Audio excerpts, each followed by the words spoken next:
Hauwezi ukaleta mabadiliko ya kiuchumi kupitia maombi. Utaleta mabadiliko ya kiuchumi kupitia kufanya kazi.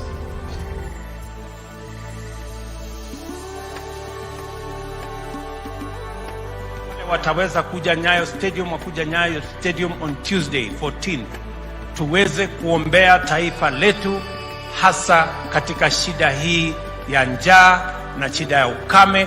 Ndio Mungu atupatie mvua na atuonekanie, ndio Wakenya waziangamie kwa sababu ya shida ya drought katika taifa letu la Kenya.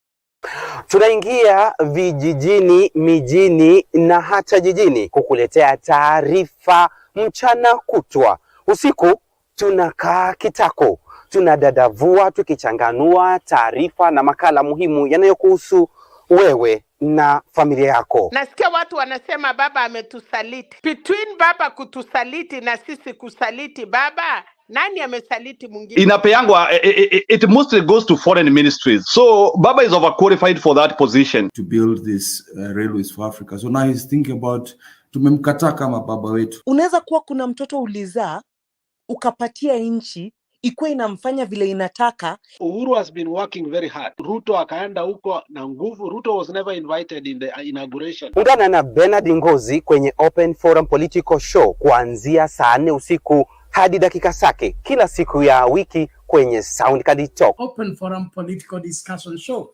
The show that gives you an opportunity to air what you feel and think about the latest development. Tukutane Sound Candid Talk.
Good evening, ladies and gentlemen. Thank you so much for making time to join us. This is Sound Candid Talk Open Forum Political Discussion Show, the show that gives you an opportunity to air what you feel and think about the latest development on our political front. Well, a lot is taking place, some of it encouraging, others very disheartening, even as we look at the situation in the country and the rhetoric of the people in leadership.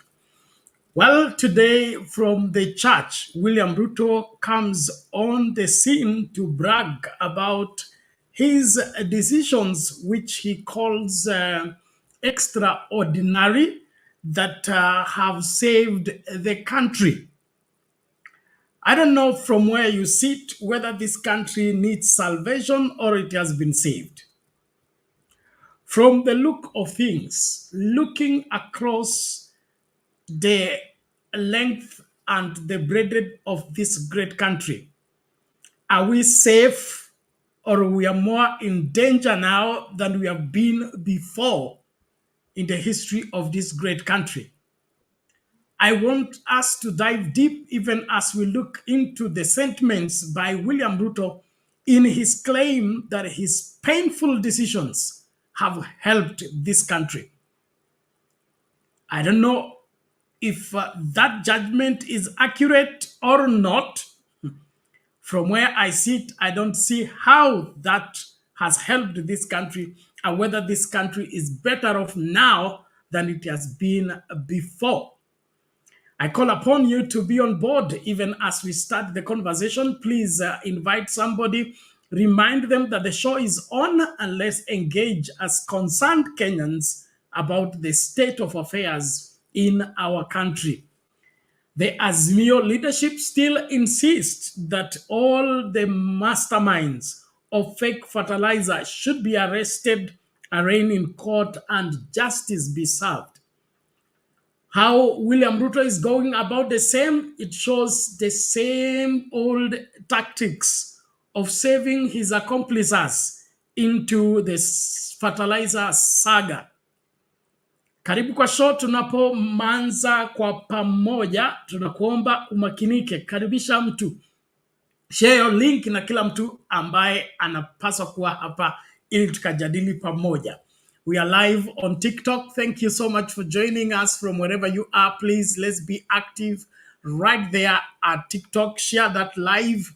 Let every Kenyan that is concerned about this country get access to this information, even as different Kenyans from all parts of the world engage on this platform to see to it that we find a lasting solution to our perpetual problems. Well, I don't know whether this country has been saved or it needs salvation, but according to William Ruto, the country is now better off. His decisions have helped the country.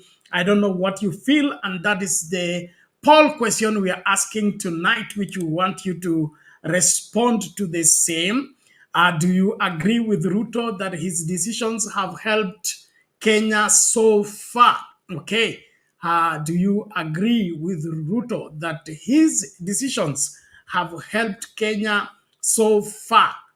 19 people have already cast their vote on YouTube, and they are saying in these 19 people, 26% say yes and 74% say no.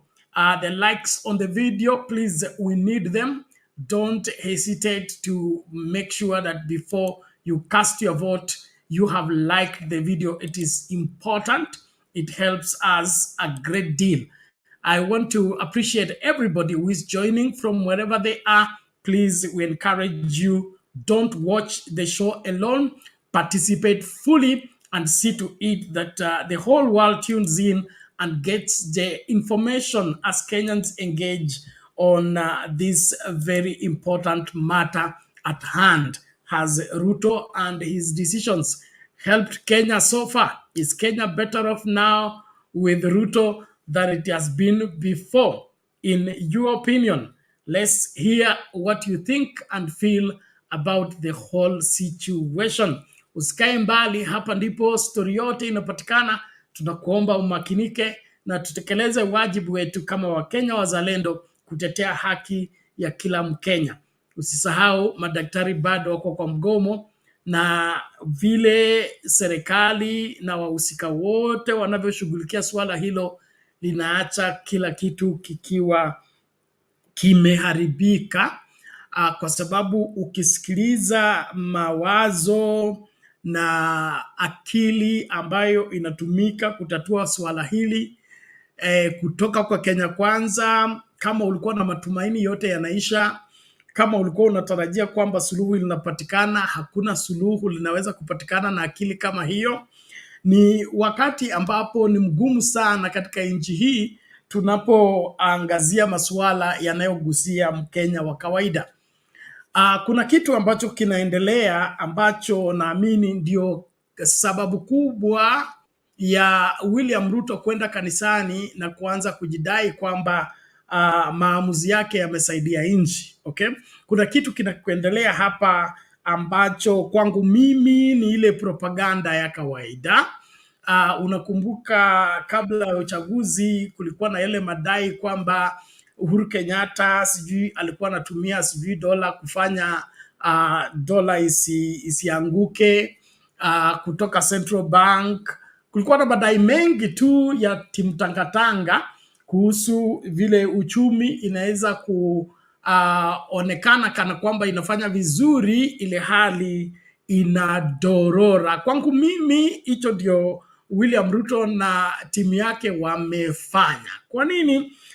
Kama shilingi imeboreka, okay, kutoka 160 mpaka 120 something, mbona bei ya vyakula bado iko juu? Mbona gharama ya maisha bado iko juu? Mbona Wakenya wengi hawana hela? Mbona Wakenya wanaendelea kupoteza kazi? Mbona kampuni nyingi zinafunga biashara kutoka Kenya na kwenda sehemu zingine? Why is it that companies are looking for how to lay off workers if the shilling has improved to that extent? And then there is also the other pretense of after hiking the cost of petrol, they have come up with a way of trying to appear that they are reducing the prices. But what they're actually doing is take the price where it was. And of course, I think they have secretly introduced the subsidy that they had removed. And so they are claiming that their painful decisions are yielding result for this country. In my opinion, nothing can be further from the truth. Kenyans need just to wake up and realize we are dealing with a crooked system of leadership that will go at any length to deceive, to an extent of framing up things or setting up things to appear as if they are working when they know they are not working, and there is nothing they are doing that is helping the situation in the country. Well, why would education be suffering if the shilling is improving like it has improved? Why would anybody be investing in fake fertilizer if the economy is doing well as is being portrayed? Haya ndio maswala nataka tusungumze. Kwa hivyo tumia hiyo link ambayo tumeweka kwa comments kuingia kwa studio ili tukajadili maswala haya kwa kina. Nashukuru watu wa YouTube bado ndio wanaongoza katika wengi wanaotazama na wanaohusika katika kipindi. Naomba tumakinike. Watu wa X pia mnafanya vizuri, endelea kuretweet hiyo link na kusukumia watu wengi tu ili wapate nafasi ya kujiunga nasi ili tumakinike pamoja. Facebook huko kuna mtu mmoja wawili. Tafadhali naomba watu wa Facebook mkakutuke ili mkajoin kwa wingi na tukamakinike. Kumbuka tuko live kwa Sound Candy Talk live YouTube channel, Sound Candy Talk Facebook page, and Sound Candy Talk X handle, as well as Sound Candy Talk TikTok channel. So if you have not followed any of those, please make sure you follow them. And if you are subscribing on YouTube, which we encourage you to do so, make sure that you turn on all notifications so that you don't miss out on any of our programs. We do more on this channel than just what you're getting into this night. So karibu sana, naomba tafadhali makinika tunapoanza kipindi chetu kwa fujo. Naomba tafadhali chukua hiyo link, sambazia kila mtu, mkaribishe ili masuala haya yote tuyazungumze kwa kina na kila Mkenya apate nafasi ya kujua ni kipi kinachoendelea, lipi la kweli, lipi ni propaganda na lipi ndio halisi. Charles Nyagi, karibu kwa show. Asante sana kwa kuwa hapa. Esther Stoll, good evening to you. Thank you so much for being here. Karibu kwa show. Freedom, hello to you. Thank you so much. Good to see you too. Asante sana. Simba Omar Said, karibu sana. Nasema maandamano Zakayo atolewe. Haya, ujumbe ndio huo. Hapa dawa tu ni Zakayo atolewe, kwa sababu hii mambo ya unafiki na kwenda kuhadaa Wakenya, kuwadanganya kwamba unawasaidia ile hali unawanyonya, unawagandamiza, unafanya maisha yasiwezekane kwa wengi wa wanafunzi wajaenda shule.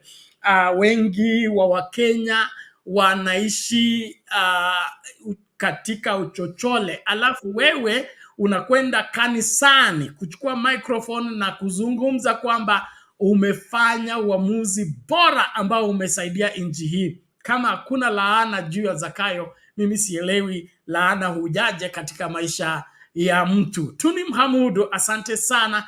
Karibu kwa show. Kila mmoja anayehusika ingia kwa show tukajadili masuala haya. Kanish Mbeche, karibu sana. Nashukuru.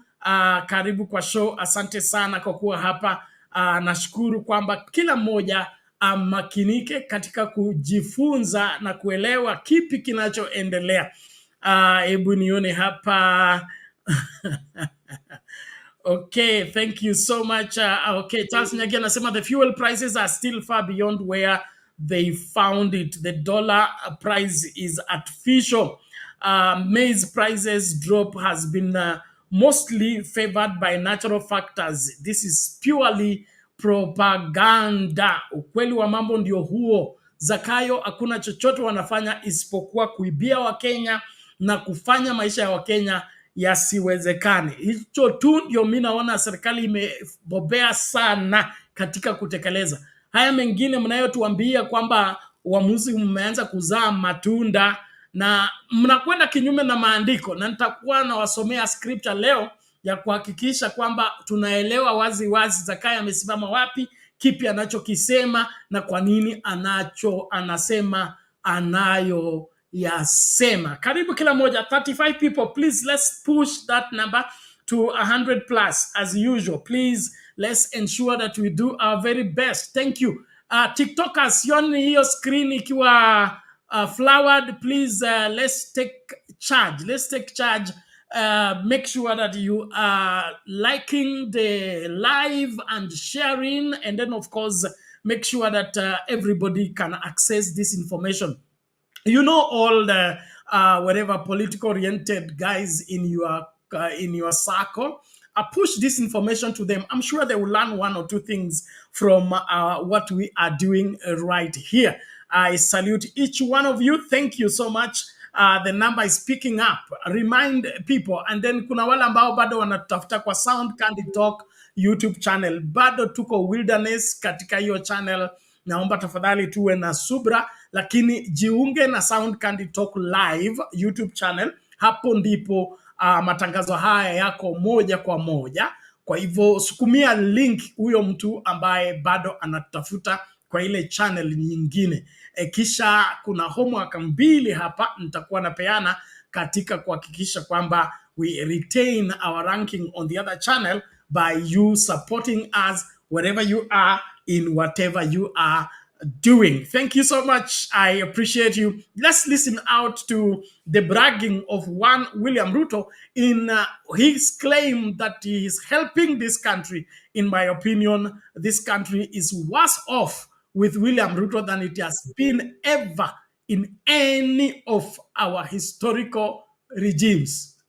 President William Ruto is tonight expressing optimism on the state of the economy, saying his government's strategies are working to pull the country out of its economic mess. Well, the president says the country has made encouraging progress in containing the high cost of living, saying brighter days lie ahead. The president attributes the progress to the issuance of the new Eurobond, which eased the country's debt situation, resulting in strengthening of the shilling and continued decline in fuel prices. Ben Kirui reports. Speaking at the retirement service of Mount Kenya West ACK Bishop Joseph Kagunda in Nyeri, President William Ruto outlined the progress achieved under his administration, attributing it to bold measures that were considered unpopular by his critics. Katika kuongoza na katika kutenda kazi, lazima tuwe na maamuzi. Na maamuzi yengine sio ya kupigiwa makofi. President Ruto attributing the progress to deliberate decision by his government to restructure debt through the issuance of new Eurobond, which resulted in the strengthening of the shilling against international currencies, thereby pushing down the prices of essential commodities, including consumer goods such as maize flour. Leo ile bei ya unga ilikuwa 200, saa hii inakaribia 100. Dola ilikuwa imefika 160, saa hii iko hapa 120 something. Na bado mafuta ndio ile ilikuwa pale, mumeona hata leo imeanguka na shilingi 10 just today. Because we are making the right decisions. We are not making popular decisions. A bullish President Ruto pledged to pursue what he termed tough and popular decisions. In leadership and in service, we must always make the correct decisions, not the popular decisions. We must make the correct decisions every time. That's how we are going to take Kenya forward. The president expressed confidence that the path of tough choices would ultimately lead to the containment of the rising cost of living. We must focus because we have a historic opportunity to change Kenya. Zile nchi ambazo ziko mbele yetu walitutangulia. Leo wamekomesha umaskini. Leo watu wengi wao wanafanya kazi. Leo they are industrialized. They have made progress. It is because they made the right decisions and leaders led from the front. President William Ruto has in the past faced criticism for removing fuel subsidy and later introducing the subsidy scheme on grounds of lack of funds to pay oil marketers. The president has also faced criticism for high taxation. Ben Kirui, Citizen TV, Nairobi. Mambo ni kama hayo, Zakayo akijipigia debe hapo kwamba uamuzi wake umesaidia Wakenya na umesaidia Kenya. Kwangu mimi sioni unless munionyeshe kipi ambacho kimebadilika, kwa sababu kama uchumi wa Mkenya wa kawaida hauko impacted na decisions ambazo William Ruto amefanya, na uchumi pia wa wafanyabiashara wakubwa, anazungumza kuhusu wenye factories na wenye makampuni makubwa wanafunga wakiondoka.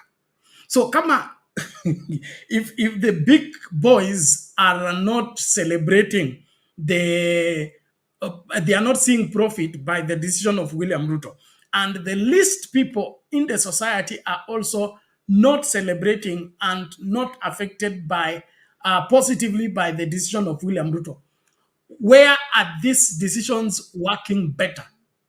Who is experiencing this change? Where have you seen money in circulation in terms of mama mbogas opening branches of selling bogas? And by the way, I understand the Hustler Fund scheme has collapsed. Okay, so where are these, what sanctions this bragging about William Ruto and his decision? And like I said, that goes straight against the scriptural point of view. Since he was speaking from the church, I will hold him to account to behave like the Bible requires him to behave, and ensure that he is not the one to praise himself, and he is not the one to point out what changes have taken place, if there has been any positive change in anybody's life by reason of William Ruto's decisions. I want to salute all that are joining. Please, let's keep up inviting. Share your link. Hakikisha hiyo namba yetu ya watazamaji inapanda. Boss Lady, asante sana. William Adilo na kuona hapo. Karibu kwa show. Asante sana. Naomba tumakinike. Thank you. Nani muyu mwingine? Okay. Charles Nyagi anasema, over 100 companies have wound up in industrial area, and he's still making the right decision. Now, that is the mystery behind William Ruto and his bragging. If 100 companies are winding up and moving out of the economy, a majority of Kenyans are at pain to see to it that they have a 3 square meal in a day. Students are crying, farmers are crying, doctors are on the street, clinical officers are on the street. Where are these decisions? I mean, how good are they that they only work in the head and in the mind of William Ruto and of course his cronies, but every other person is uncomfortable with them? Are these really right decisions, or it is a scheme, a pyramid scheme for that matter, to scam Kenyans and leave them stranded? Well, as we continue to engage, tafadhali wale ambao mnaingia studio muwai mapema. Mimi nataka tumakinike tu katika kufahamishana, kufundishana, kuelimishana, kukumbushana na baadaye kuchukua msimamo. Kwangu mimi, Zakayo na timu yake wote ni wakora, yaani watapeli, wale ambao wanataka kuhadaa wa Kenya na kufanya Kenya irudi nyuma, hata kule ambako tulikuwa tumetoka, huko ndio wanaturudisha. Okay? Tulikuwa tumeongoza East Africa kwa miaka na mikaka. Tumekuwa mstari wa mbele kiuchumi, tumekuwa mstari wa mbele hata kimasomo, na katika hali nyingi tu tumekuwa tukiongoza. Lakini saa hii wale watu ambao wote tulikuwa tunaongoza sasa wamekutana nasi na wanatushinda. Okay? Sasa itakuwaje kwamba uamuzi wa William Ruto unasaidia inji na unaboresha maisha ya Wakenya, ili hali wengi wa Wakenya wanalia na inji ambazo tulikuwa tumezishinda zinatushinda? So how are we doing better when we are actually worse off than we have been before? Well, let me know, please. I want to know how you think about the whole situation, and then I need you to join into the studio. Viele wangu sijui mko wapi, wanaitwa nani hawa? Panelist mko wapi? Kina msimamo, kina undumani, nani hawa? Naomba tuwai mapema, au kina Innocent. Ama leo kuna mechi nyingine. Mimi sifuatilii hiyo, kwa hivyo naweza kuwa nimepitwa na hiyo habari, lakini nakuomba tu tafadhali makinika. Kama hujaingia studio, ingia mapema tukamakinike. Link ya kuingia ipo. Na watu wangu wa TikTok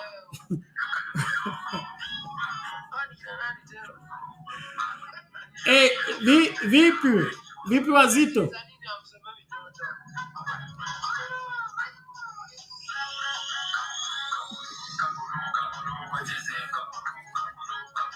Na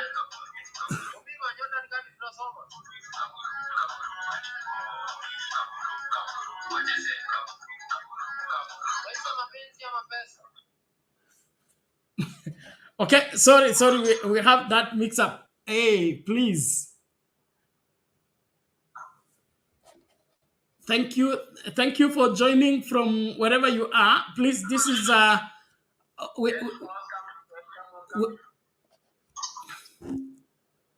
there is a problem. VP.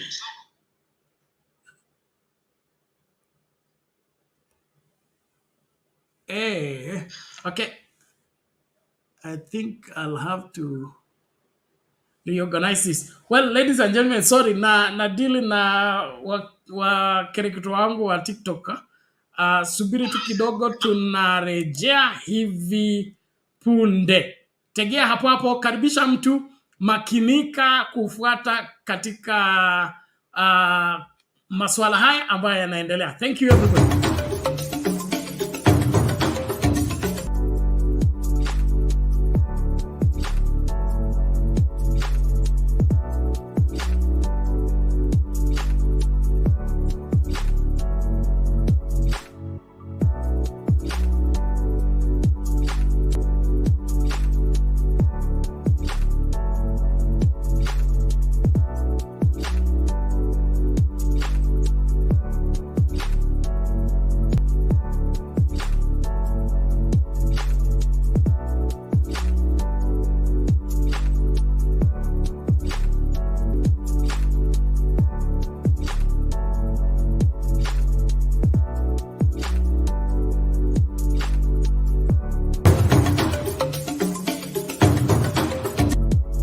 Talk. Watch, share, like, subscribe.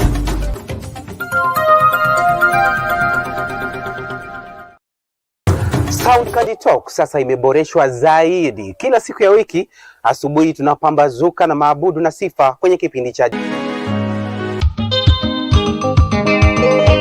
baadaye tunakuletea mahojiano ya moja kwa moja kwenye one-on-one show. Kwanza tuanze kwa mtazamo kwamba umeona vile hali ilivyo, the age that we are living in, so many things are happening. Alafu tunakuletea taarifa zinavyochipuka siku hiyo zikiwa ange kwenye in the news headlines. Kisha tunaingia bungeni kutazama wabunge na kusikiliza tuliowaleta kupeleka bungeni iwapo iko imara. Mr. Speaker, they should not be given an opportunity to be in those committees. Who told the people to close the business? Kisha baadaye usiku kuinangana kwenye udadavusi kamili, Open Forum Political Show. Open Forum Political Discussion Show. Fanya aki tujue tumepata the right person. In churches, in funerals, come up and say, oh, it's our turn. Sasa Sound Candy Check imekamilika.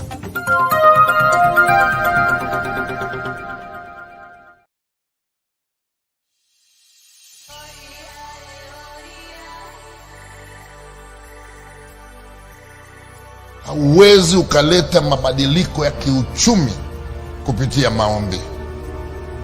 Utaleta mabadiliko ya kiuchumi kupitia kufanya kazi.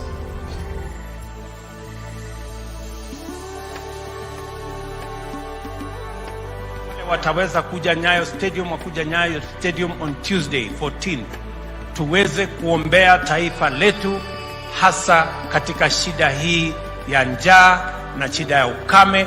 Ndio Mungu atupatie mvua na atuonekanie, ndio Wakenya waziangamie kwa sababu ya shida ya drought katika taifa letu la Kenya.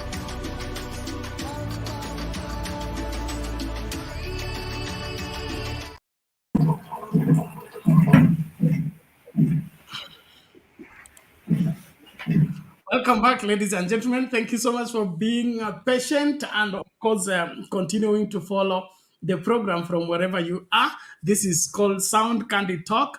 We're having a conversation about the situation in the country, and then, of course, the bragging of one, William Ruto, in his claim that his decisions have helped this country a great deal. He says that now the shilling is doing better, and now the cost of hunger has dropped, and the cost of petrol has dropped, and therefore his decisions are making the country to perform much better.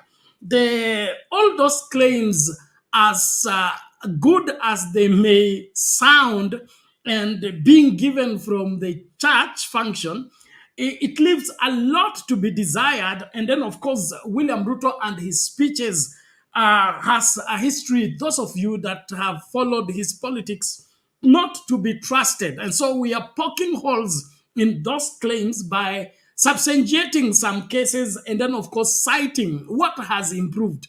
Which Kenyan is doing better now than they did before? How many businesses have come up compared to those that have closed? How many companies have reopened or opened in Kenya compared to those that have wound up? If the economy indeed is doing well, why is Mama Mboga crying? Why is Boda Boda crying? Why is over 300,000 students did not report to school when school were opened? Why would we be having all these in the claims that these decisions are indeed correct and are helping this country? Na kukaribisha, tafadhali tumakinike kukaribishana na tufuate kipindi vizuri kwa kueleweka. Naamini watu wa TikTok mnanipata, confirm kama unatupata. Unfortunately, kuna vile tuwezi kuongeza kwa screen hapa kwa sababu tuko YouTube, na zile ngoma mnacheza huko basi zikiingia huku tutakuwa na shida. So we have put off your volume until we are able to be sure that what you're playing will not affect the other part of the broadcast. We are on actually 4 different platforms right now: on YouTube, on Facebook, on X, and on TikTok. So Yeah, there are some platforms that are very sensitive when it comes to copyrighted music, and so we can't let you come in with your music. Asante sana. Namuona Innocent amefika. Innocent, vipi? Assalamu alaikum. Hey, alaikum salam. How are you? I'm doing fine. Ndugu yake Yesu Kristo ameongea leo. Si lazima aongee. Hey. Okay. Anakupigia debe. Hey. Haya, tusaidie tuelewe, hii ndio yenyewe ama tungoje nyingine? Nasemanga kila mtoto anasifingi chakula ya mamake. But unless watest chakula ya mama mwingine ndio watajua vile iko tamu. So every individual always praises the cooked food for his or her mother. So ndio haya tunaendelea kuyaona sasa. Wanajisifu. Juzi tu tulikuwa tunasikia wakisema si hao ndio wamelete, si ndio amefanya price ya petrol ikaenda juu. Ilikuwa imeenda juu because of some international ama whatever the wars zenye zilikuwa zinaendelea huko nje. So saizi nashangaa amestopisha the war, hizo zilikuwa zinaendelea ndio sasa imerudi chini ama ni nini anamaanisha? So hatujui, maybe unajua hii maombi yake ni mzuri, inakuwa itakuwa maybe imesimamisha.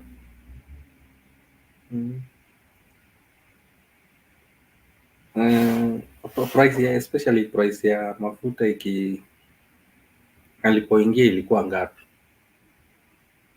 na ilipanda ikaenda mpaka ngapi? Unajua tulisema hapa lazima tuanze ku calculate these things one by one. Just take the price of fuel. Alipoingia ilikuwa ngapi, wakati alikaa ikapanda mpaka ngapi, na imerudi mpaka ngapi? Just as simple mathematics ndio tuambie imerudi chini. Alipoingia dola ilikuwa ngapi, ilipanda mpaka ngapi, na imerudi mpaka ngapi, ndio tuambie imerudi chini. So everything zenye anasema you just calculate like that na utapata jibu rahisi. Just simple mathematics. I think ile msemo yake alikuwa anasema ni kama anafikiria tu kuishika. Wajinga walisha Kenya. Sijui kama alipoingia serikali wajinga yani werevu wame increase ama ni nini inaendelea. So wacha endelea kudanganya, sijui atadanganya nani, but wajinga walisha Kenya. Tukiangalia maisha vile iko, it is only the common mwananchi who will tell you kama maisha iko mzuri ama iko mbaya. Sio wale watu wenye wanalipiwa. You know, some of these guys mafuta kama mafuta ya gari wanawekewa tu. Citizen ndio wanawalipia hizi mafuta, insurance, everything. So utasikiaje kama economy imeenda juu ama imeenda chini na utumii pesa yako kutoka kwa mfuko? But mwenye anatumia pesa yake kutoka kwa mfuko ndiye anaelewa kama economy imegrow ama imerudi chini. Number 2, how many companies akiingia, how many companies were there? Na saizi How many have left?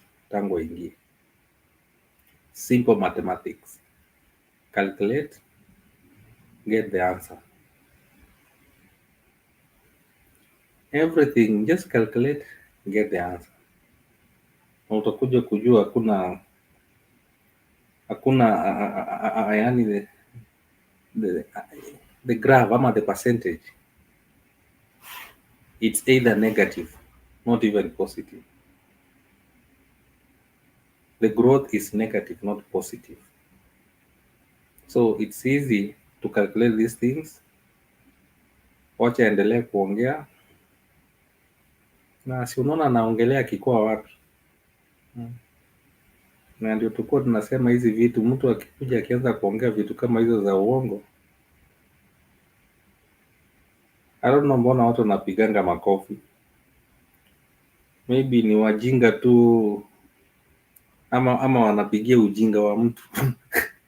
Huwezi jua, yani mtu anaongeanga kitu ya uongo kabisa na unaona anaklapiwa. And then anafurahi. So, karibu Bernard, tuko studio. Wacha tuendelee. Leo ya boli ilisha kitambo. Senali walitoka leo, watu watalala leo. Thank you.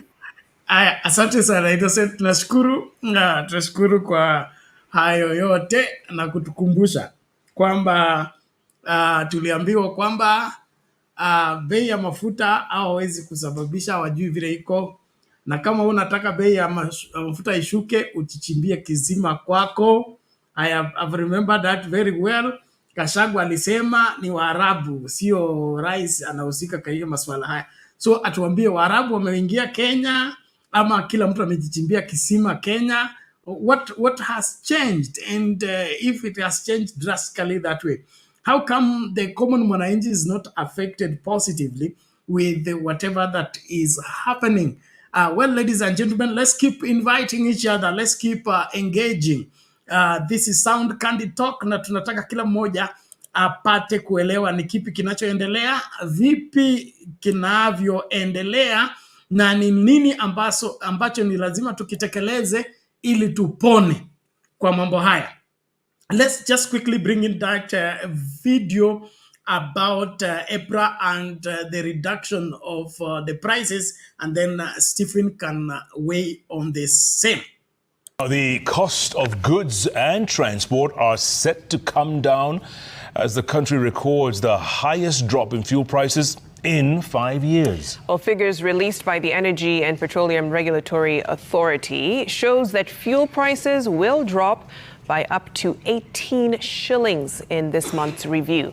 The new prices will take effect at midnight, April 14th through to midnight, May 14th, 2024. Nimrod Tabu with the details. Following today's announcement, Super Petrol will now retail at 193.84 cents, which is a decrease by 5 shillings and 31 cents.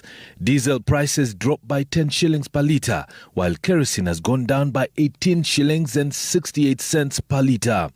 In Nairobi, Super Petrol will retail at 193 shillings and 84 cents, while diesel at 180 and 38 cents, and kerosene will sell at 170 shillings and 6 cents. Mombasa residents will purchase Super Petrol at 190 shillings and 66 cents, diesel at 177 shillings and 21 cents, and kerosene at 166 and 99 cents.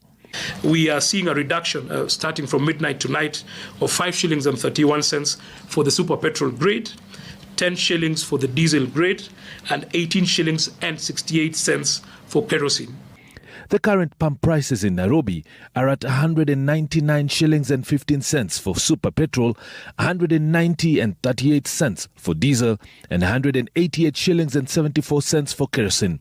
The new prices have factored in the shilling's last month's strong rally against the dollar, when it averaged between 137 units to the greenback and 143.9 units. The highest prices for Marban crude oil and Brent crude oil were $87.37 per per barrel and $87.23, which is equivalent to 12,000 shillings 572 and 12,000 shillings 552 respectively. We take a weighted average of the vessels as they arrive over the month. I know we are seeing an exchange rate of about 127 shillings when the markets closed on Friday.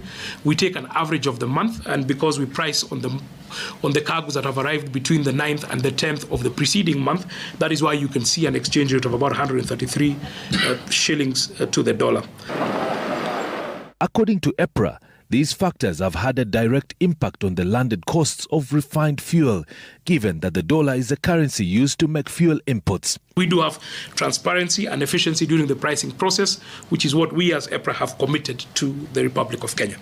The petroleum products are traded in international market, as I said, and we import all our petroleum requirements. Therefore, the trend international prices affects the pump price that we do pay as consumers. Since December last year, super petrol has dropped by a total of 18 shillings to the present price of 199 shillings. And by midnight today, the decrease will be by a total of 23 shillings since last year. The difference when you compare the landed price of petroleum products in its liquefied form as you compared it with the barrel in crude and also with LPG. The prices of LPG, yes, have been on an upward trend, but there are interventions that have been proposed by the government through the LPG growth strategy that will see these numbers come down, particularly when we introduce the open tender system. Kenya's economy is largely fuel-driven, and the reduction of fuel prices is expected to have a spiral effect on various sectors and in turn help reduce the cost of living. EPRA says soon Kenyans will enjoy favorable electricity prices. But the key component here is on the pass-throughs, particularly the foreign exchange adjustment, because as we've said, most of our PPAs are denominated in foreign currency. When we have a weakening of the shilling, then that has a direct impact on the power tariff. So what you would probably be looking at is an instance where we've had a reduction in the base rates, but had an increase in the foreign exchange adjustment and the fuel energy cost. Because the cost of fuel was higher, the conversion on account of the weakening shilling was causing that value that Kenyans would have seen to have been eroded. But while Kenyans begin to celebrate this good news, the escalation of the Israel-Hamas war, which is likely to draw Iran, one of the biggest exporters of fuel in the world, could be something to worry about before the next fuel prices review. Nimrod Tabu, Citizen TV. Mambo ni kama hayo, kizungu kingi, alafu matokeo tunayasubiri. Asante kwa kila mmoja. Tuendelee kukaribishana. Hakikisha kwamba utazami kipindi peke yako, then respond, like the video, participate in the poll question. Make sure auko tu be a participant, not a spectator. Tumlete Stephen naye achangie katika masuala haya. Stephen, hii kizungu yote inasaidia ama inafanyaje? Thank you very much, Bernard and Innocent Joe. And I saw Lala. Yeah. You know, when we talk of petrol, it's the engine of life in the third world country. I'm now not talking about Kenya only. I'm talking globally, because me, I'm global. Yeah. For example, if you tell my mom who died long time ago, 1998, to buy a petrol, kerosene, which could not even light a light. Yeah? Kerosene. What I'm telling you is this. There is what we call micro and macro economics. I'm number one. Number A, I got it. It's mine, not somebody's. Fuel prices does not matter. What matters is how is it translatable to the real welfare of Kenya. And now one I don't know one what those are just statistics. It doesn't make sense. Can you give me the name of IPRA? Because I don't know those things. But I left there a long time ago. What is IPRA? That's what I will tell you now. IPRA, what is it? It's the regulation board, the one that regulates the prices of petroleum products. So okay, what about the crude oil, for example? How do you regulate the crude oil from the substantive which goes into the car to drive that car? And then you tell them that we are going to relegate this. I think this guy is just a sweet talker. Be sweet talker. What we know is this: either or, any increase in petroleum product will affect the Kenya welfare. That is one. That one I've already finished. Because even the transportation, now they have given farmers bad fertilizer. So they want Kenyans to carry on their head or on a petroleum or on nonsense. IPRA. These are big jokes. Let me go to politics. That one I know is not working. It's not working in Kenya. No. If somebody telling you now that you are going to reduce, imagine £5, 5 shilling. I'm confusing because I live in UK. 5 shilling. What is 5 shilling? Translatable to here. 0.00. Nonsense. What we need in Kenya, they have to leave the dollar the way it was before Uhuru left it. We have children there. Yeah, they are crying to us. They are telling us the cost of living is high. So what do you believe? These are it's called statistical moribunds, which means you can just speak whatever it is so that people can just say this, good, nothing.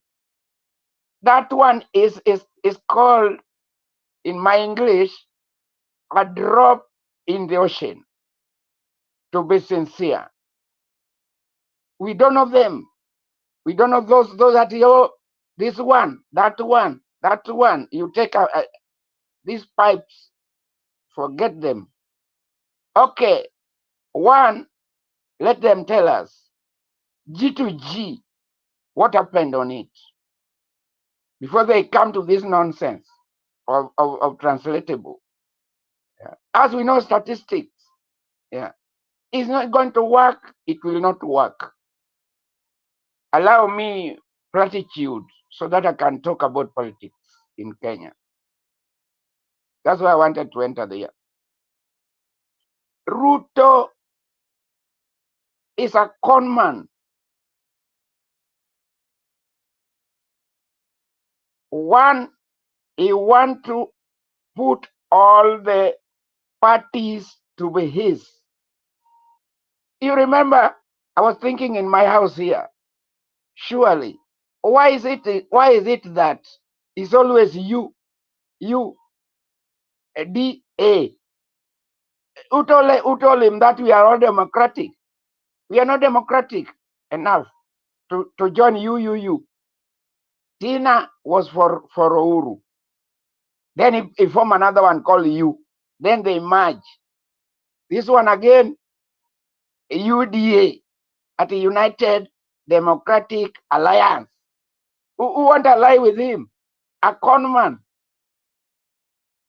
Another one. Today I was listening to Kenya very keenly and very observedly. I realized that politics in Kenya is better when people are dead. You remember the late June Moy. They just want to talk in big forum where people are suffering down there. Then they are just there, and they don't know what Moi did to Kenya. Nobody even mentioned. Nobody.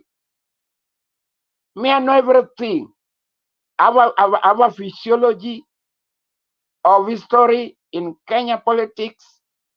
I have knowledge of Kenya politics. What happened is that when a person died in a hierarchy, that's when people are happy.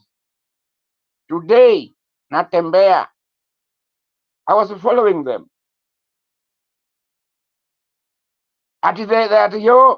Now a speaker called who is a governor in Bungoma. Surely, Bungoma, where we have children there. My child there. So why a governor in Trans Nzoia who is a cosmopolitan to be stopped not to come and their neighbors?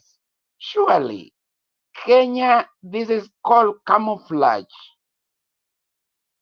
The way if Kenya is always camouflaging politics face it head on. It affects you, it will affect me, it affect my children, it affect humanity. Yeah, you have to have that politics in you. Not that when somebody is dead. Yeah. Because me, I know story of Moi very well. My name, another one put it there, Stephen Gua. Yeah. So I was given that name because I wanted to know that my mom called Isabella. He bear children with Moi.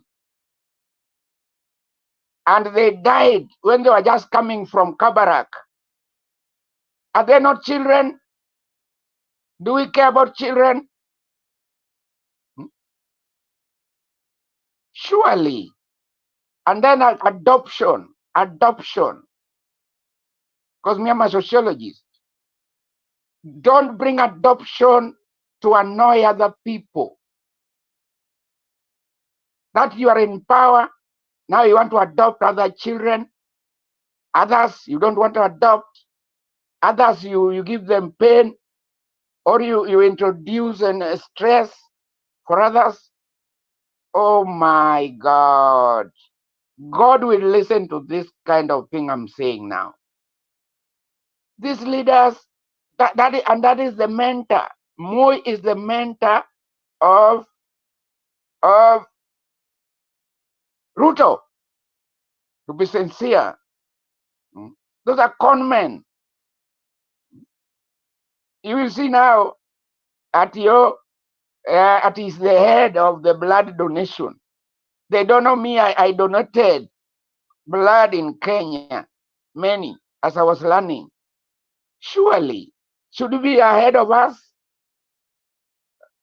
There is no responsibility in Kenya politics.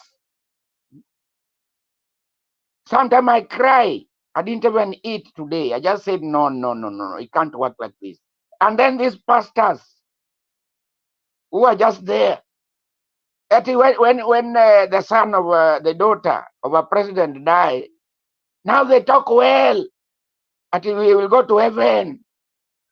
Then he's giving us a very elaborate story which does not make sense to me. That's the time I heard even some verses were read which cannot make sense to me. Just to suit condition of the politician. Please don't use Jesus in your level. It's not your level. Yeah, me have Jesus here. Yeah, I pray him. Don't use Jesus such that, and you will see them Ongeri was there. They were there. Some of them, they were not even crying. They were just there. Enough. I've given you enough. If you want to ask me a question, ask. Okay. Asante Stephen, hiyo ni utangulizi. Tunashukuru. A good start and utaki watu wasifiwe wakati wamekufa. No. Unajua katika desturi ya Afrika ni vibaya kuongelea mufu vibaya, so lazima kujitahidi useme mazuri, usahau mabaya. Okay, we'll get back to that. We'll get back to that. Thank you, sir. Well, ladies and gentlemen, as you engage from wherever you are, thank you so much for joining. Please, let's keep up that number of viewers rising. Please, we can see Facebook is picking up.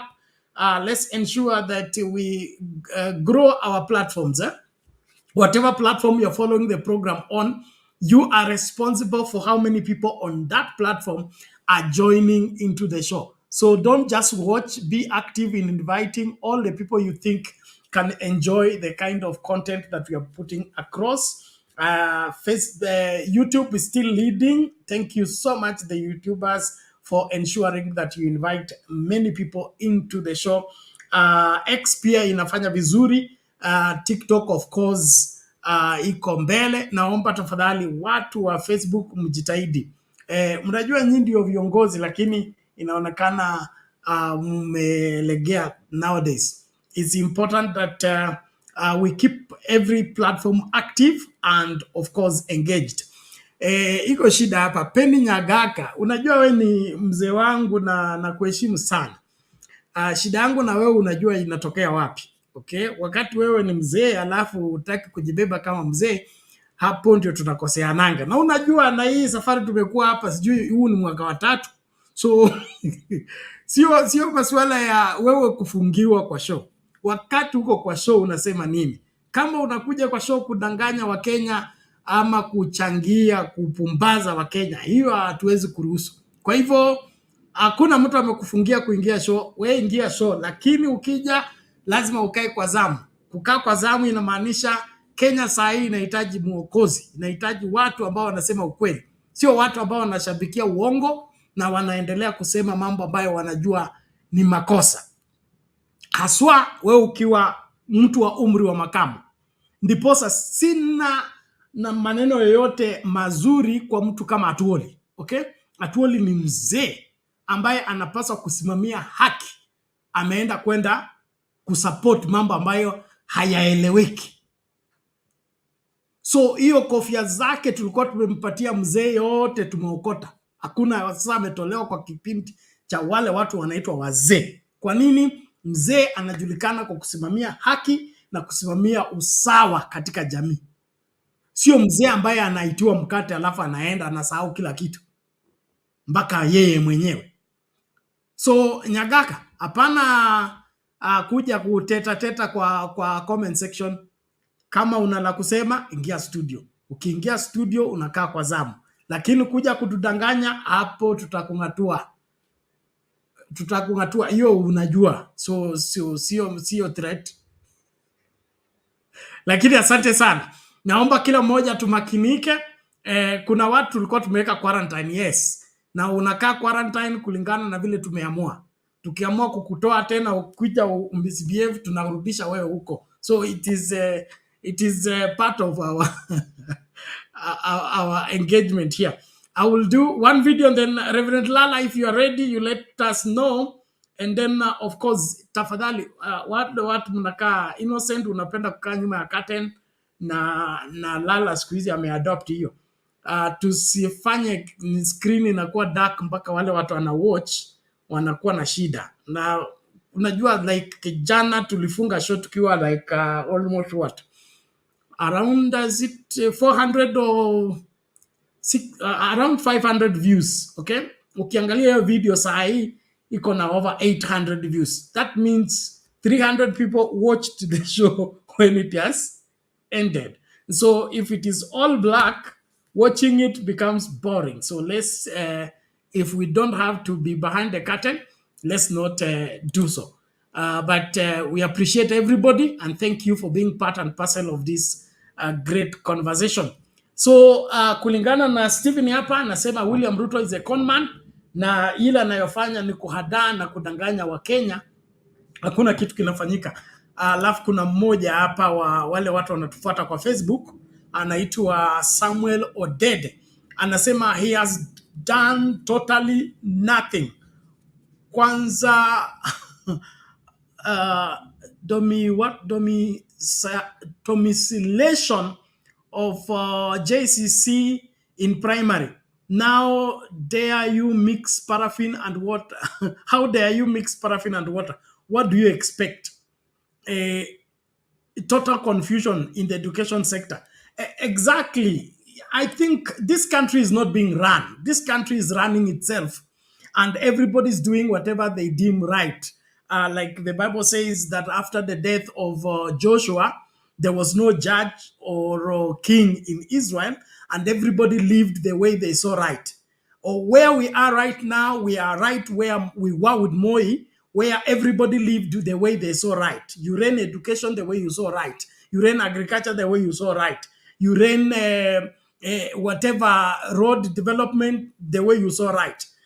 That's why when the rest of the world was expanding to go dual carriage, tulikuwa bado kwa one lane. Na wakati huo tulikuwa na travel kwenda Kakamega na Kamba bus. 14 hours from Nairobi to Kakamega. 14 long hours.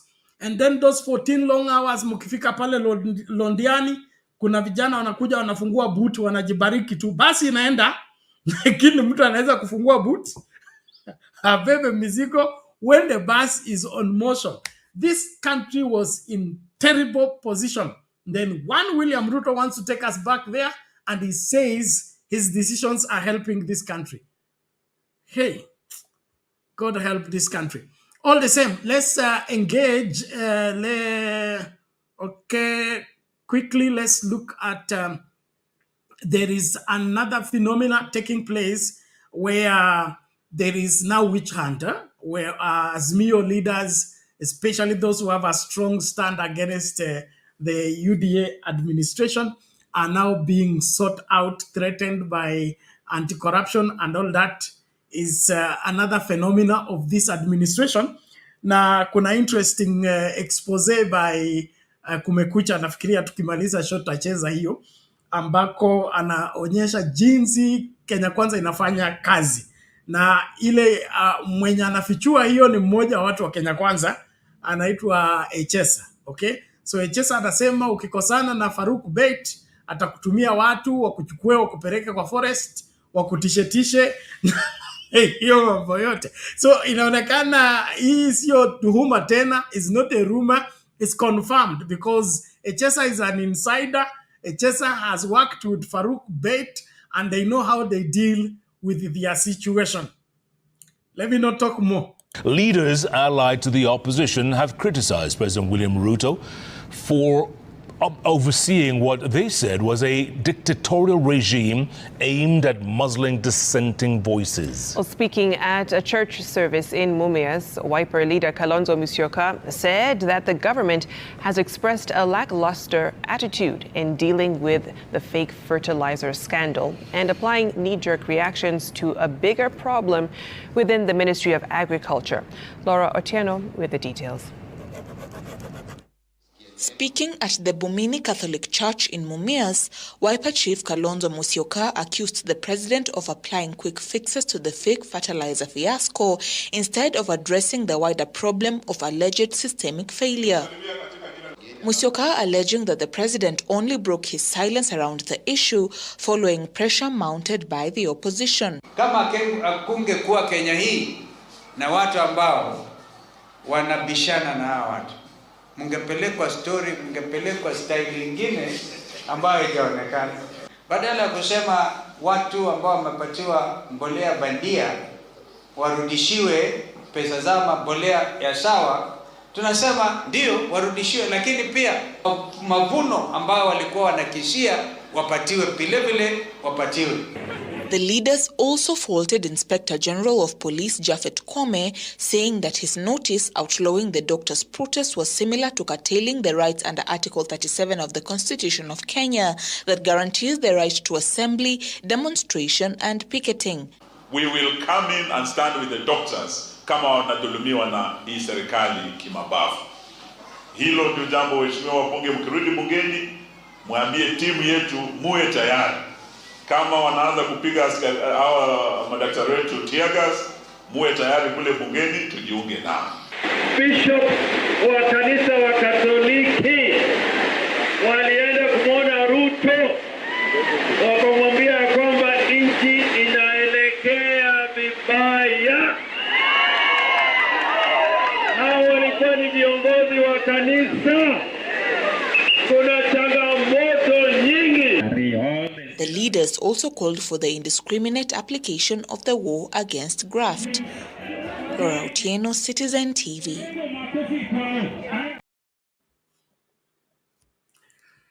Mambo ni kama hayo. Reverend Lala, are you ready?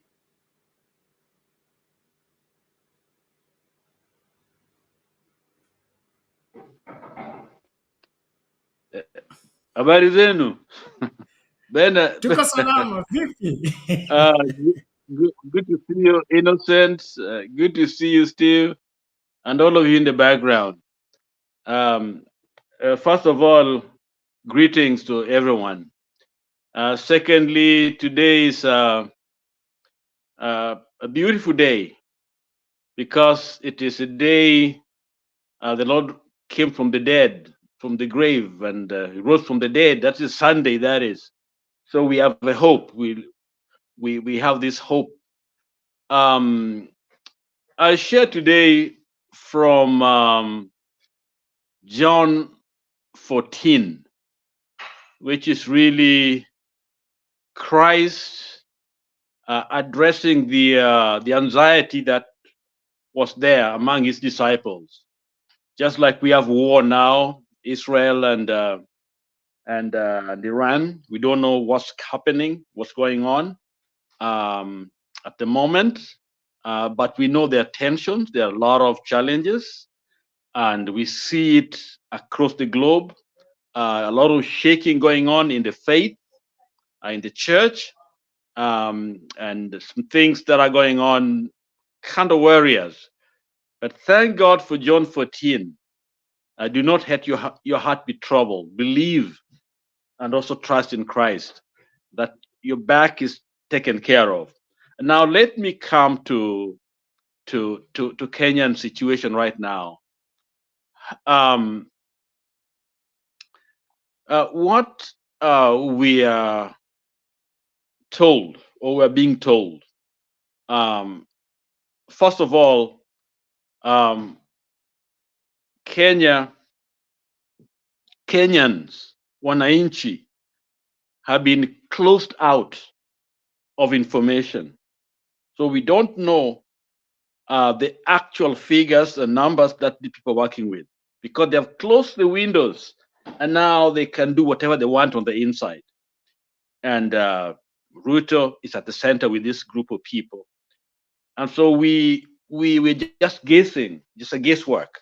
When government is supposed to be open, transparent, we're supposed to know this money is coming from this place, it's doing ABCD, and this is why it's doing ABCD.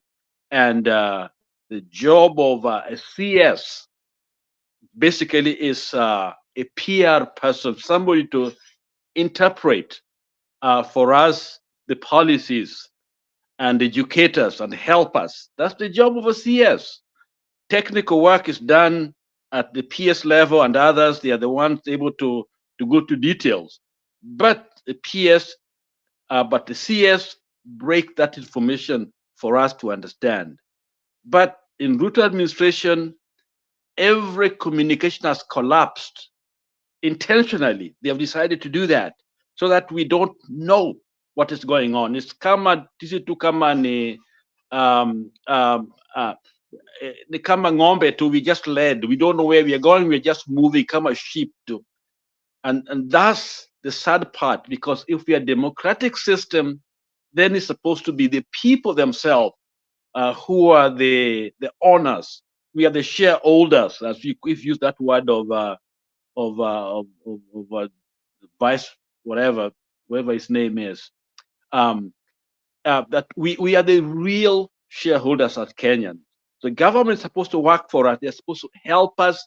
I mean, come to us, tell us exactly why they are doing that particular project, or why they have this particular policy and what is supposed to be doing on our behalf.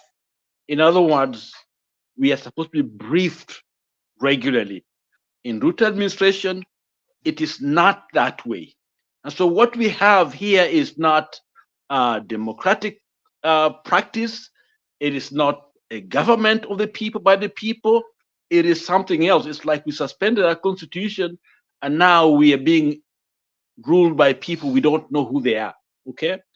So when they reduce the prices of something, we are asking ourselves question, what are they up to? What they are trying to tell us here? Because they have been taxing us for a long time and we don't know where that money is going. Okay. While our doctors are on strike, when doctors are really needed in the country, our teachers are not very happy. So we are asking ourselves, why are we paying these taxes? And these taxes are paying the councillors, their salaries, the politicians, they're collecting that money, and we know what they do with it because they're buying stuff, they own things.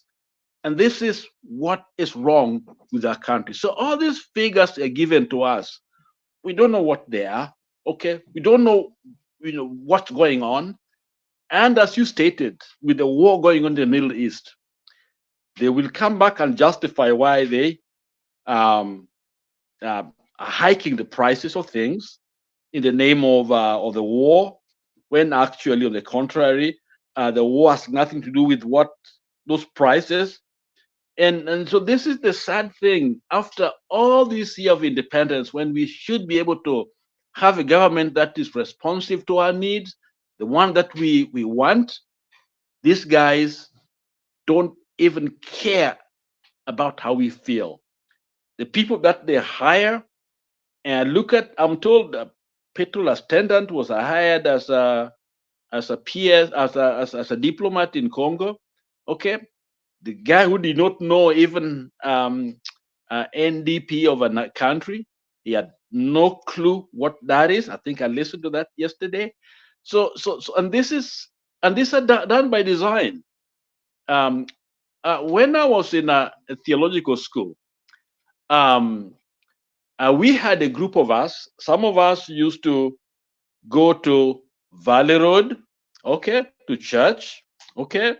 We used to visit Valley Road and All Saints Cathedral and St. Andrews and others. And then we had a friend of ours called Kinuthia. So Kinuthia used to go to Korokosho, okay? And he would challenge us and tell us, you guys, you like to go to those high churches. Let's go to where people are. Then one of our members told him, Kinuthia, we know why you go to Korokosho, because when you go there, you are the standout, you are the superstar, you want to be worshipped there, okay?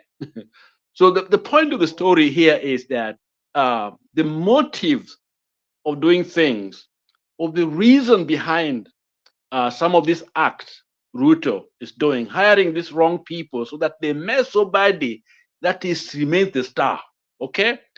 He's seen as the logical one, the one who can be able to save the people. Look at all these other people are failing him, so that we don't focus on him. But Kenyans are smarter, they know better. If you do well, we know when you're doing well. God has given us a brain, so he cannot hire wrong people and want us to focus on those wrong guys and let him go free. The problem, the buck stops with the presidency. That's exactly, the buck stops with him.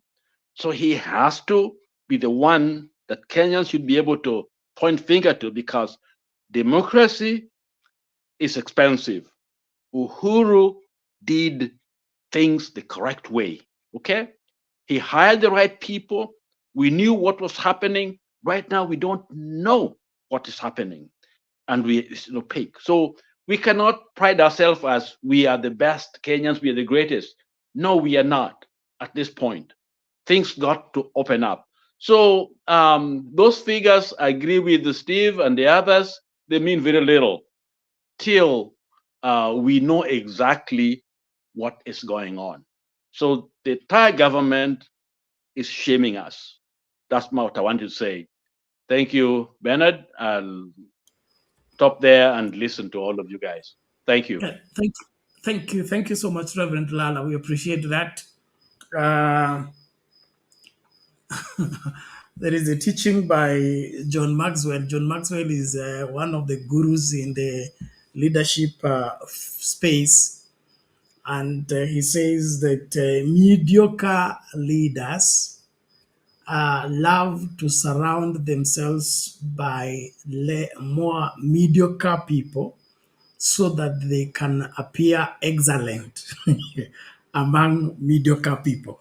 And so that explains very well, if you, those of you, Stephen here, can remember, Moi's cabinet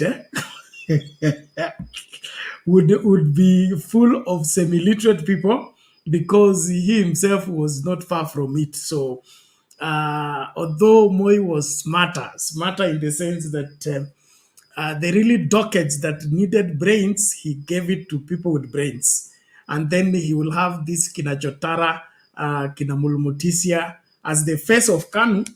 But behind the curtain, he had the real people that were really making things happen, who knew what was happening, but he did not want them to take the political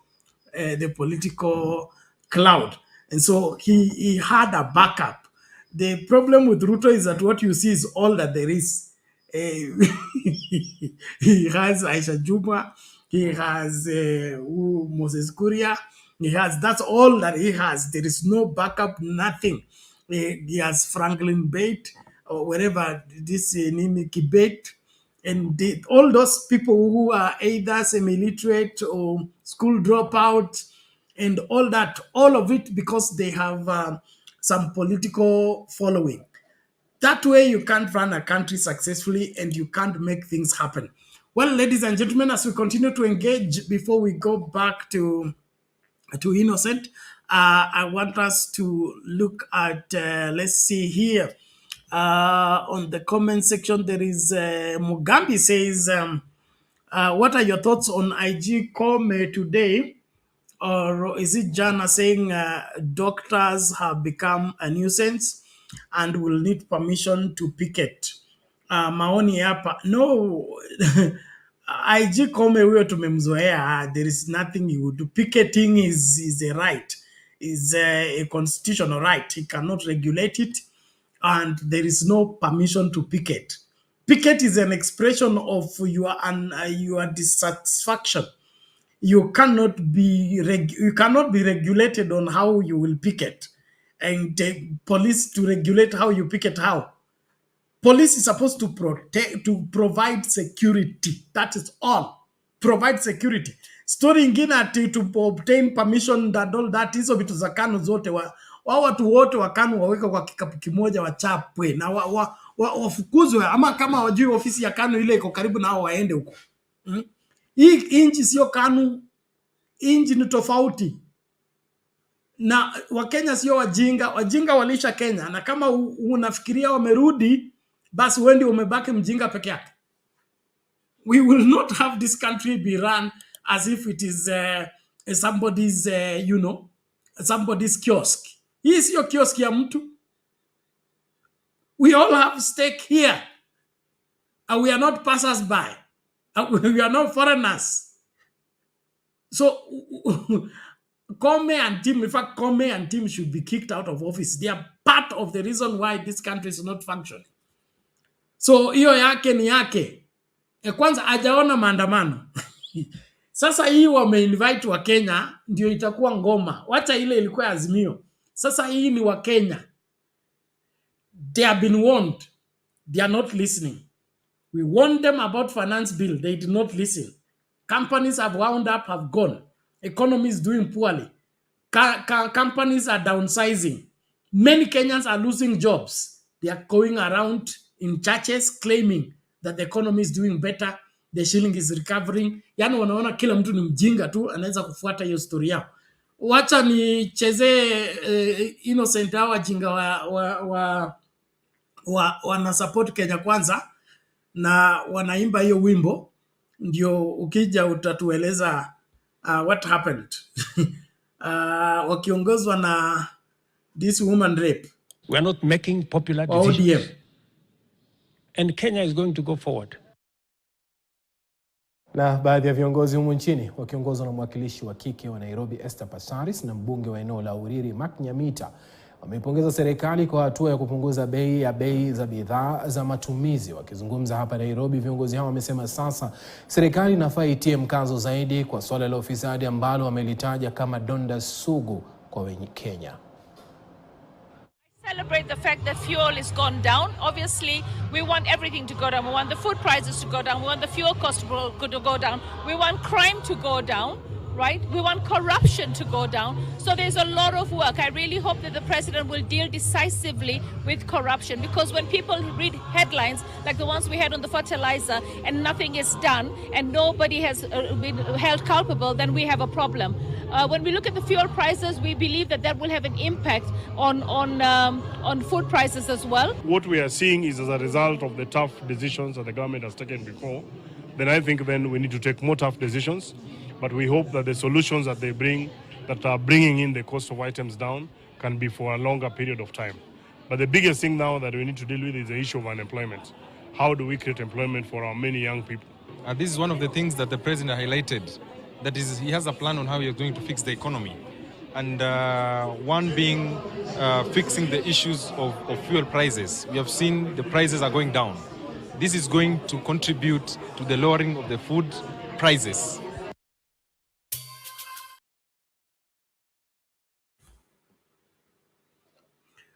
Wana innocent.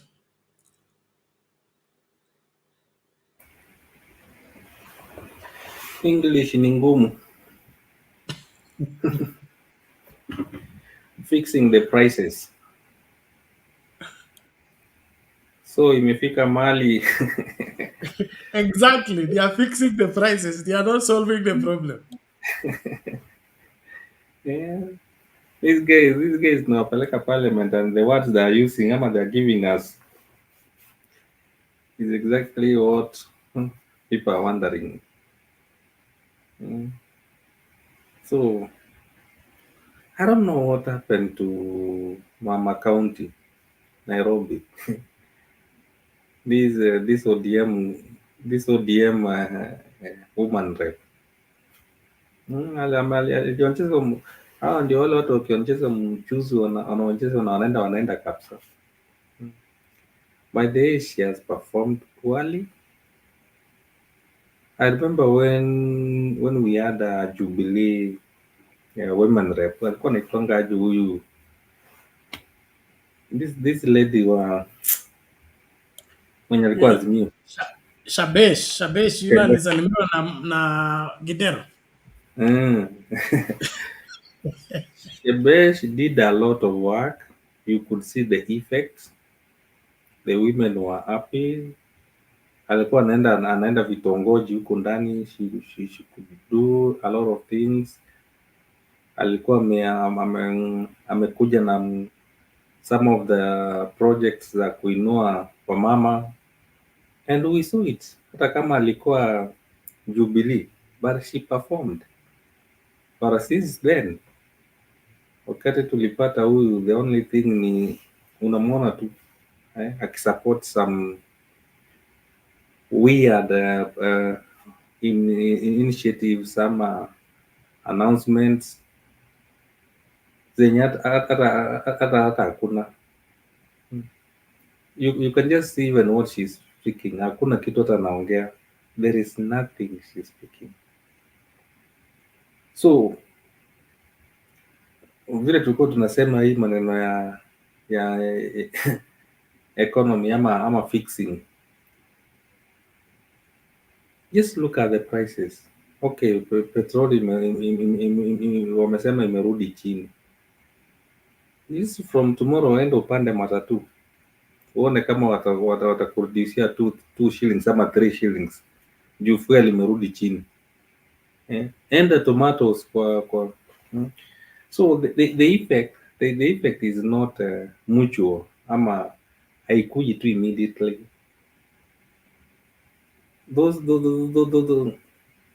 Those effects ama wenye wanasema ati the prices will come down ama nini, fuel tu inarudi chini. Maybe some of the things utakuja kuona ni electricity, maybe itarudi chini kidogo because of the fuel, but it is minute. Si ati wewe unaweza feel these days ukinunua units ya 100 hardly 3 units. Kitambo ulikuwa unanunua inafika karibu 50, yani sorry 5 to 6.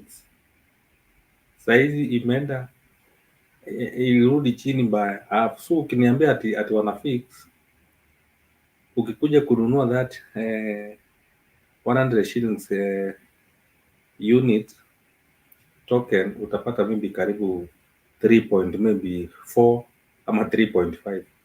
So ako ka 0.5 sio ndio effect tumeona. You can imagine where it was na mahali imefika, and so fixing, I don't know what the word fixing means. I thought fixing in simple language ni kuchange tu kitu immediately. Kama kuna fertilizer mbaya, immediately unaambia lete hiyo fertilizer, hata tutawaletea mpaka mahali muko. You fix the problem na inaisha kabisa. Kama ni hiyo mafuta, kama ni chakula unasema tumereduce chakula, ati chakula ilikuwa sijui unga ilikuwa ngapi na sasa imerudi to this. When you say you fix, then the effect should be immediate. That is what we mean by fixing.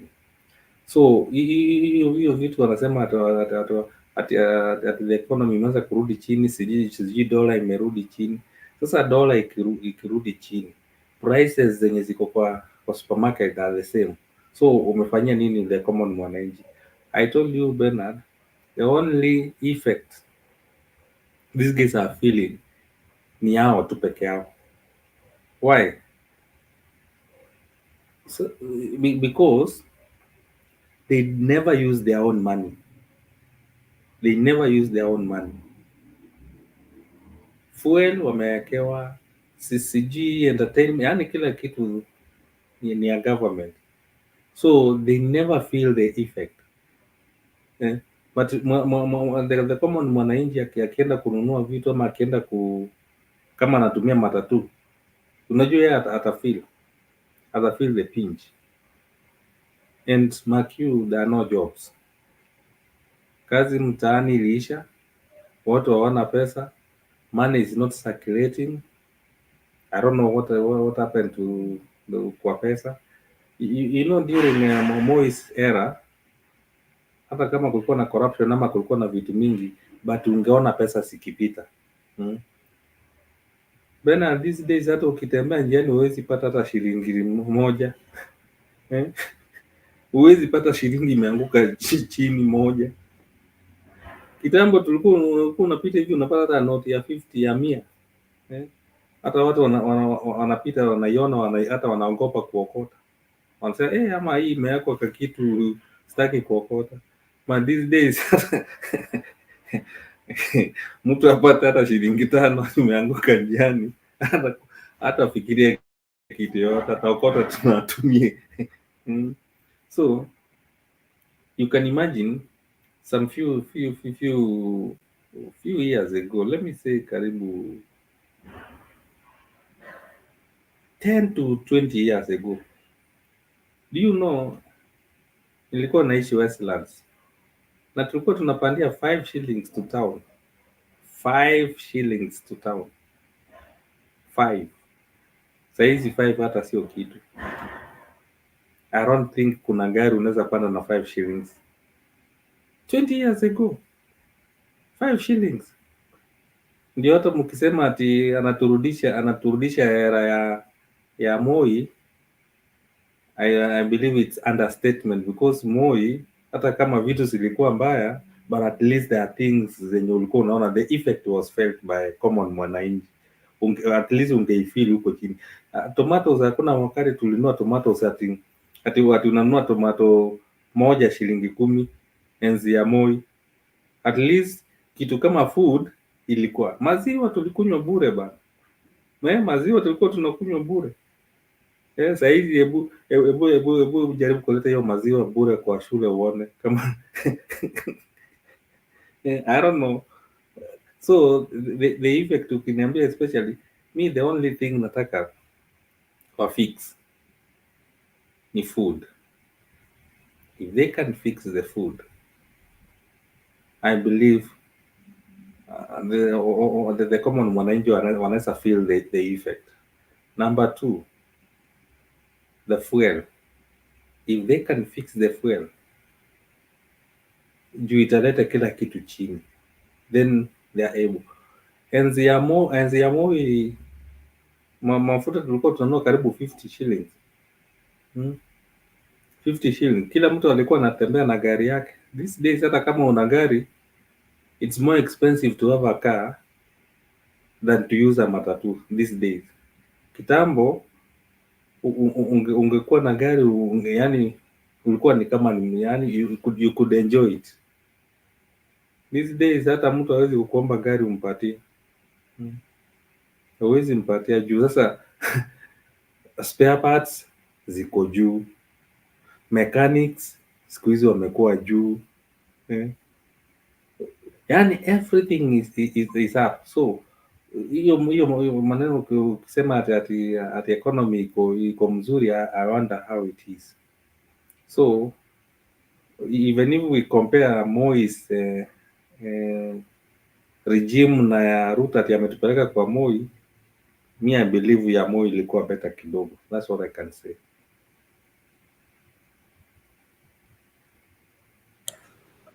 Bwana Innocent, you're comparing the incomparable.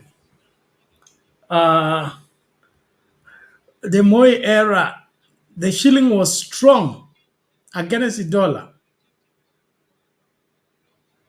I was, I think, in primary school when the shilling was exchanging against the dollar at 35 shillings. 35 bob was $1.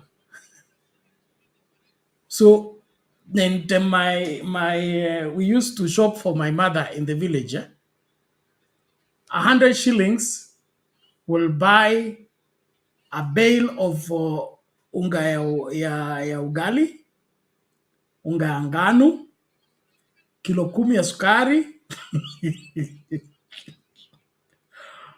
mafuta ile gorogoro moja, pika kwa kimbo, and all that will fill the box and send via Kamba for my mother in the village. 100 shillings. Today, 100 shillings cannot buy onions, tomatoes, and dania. Hizo vitu tatu huwezi rudi nazo kwa nyumba. You go to buy tomatoes and onions and something else, you will not succeed with 100 shillings. So what we are dealing with here is like what somebody is talking here, the purchasing power. Okay, what is the purchasing power of 1,000 shillings? What was the purchasing power of 1,000 shillings then and 1,000 shillings now?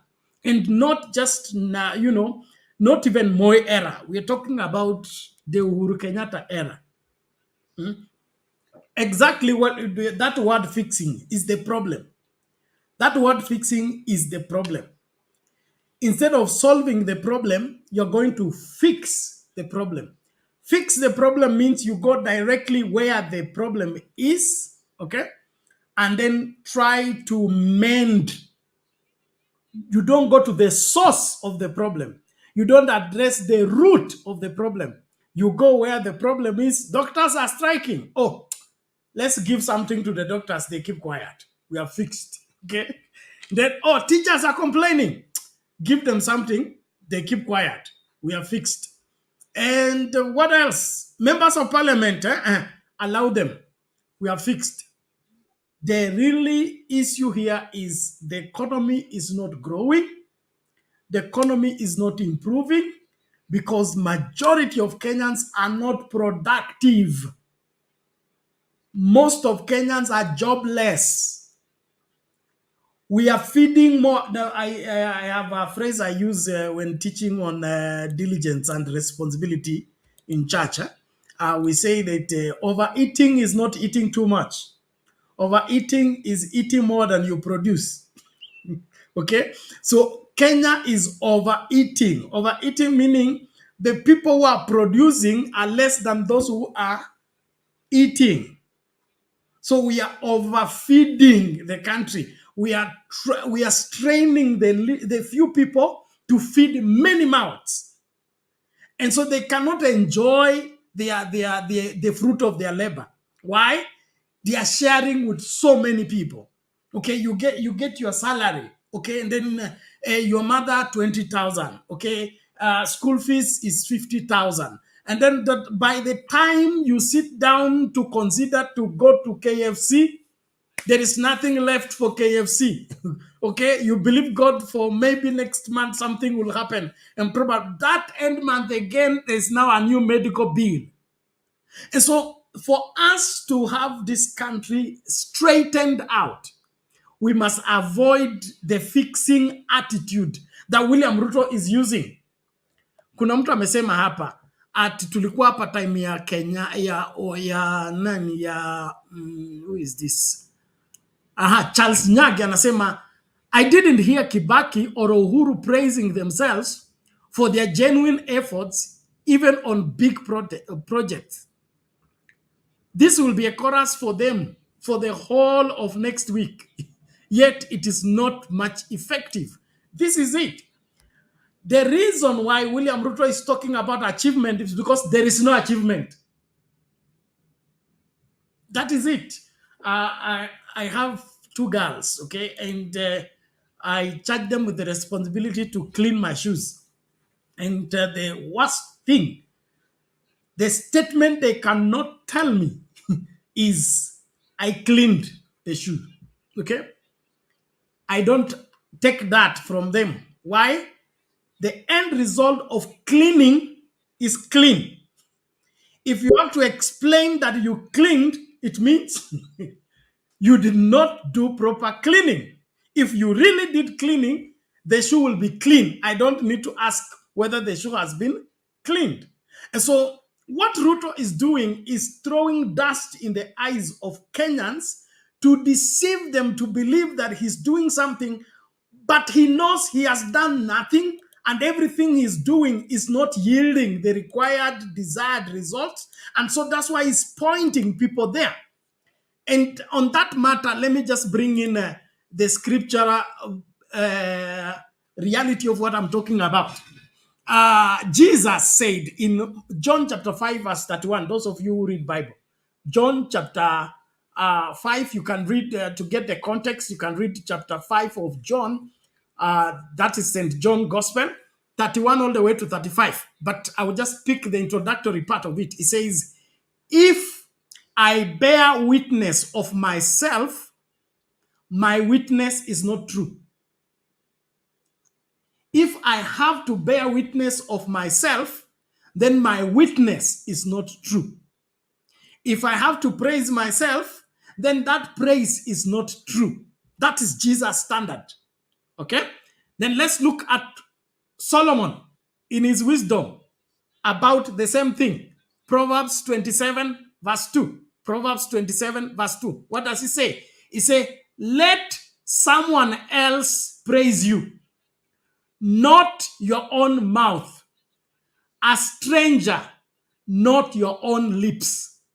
That's Proverbs 27 verse 2, Living Translation.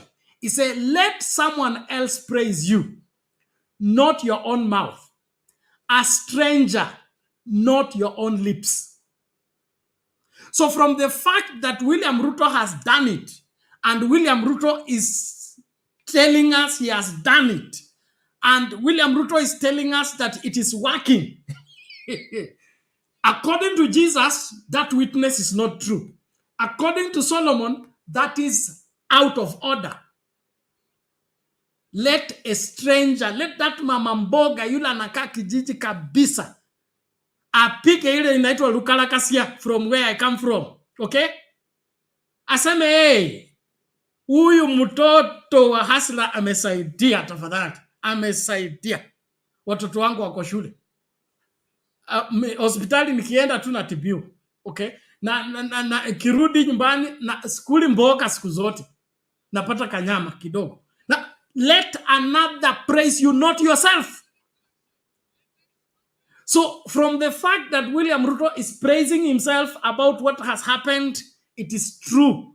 It is not there. Don't look for it. Put a commission of inquiry. You will never locate it. Call the prophets to see for you. It will not be there. Bring microscope. It can't locate it. That is why it is on his lips. Kama unaona hiyo nitasema kama Shikuku. Shikuku was my favorite politician. He used to come to the meeting with sticks and he'll give a point and say, kama unapinga chukua kijitu unirudishie. If what I have read is not Bible and is not true, compare it with William Ruto. Kama unaona hiyo ni uongo, chukua kijitu unirudishie.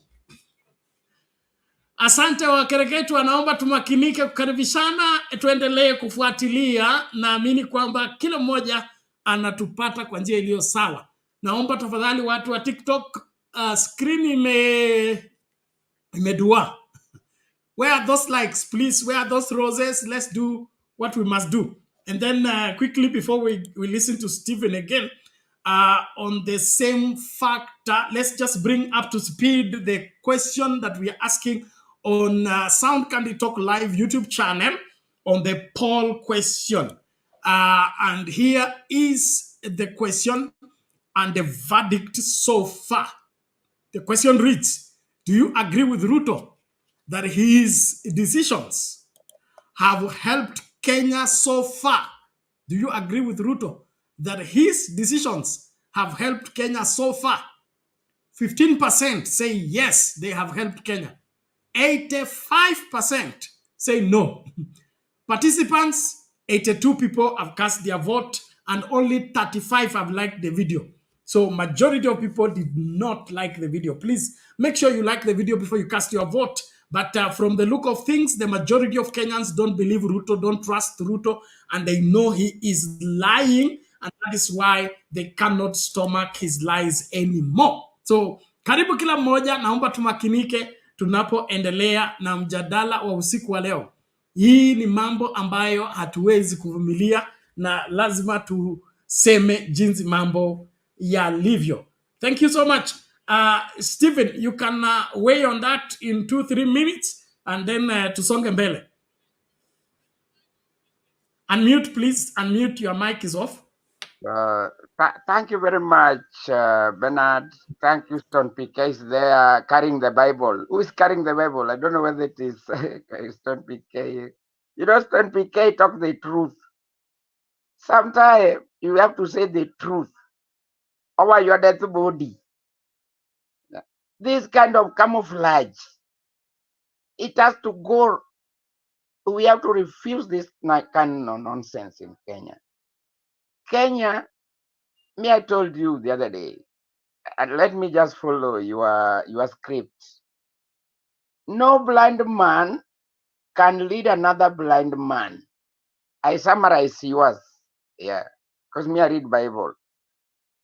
Yeah, so we cannot be blind that Ruto, a con man, blind us for nothing. My proposition is that, now I'm talking to Kenyans, because I'm also political. All these people called women representatives, they should remain in the counties. There's no contribution. Yeah. Like me, I can denounce Esther Passaris. He cannot be lying to Kenyans that things are going good and things are wrong. just because he sits in the parliament.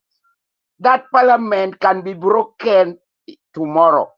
I'm telling you, don't lie to your resident. Because, okay, for example, if you are a woman representative, who are you representing in Nairobi parliament? You should represent those women there who has received bad fertilizer. You don't know their soil will be bad. Me, I'm just going. Her name is like my mom, Esther, but my mom died a long time ago. It's rubbish. These are people called democrats. As we know everything there. In Kenya, we know everything. We follow everything. Don't think that I'm in UK. I don't follow because I have people there. Our children who matter to us, to me. So all the women rep, because I'm the one also who did what is called women empowerment. The likes of Kiome, Karua. Is it Mata Kiome? I don't know Mata.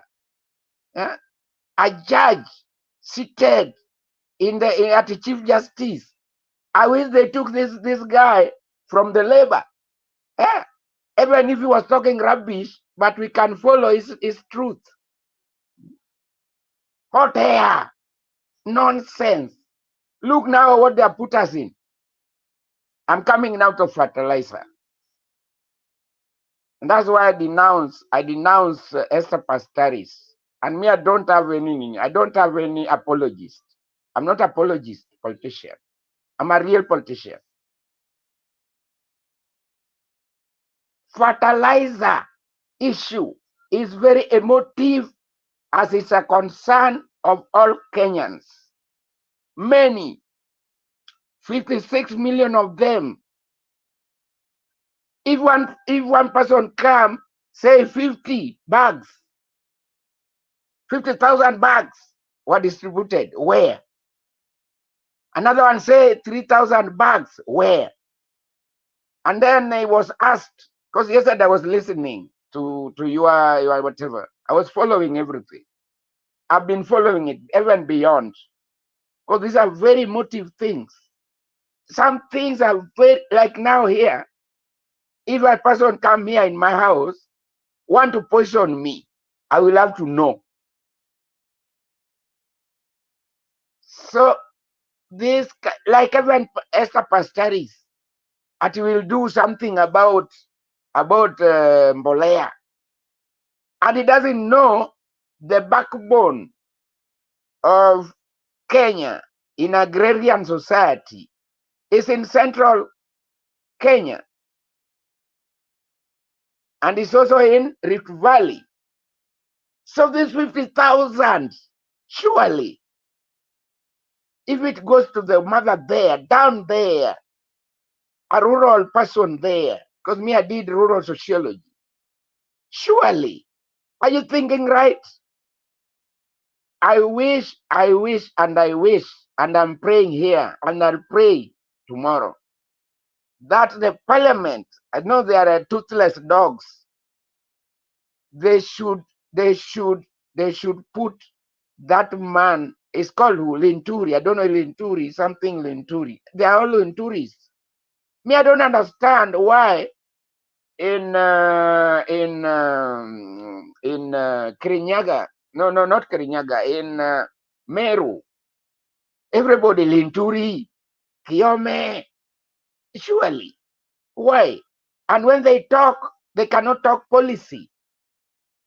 Now they're telling us that even if he's in the office, he doesn't know statistics, he doesn't know any facts, he has to be consulted at just a ministry of agriculture ministry only. Surely, where farmers are, you cannot go to the level there. The other time, you remember when the Narok, when they just took the power, when he went to talk to people in Narok, people, the pastoralists were dying. meaning the animals were dying. He didn't speak anything. So why fertilizer? And you know, fertilizer, even the animals will eat the crops.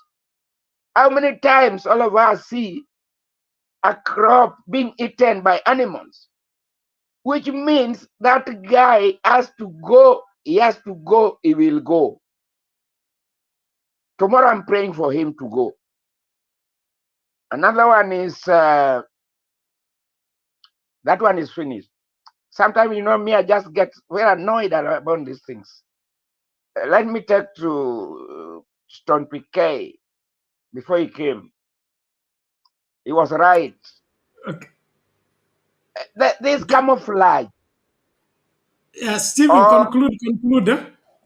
Yeah, let me conclude very fast. So you want me to conclude what? What we are saying is this. Okay, let me conclude by this these statistics going around. At small money is coming down. Where is that small money? That small money is not, we are not happy in Kenya. Why? Because of 2023 financial bill. So there's something called justification. You cannot justify what is wrong. So whatever people are doing there, they're just justifying. Surely, how can you justify a mother there, a rural person there, doesn't have money, at life will come down because of the fuel? The fuel, they were happy if the fuel could be sold in Kenya from the neighborhood. But who can afford it? Nobody. My mom was Esther, not Esther Pasparis. Excuse me. The other one was Rachel. Rachel was next. That time, I used to just, my mom just tell me, go and get paraffin. Cheap. But even if it is much, Rachel could tell us it's much. Just send your son. I'm the son of Esther. You just cross the border to Uganda, to Tanzania. You get it in a big gallon. You put it in your house. Cheap. Now this kind of, at 18 shilling, surely, a kerosene. How do you cook? That is what is called forest deforestation. Tell Ruto. Ruto is a botanist, is not aware, he will not be aware, he's a con man. Thank you. Be con man. Okay, thank you, Stephen. We appreciate that. Everybody, let's be on the lookout, ensure that you don't get carried away by the propaganda from the Ruto team, which is trying to deceive Kenyans that the artificial fixing of things is actually working and translating into better life for Kenyans. From our groundwork as well as interactions with every Kenyan, nothing is improving in this country. We are moving from bad to worse, from worse to worst with every passing day. And so the artificial way of fixing the shilling and the artificial way of trying to pretend that they are lowering the cost of fuel, it is all their usual scheme of scamming Kenyans without Kenyans suspecting. So every Kenyan needs to be on the lookout and ensure that we do our very best. Economy only thrives when everybody is productive, or the majority of the people are productive. Tembea mtaani. Stony Pike anakuja ndiye anaongea masuala ya mtaani. Kama unatembea mtaani na ilikuwa wakati wa Moi, vijana wengi walikuwa wanakaa jiweni, jobless corner zilikuwa nyingi, and every morning the boys would be gathering in that place. So what happened when Kibaki came in, introduced tuk-tuk, introduced boda, all jobless corners were empty because every young person had gone out and was engaged into productive labor. That is what translated into the economy moving from negative to positive, and it began to grow. Look at what's going on right now. Jobless corner, zimerudi zote. Even those who are doing boda, they are begging for somebody to carry because everybody ameanza kutembea kwa mguu kwa sababu they can't afford the boda ride and all that. So it is, childish to say the least for anyone to mount the pulpit and go to tell Kenyans that his decisions are helping this country. In my opinion, it's not. And kuna mtu alisema hapa, nafikira ni Innocent, kwamba kuna wakati ambapo mdomo wako unaachwa unaozungumza yale ambayo ilikuwa utarajii yazungumze. Listen to this even as Tony PK takes over. I will make a communication after this. Asanteni sana kwa huyu rafiki yangu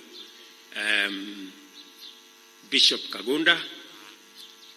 Nilikuwa nafikiri nitamnunulia gari, lakini nyinyi mmefanya kazi mzuri, mmenunulia yeye gari. Sasa ile kazi imebaki, mimi nitamnunulia wheelbarrow.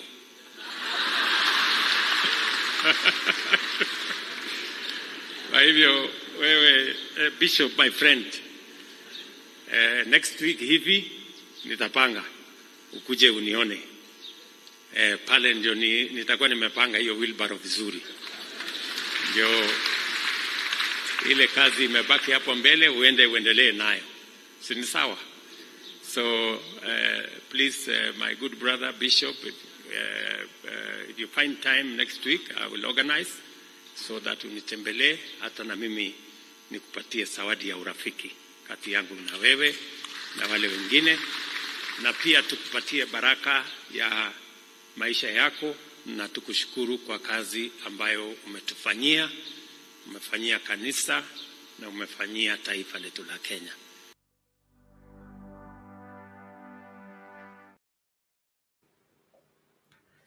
Okay, so wanunulie Bishop wheelbarrow.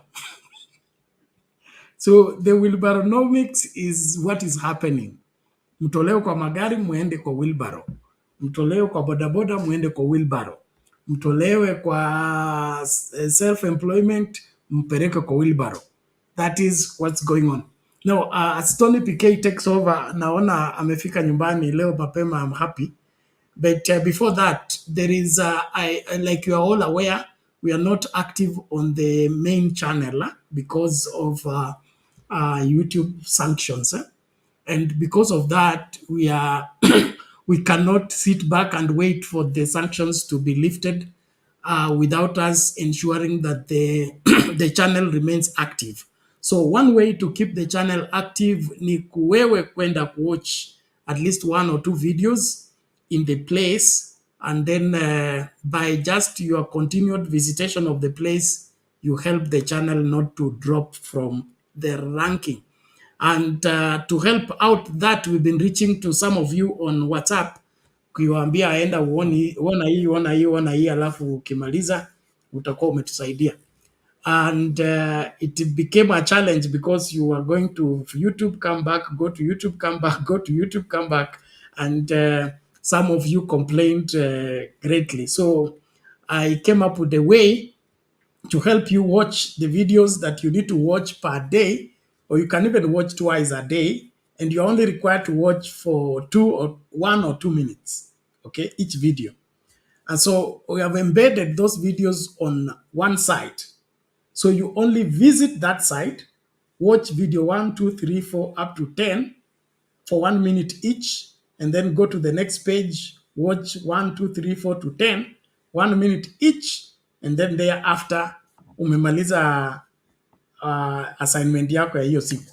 So I'll be sharing that link where the site is, and then it is safe. It's safe. Haina virus na haitaumiza gadget yako, and is viable both on phone and on PC. So please, we really want you to help us so that as much as they have blocked us from going live on the channel, we should physically be present on the channel to help the channel not to drop on the aspect of ranking, because we'll be resuming by next week. I think the sanctions will be over. And so hatutaki tukirudi ikue ghost tena tuanze kubuild from the scratch. So sijui kama mnaelewa hiyo, na kama uelewi sasa sijui nitakusaidiaje, lakini nakuomba hivi, link ndio hii, follow the 2 links Kuna link ya video 1 2 3 4 mpaka 10, then kuna ingine ya nini. We have separated the political shows and the spiritual shows, so you watch either of them or both of them, and it's not, you don't have to watch the whole video. Just watch for at least 1 to 2 minutes each video, and then you finish, umemaliza homework yako ya asubuhi, then kitu kama saa 6 hivi you can go back and do the same thing, and then jioni the same thing. Let's keep those 20 videos actively watched. It will help into sustaining the viewership of the channel, na channel haita drop. Tukirudi tutakuwa tunarudi kwa full house, and it will not be much of a problem. I also want to appreciate the people who responded on our call to see to it that we pay our bills. At least I got responses from I think up to now 5 people, and we have settled, one of you settled the issue of StreamYard, so we are safe. StreamYard for another 30 days, hiyo imelipiwa tayari, tumemaliza. Story ya token, we are dealing with that. But kuna kitu nilikuwa nimesahau, but nataka Stony pekee aongee kwanza, alafu nitaleta hiyo. So na share hiyo link kwa comment section. Wakati unaendelea na show, kama utumii simu yako, unaweza kuwa una watch kwa simu yako tu, kusaidia hiyo channel yetu mzee, main channel isikufe na isianguke katika ranking. Sawa sawa. So link na share kwa comment section, na wale mko kwa WhatsApp nitawa inbox, na ukiona hiyo unajua is from me and I'm inboxing you through my number, so that should not be a problem. But wewe pia unaweza uliza rafiki yako afanye hivyo, because we have to keep the number of viewers at a certain place to stop the channel from dropping in the ranking of YouTube. Asante sana. Stony PK, karibu.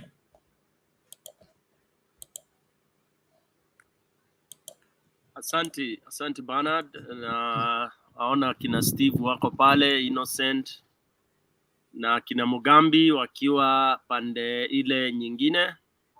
Wote nashukuru kwamba, natumai kwamba mko sawa, na tunashukuru hii ni siku nyingine tumefika kuweza kupiga nduru. Manake sasa ni nduru tunapiga tu. Ni kuwika, tunapiga nduru, tunaumia. Unajua ukiumia huwezi nyamaza, uchungu ni mwingi. Na sasa itakuwa sasa ni mateso bila chuki. Imefika mpaka sasa mwenye kukuumiza amekufinya tu, amekunyonga tu, unapoteza pumzi na yeye anasherekea, anafurahi. Yeah, he has even become a comedian, you know. This is what sadism is all about. A sadist is one who really celebrates when someone is in severe pain. That's all what we can say. He is not even Satan. I think Satan is even better. Shetani ni better kwa sababu shetani siku moja nasikia alikuwa upande wa Mungu, was an angel of God. So I think Satan has some level of huruma kidogo, honestly, because kama uliassociate na sa God, huwezi kuwa sasa ulikuja ukakuwa mtu mubaya hivyo sana. I'm comparing Satan to Ruto, honestly, and I think Satan is a little better than Ruto. Manake Saitani si anaambua anakuacha ufanye madhambi tu, wewe unaendelea kufanya dhambi na yeye ako hapo anakuambia endelea. Ruto naye anazidi kuumiza watu. Bana, na wewe unajua kuprovoke watu. Unaweka Ruto akiambia mchungaji akia Mungu, na mchungaji yako hapo ana clap. Mimi sijui mmepewa nini bana. There is something mmepewa ile, niliona tu Reverend Njoya ndiye hajapewa hiyo. Although I heard some people saying ati Reverend Njoya alifanya vibaya.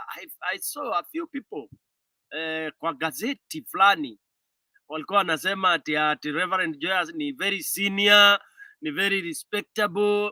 Ilikuwa ni some clergies actually.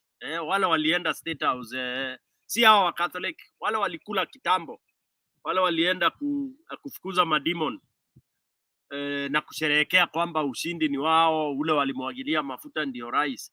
I heard one of them akisema ati Reverend Joya, that was a bad show. Ati an elder does not behave like that. How stupid can we be in Kenya, honestly? Bernard, mimi personally, as I keep on saying, if I think mtu anaongea BS, I can't sit there to listen to it. Even if, hata ikiwa ati ni heshima sana, ati ukae hapo umevaa suti, ati ndio uonekane wewe, wacha heshima yangu ipotee hiyo siku. Disrespect me from that day if I walked out of Ruto. It's just like the way I tell people, whether Ruto hata akaniita saa hii anipatie kazi, hata kazi gani, if I don't think I can. Because I just wonder, when I see people like Pasaris as well, making those comments, what is their conscience, Bernard? So I praise Reverend Joya Sana. That is the Joya we know. That is the Joya we know. And I wish we had 10 of those Joyas. Bernard, tungekuwa mahali pengine. Pazuri tu. Because today, if the church walked away on him, it would be a serious impact. That's why I have an issue with the Catholic bishops who went there. Although, okay, of course, nimeona Orengo ana support, wanasema that they went to tell him that Kenya is... really? Must you go there? Yani unaenda State House kuambia mtu wewe ni mjinga, wewe ni mrogi. Si umwambie ukiwa juu ya miti huko, ama kwa kanisa huko. Ama uende, ufungamano iliendaga wapi? That is where statements used to be issued. I mean, these guys who are there, ati unaenda kwa mwizi kumwambia unajua bro wewe ni mwizi.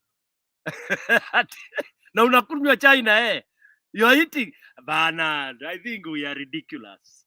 We are ridiculous. Sisi hata shetani hata tusaidia. In fact, nobody will help Kenya, Bernard. Kenya cannot be helped. Kenya iwezi kusaidika.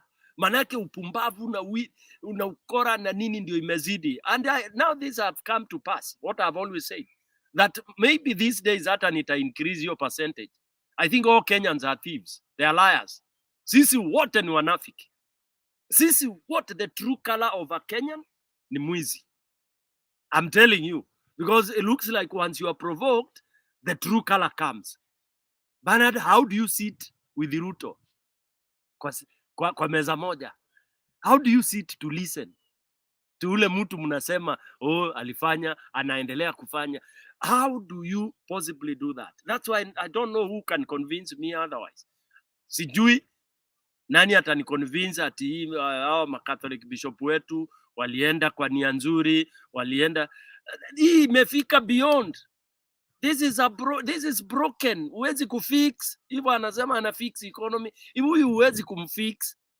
In fact, labda umfix the real fixing ya mtaani. Unajua mtaani bana, nikwambia nitakufix.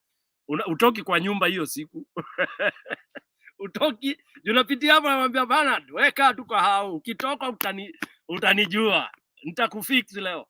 You know, ukitokelezea kile utaenda. Utarudi home bila meno. Ama na majeraha mengi mno tu, because I'll really fix you, you know. So for me, I tend to think that we've really lost the direction in such a big way that I don't know what salvation will be bestowed on Kenyans or in our country to be able to get out of the hole we are in, because we've lost power of reason. We've lost the power of even seeing. We are not able to see. We are totally blinded. And you get this from all the indicators. Look at Kome. Kome saying XYZ about doctors. No wonder. And I hope that ultimatum is okay. The ultimatum he was given to apologize to doctors by 6 p.m. Kenyan time. Which, of course, knowing him, hawezi, ni mwanaume, ni mumeru, ataneto agadhira, yani ametairishwa ile deadly. That is how stupidity ya Waafrika, mambo ya zamani, unasema ati mimi nilitairiwa ile noma mbaya. So you can imagine Murkomen going to apologize. That you can wait forever. But I would want consequences out of that. I would want, and I keep on saying, now we are not appealing to Kenyans. We are appealing to the few remaining people with reason, like the doctors. Shika hivyo, kaza hiyo kamba hivyo. Let them give all the threats. In fact, just sit at home. If you are scared of kupigwa risasi, then stay at home. Wacha sisi wote tukae nyumbani. Tuache Kome na askari wake wazunguke. Hiyo inaitwa mgomo baridi. Just sit at home. Tukae nyumbani na tuwe tunatumania chakula na mabandos, tunatumania chakula, tunasaidiana hivyo. We donate and stay home completely kabisa for 30 days. Tuone kule katatamba vipi, polisi watatupa hiyo matia gazi yao wapi. There are many ways of skinning a cat, and I tend to think it's the high time now Kenyans did what has not been seen before. And when I say Kenyans again, I'm saying it's a few people who can have that power of reason. When we have reached to a situation whereby Ruto mocks us by saying things are okay, I keep on asking, when you say the dollar imeanguka, I mean, I did economics up to very high level. Kuanguka kwa dola maana yake ni nini? Dola ianguke Kenya? I mean, these are very naive kind of statements. Dola imeanguka. Ilianguka ikaanguka wapi? When have you ever heard that? When your shilling is not doing well, when you are so poor because you are thieves, you start saying, oh, imeanguka. Now you are being told imeanguka kutoka ati because it was 150 something. Now it's I think 130 something. Then you are being told that ati dollar imekuwa weak. How stupid can we be? Dollar being weak? Like where? Dollar to be made weak by a shilling? Kenyan shilling? Let me pause there. I see Stephen has something he wants to ask.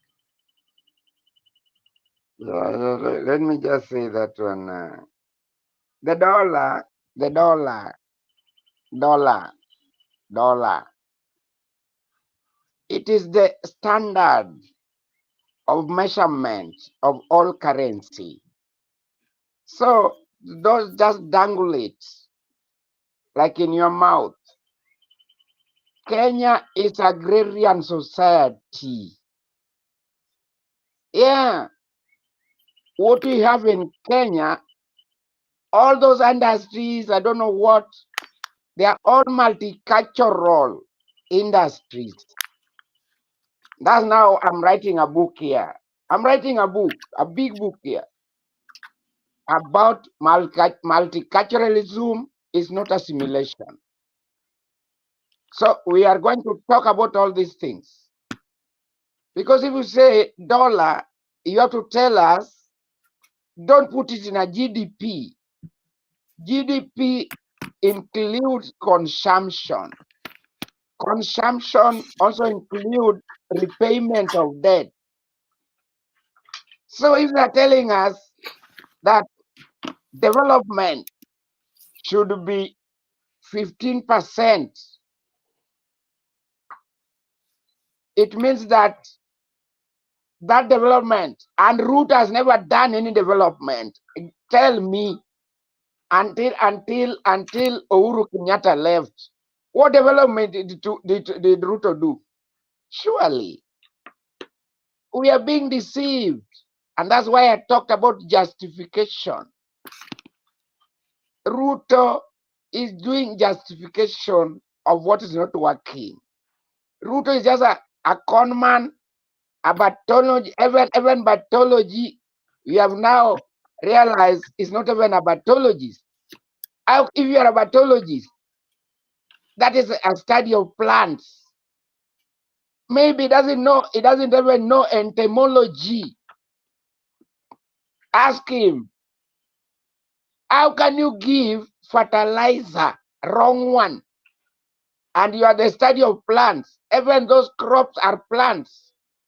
Nonsense. This guy, I think he should have come in my class. Yeah, when I was in Rapogi High School. Yeah, to learn the basics. Even what he knows is just deceptive, money from Moi, getting money from nowhere. I don't know, he was in a CU class. Which CU? How can a Christian union teach you? This Christian union is an association. Yeah. Don't be proud of it. Okay, tell us if you are a Christian union. I don't know where. University of Nairobi. We were not dealing with Christian union. Period. A university deal with the discipline. Ruto is not. He was not in a disciplinarian class. Me, I just say he was just used to, maybe when he went to lunch, he was just going to see people who are dead. He wants people in Kenya to die in Chiromo. Nonsense. Bye. Me, if you talk about Ruto, I just cry. It's okay, Stephen. Thank you. Thank you, Stephen. Because I told them here in UK here. Stephen, hold on. Ruto here. Because okay, this dollar. It is because Stephen, it's like you can't get me. Order, please. You're coming back to you. Thank you. Thank you. Well, ladies and gentlemen, I appreciate everybody for your continued support and followership. There is something not going well on the comment section. Please, I don't understand the genesis of that. UK and who else? Please take it easy. We are here to engage because of our concern about our country, and we want to ensure that we are part of the solution, not part of the problem. So I don't know where your issues of going personal has arisen from. Let's stop that kind of thinking. And the issue of calling people to order is such that it is because of public good. Public good. When you are an elder, you're supposed to serve as a good example for others to follow. When you don't behave like an elder, especially in public, you're supposed to be reproved in public. Public sins are reproved in public. I will give you a Bible example, those of you that respect the Bible. You remember the confrontation between Paul, the apostle, and Peter. Peter was senior to Paul in terms of their walk with Jesus, and Peter was an apostle, walked with Jesus, Paul came in later. But Paul had an assignment to reach out to the Gentiles. Peter was ordered by God to go and preach to the Gentiles, and he was told straightforward that the Gentiles are as good as the Jews. Nobody is preferred when it comes to the salvation agenda. But what happened? Peter began to behave funny when he was associating with the Gentiles. When the Jews, the other believers from Jerusalem were not present, he would interact with the Gentiles freely. But as soon as those who have come from the headquarters have come, he began to seclude himself from the Gentiles to associate with these people who thought that they were being they are preferred, they are the chosen ones, and the rest are engrafted in, which is not far-fetched from Bible reality. But the reason I bring up the story is that when Paul saw Peter misbehaving in public, in pretending to be associating with the Gentiles, and then running away from the Gentiles because his friends from Jerusalem have come, he rebuked him openly. Now, I want you to see the ranking. Peter was senior. He was an apostle before Paul, and he was a preacher before Paul. But when he began to misbehave as an elder, Paul called him to order. So hii story ya kusema kwamba watu wasifanye nini, wasikuwe corrected kwa sababu ni wazee ama kwa sababu ni kina nani, kama mtu ana misbehave in public, he should be called to order in public. That is it. And then Right and wrong does not depend on age. Right and wrong depends on the required standard. Required standard. So if we will do what we should do, let us insist on what should be done, not what somebody prefers. Ruto prefers this country without a constitution. Ruto prefers this country to be at his mercy. When he calls, everybody jumps. Okay? But is that what should be? No. So he may be in office, but he's using that office to do the wrong thing. Then we must call him to order. So we should not shy from saying that simply because he's in a higher office and so he'll be left to do whatever he pleases. That should not be the case. But what I will not encourage on the comment section and elsewhere, let's not go personal. Let's not call each other names. We are only expressing our opinions, making whatever, pointing out on what is right, and we cannot force anybody to do what we are saying. That is what I know. And I've been in this public space for long. I've met different people, especially on this platform. If you come here for personal mandate and you want to make yourself a name or you want to prove a point, itakuumiza. Achana tu nayo. So please, I want the people in the comment section to focus on why we're here. Don't chat outside our topic. That has been our law. That is our standing order. Give your views in relation to what is being debated. Don't divert people from the debate and take them to the bush where you want them to discuss something else that you have information over that we have not put out as a topic of discussion. That way you are abusing the platform. I hope that's clear enough. So please, let's not encourage any form of, getting at each other's throat. Then kuna ile program ingine, kuna watu hapa wanataka kunini, wanataka kujitafutia kakirende chao. Unajua church kuna kuwa na click. There was a church I used to pastor some years back, and it forced me to ban vernacular language in the church as a pastor. Because what used to happen is that as soon as the service is over, the Kikuyus will go in this corner, the Luos will go in that corner, the Luyas will go in this corner, and we are cosmopolitan. We are in Nairobi. And then you see a terere, and then you wacho, then so and then now the visitors are left hanging. They don't know where to go. They don't know who to talk to because everybody has switched into their own clique. So nikafanya ile nilikuwa naita government special announcement from today. As long as you are in this compound and you are in this church service, no vernacular language and no associating with people of your tribe. After service, let's all interact and talk to each other. So kuna watu hapa kwa hii platform wanajaribu kukusanya clique yao and then waanze kutenga wengine. That is not why we are here. We are here trying to seek a common solution to this, our common problem. So tafadhali tuachana na hizo stories za classes, tuachana na stories za tribalism. Let's focus on what should be. Thank you so much. I salute and value every one of you. Your input makes all the difference. But let's not lose. The main thing is to keep the main thing the main thing.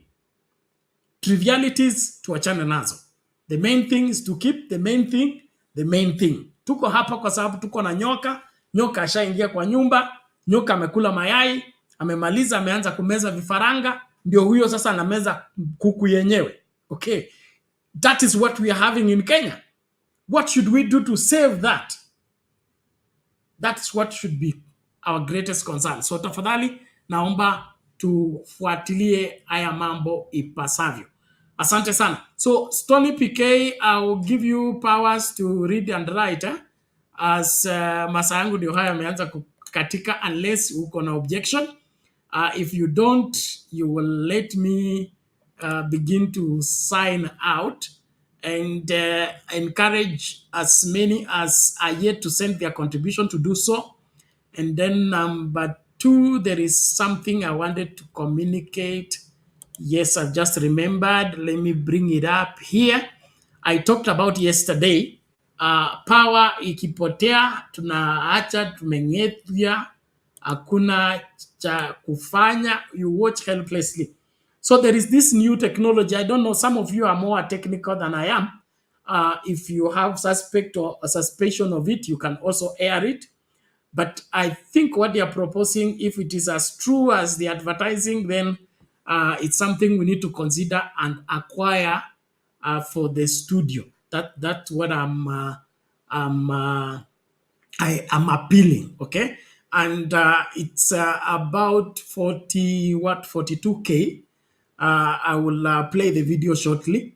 And with the 42K, that one nilikuwa tunataka wale watu ambao wanaona kwamba hii kazi tunafanya ni muhimu na wanaweza kuinvest kwa hiyo gadget, kuongeza kwa hii studio. Unajua hapa tuko na cameras, tuko tuna gadgets tofauti tofauti ambazo zinafanya kazi. So you can choose to buy for us that battery na ina charge for 1 hour and it can stay for long and keep power wakati kuna blackout. Let's just watch this. And then from there, I want people to volunteer. Waseme wao wanataka kununua hiyo kuongeza kwa assets za studio. Watch this. Hakuna feeling poa customer kupotea na uko sorted. That's where this device comes in. This is the EcoFlow River 2. You don't need to be reliant on KPLC. It is able to power 90% of your house appliance when lights are out. Think of it like power bank ya nyumba. Let's be practical kidogo. A regular power bank charges my phone about 4 times, but this can do so up to 20 times. It can charge my camera up to 13 times, my laptop like 4 times, and lights can be on for up to 20 hours. Interestingly, my regular power bank takes up to 4 hours to charge, but this takes up to 1 hour with its X-Boost technology.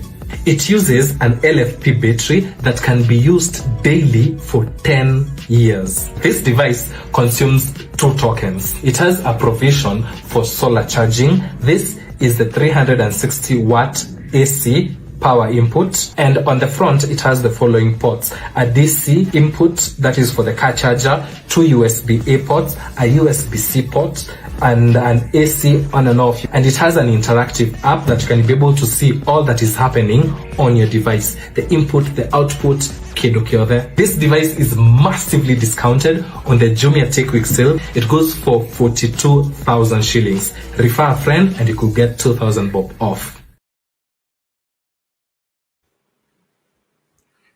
So I will leave us to ventilate on that, and then you let us know. Now, those of you who are technically enhanced and technically informed, we should also research on the same so that we don't invest in vain if we are making that investment. But from what I think, if we acquired that, itasaidia, especially in a unreliable Kenya Power, hizo zinaitwa nini, transformer za Ruto zilirudi, miti za Ruto zilirudi, na watu wa Ruto wale watu Uhuru alikuwa amefukuza wote kutoka Kenya Power, Ruto aliwarudisha. So we cannot rely on Kenya Power to do anything. At times, like kuna ile siku power ilipotea tukio kwa show Stony PK, it came back after 8 hours. You can imagine, after 8 hours your power came back.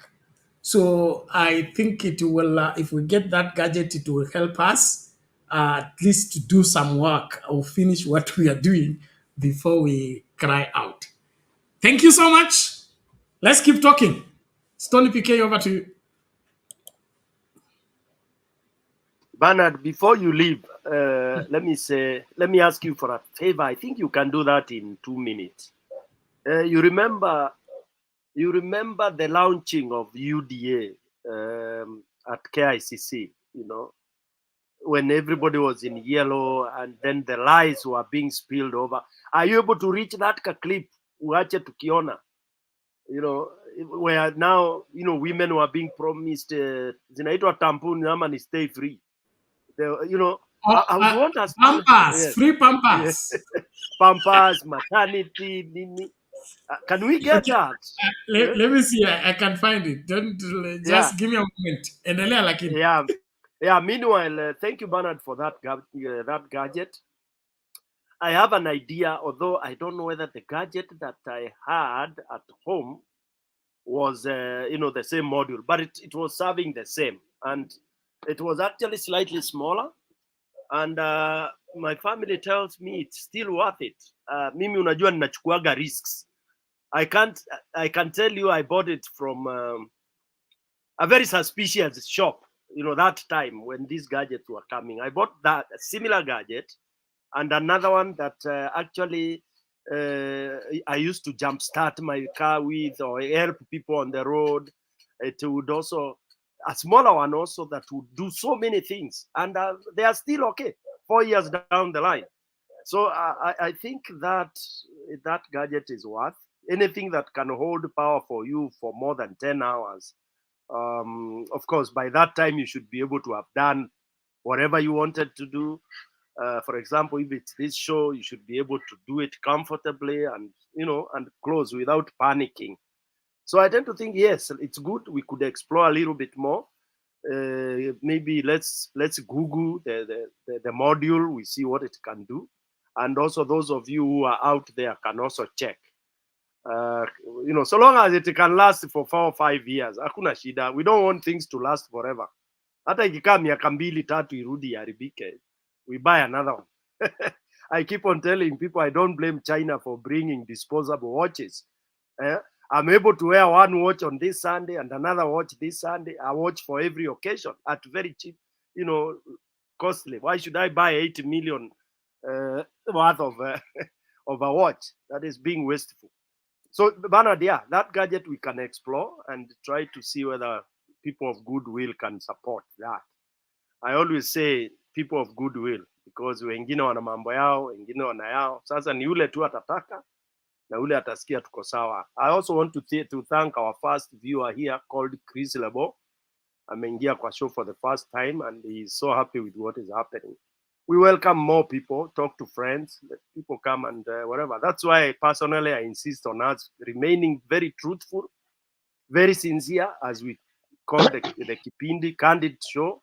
Tuseme ukweli, kutukanana si ukweli. Let's not insult each other, but let's call it as it is in matters politics, because that's why we are here, and it is matters politics Kenya. Indeed, matters Ruto must go. That is more precise. I don't think we are here to celebrate Ruto's wedding, how many wives he's marrying. For me, even if things changed, I will never, ever recognize Ruto because hata mwizi akitubu, hiyo kawizi ile amenenia, unless arudishe kila kitu, let him return everything na confess hapo Uhuru Park, then we will forgive him. Arudishe kila kitu. Yes, na wale watu wameua, wale watu everything. Then we will go Nigeria way if he confesses 100%, and then we flog him also. Then we are able to to forgive him because the damage is damning. The damage is damning. What Zakayo is doing, it's not a joke. Killing education, sincerely speaking, that there are people at home who mtoto ako nyumbani na hataenda shule. Bernard, you can imagine if you never got a chance to go to school. What will you say? Huyo mtoto utamreverse aje, atarewind aje, atakuwa nini huyo mtu ambaye ako 10 years sahi? Ati atemange si kusoma kwa sababu tulikuwa na president alimaliza. Can you imagine that, Bernard? We forgive. Mtu akikwambia kwetu tulikuwa na umaskini wa hali ya juu. Mamangu alikuwa single mother, she had no job, ndio nikatoka shule sikuenda. Saa hii tunapeana excuse ya Ruto, rice, kukula pesa, kuiba pesa za wananchi. Na Wakenya tumekaa hapo tu tukilay eggs kama malenge. Sincerely speaking, it is unbelievable. It is unbelievable. Yes, Bernard. Yes, your video is ready. I can roll it if you are ready. Okay, let Steve say something. Steve, sema kitu alafu tuone hiyo video. Yeah, you are right. That one. Thank you, Stone PK. I don't know where you got the name Stone PK. You are Stone, real Stone. if anything can interfere with children, it's called regeneration of Kenya. And Ruto has become like a camouflage. You see? And you have to be asked that what is your dad? What is your dad's name? Where do you come from? Are they rich? Are they not rich? How can a child like me, when I was a student, how can I can answer those questions? Nonsense questions. I'm telling you today, since Ruto came to power, my son is in university in Karatina. Imagine, all the time, no food, no nothing, no nothing. Daddy, daddy, daddy, if you die, I will cry. Imagine. And me, when I went to university, it's only my mom. I had only my mom to take care of me. My dad died in 1974. But we could make it. My daughters made it without Ruto. Yeah. They were in Kenyatta era. Imagine. So what is this called Ruto? Denying our children help. Because me, I'm very knowledgeable. Okay. Why deny children rights, education rights? What about capitation? Surely. Ruto is a dog. Okay, Steve, let's watch the clip because we are still here. Then you come. I'm negative. I'm not negative. I don't like Ruto. Yeah, Order. Asante, Steve. And agree with you. Ruto does not believe in education. Ruto is the current dynasty that we have. He came into office on the premise of attacking the dynasty. When he is behind the dynasty in terms of him becoming the dynasty and wanting everybody to bow to the dynasty. That's what he is after. He wants, we came from less privileged homes, but in class, we were the same. Nobody was discriminated because he comes from a less privileged home. Went to school with people who are wearing shoes. Some of us came without shoes, but we played together, learned together. We beat them in exam, even when they're having shoes on. So how do you begin to classify students in terms of their family background and economic capability so that they qualify for help or not? Ruto is a disaster for this country. The earlier we understand that, the better. And the faster we kick him out of office, the better. Wakenya, kama bado mnaona kwamba kuna kitu ambacho Ruto atafanya ambacho kitafaidi Kenya, mtaendelea kuota. Ukweli ni kwamba Ruto ni kama nini? Rafiki yangu anasema shetani na dini ni kama mke na mme. Sema wakati shetani anakuharakisha kwenda kuzimu, mke wake ambaye ni dini inakuleta polepole but in the same direction. So utafika kuchelewa, lakini utafika kule ulikuwa unaenda. So Ruto na shetani hakuna tofauti. Mjitahidi kujinasua kutoka kwa minyororo yake yani ambaye. Listen, watch to this video how he pledges and it's shocking. Now to matters health. Welcome, Your Excellency. I, William Samoei Ruto, on behalf of Kenya Kwanza Alliance, do hereby commit to establish the Hustler Health Care Program. By December 2022, every Kenyan, including every Kenyan woman, shall be insured or shall have health insurance at affordable premiums, and where they cannot afford, the government of Kenya will pay for the women who cannot pay. Secondly, I commit to ensure that adequate numbers of community health volunteers and established a cost-sharing framework between national and county governments in the payment of their stipends. I commit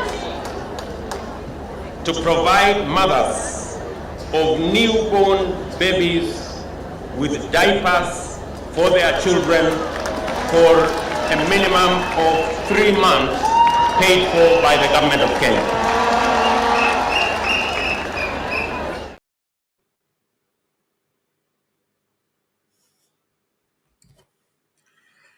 There you go. There you December have it. 2022 ijafika.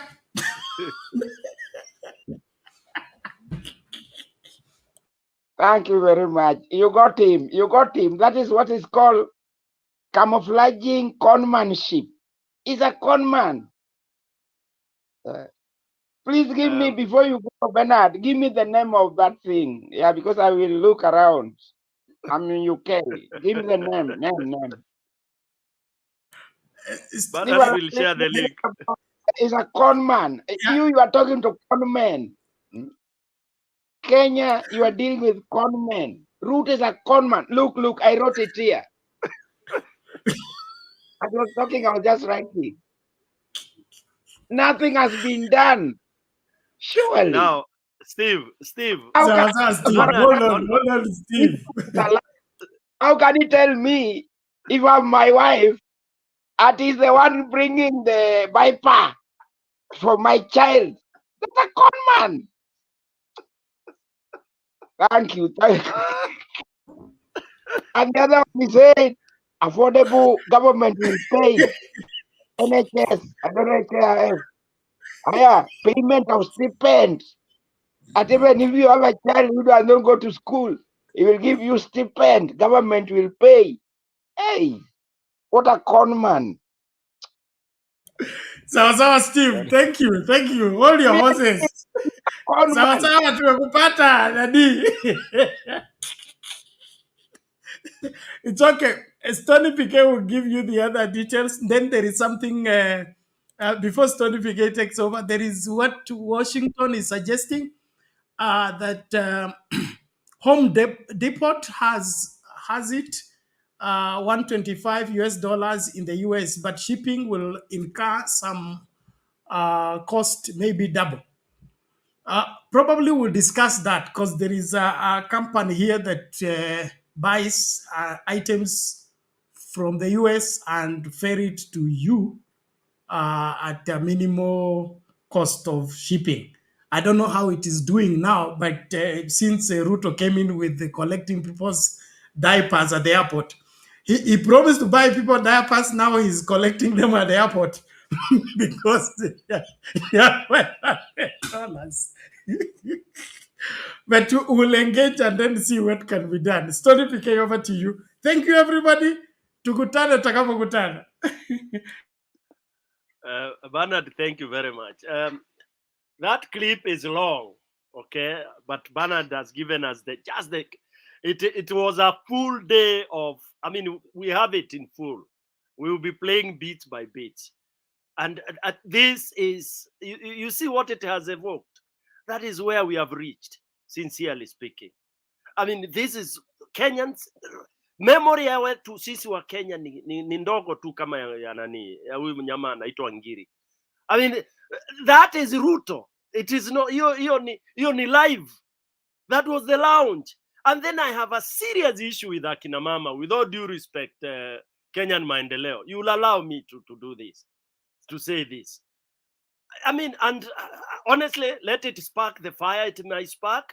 But I also, as much as I trust our ladies, so much so because they are the ones who gave birth to us. Look at who is seated there, honestly, swallowing that garbage. Who is flagging Ruto, honestly? I mean, we have to rethink again. And this now takes me to something I've never wanted to discuss with people. My own, I have some personal doubts in the way the world is being managed. I've always asked myself, why were our ladies not in the forefront of Christianity? I know this will spark a lot of bitterness and all that. But I want us to start rethinking. Why is it that the elders in the communities, we had subdivided our jobs? Tulikuwa kunasema hii vita haiwezi enda akina mama, wacha tuwaweke hapa nyuma, wacha wazee waende. Why did we have those kind of structures? Brother Stephen, you are a socialist like me, sociologist like me. You will tell me, why was it so? And someone should not tell me that African culture was discriminatory. Not even African. Even the Mzungu. There were division of labor. There are things. Kuna mambo ilikuwa tunasema hii sasa tunaenda kupasua mawe, akina mama wacha wabaki wapikie wazee uji, ndio tukishamaliza kupasua hii mawe ndio watatuletea uji. Why did we have that? Could we have messed up or began messing up everything when we started aping, copy pasting things that we didn't know what was the purpose? There is a problem. Look at those who are singing Tugokera Tene Tugathure Ruto, wearing yellow and all that. Look at Mount Kenya region, who are in the forefront, who are duped and lied to stupidly. Unaambiwa bibi yako atakuja kupewa tampons, atakuja kupewa nini za monthly, hizi zinaitwaje hizi vitu, hizi za kina ladies, sanitary towel. How can we, sincerely speaking, when you even enter immediately unatoa Linda Mama and the rest, that is where that package was. And you stand in front of the TV, in front of the whole world, you start fooling akina mama this way, and then somebody tells me Ruto respects women. And then we sit here saying ati labda Ruto atabadilika. Sincerely speaking. Bana, ukiona mtu yani, can you imagine, when did you ever stand in front of your mom and you seemingly lied to her openly? Other than kama umeiba tu kasukari, unamwambia mom sikukuiba sukari. But there are things you don't play around with your mom. We have that respect with women, with the ladies. Ruto has no respect at all. Those things he said, your video tukisikiza yote hapa, this station will go on fire. And then he comes to tell you his decisions. This man should be stoned to death, Bernard. He should be stoned to death, sincerely. Mimi sioni punishment ingine huyu jamaa anahitaji.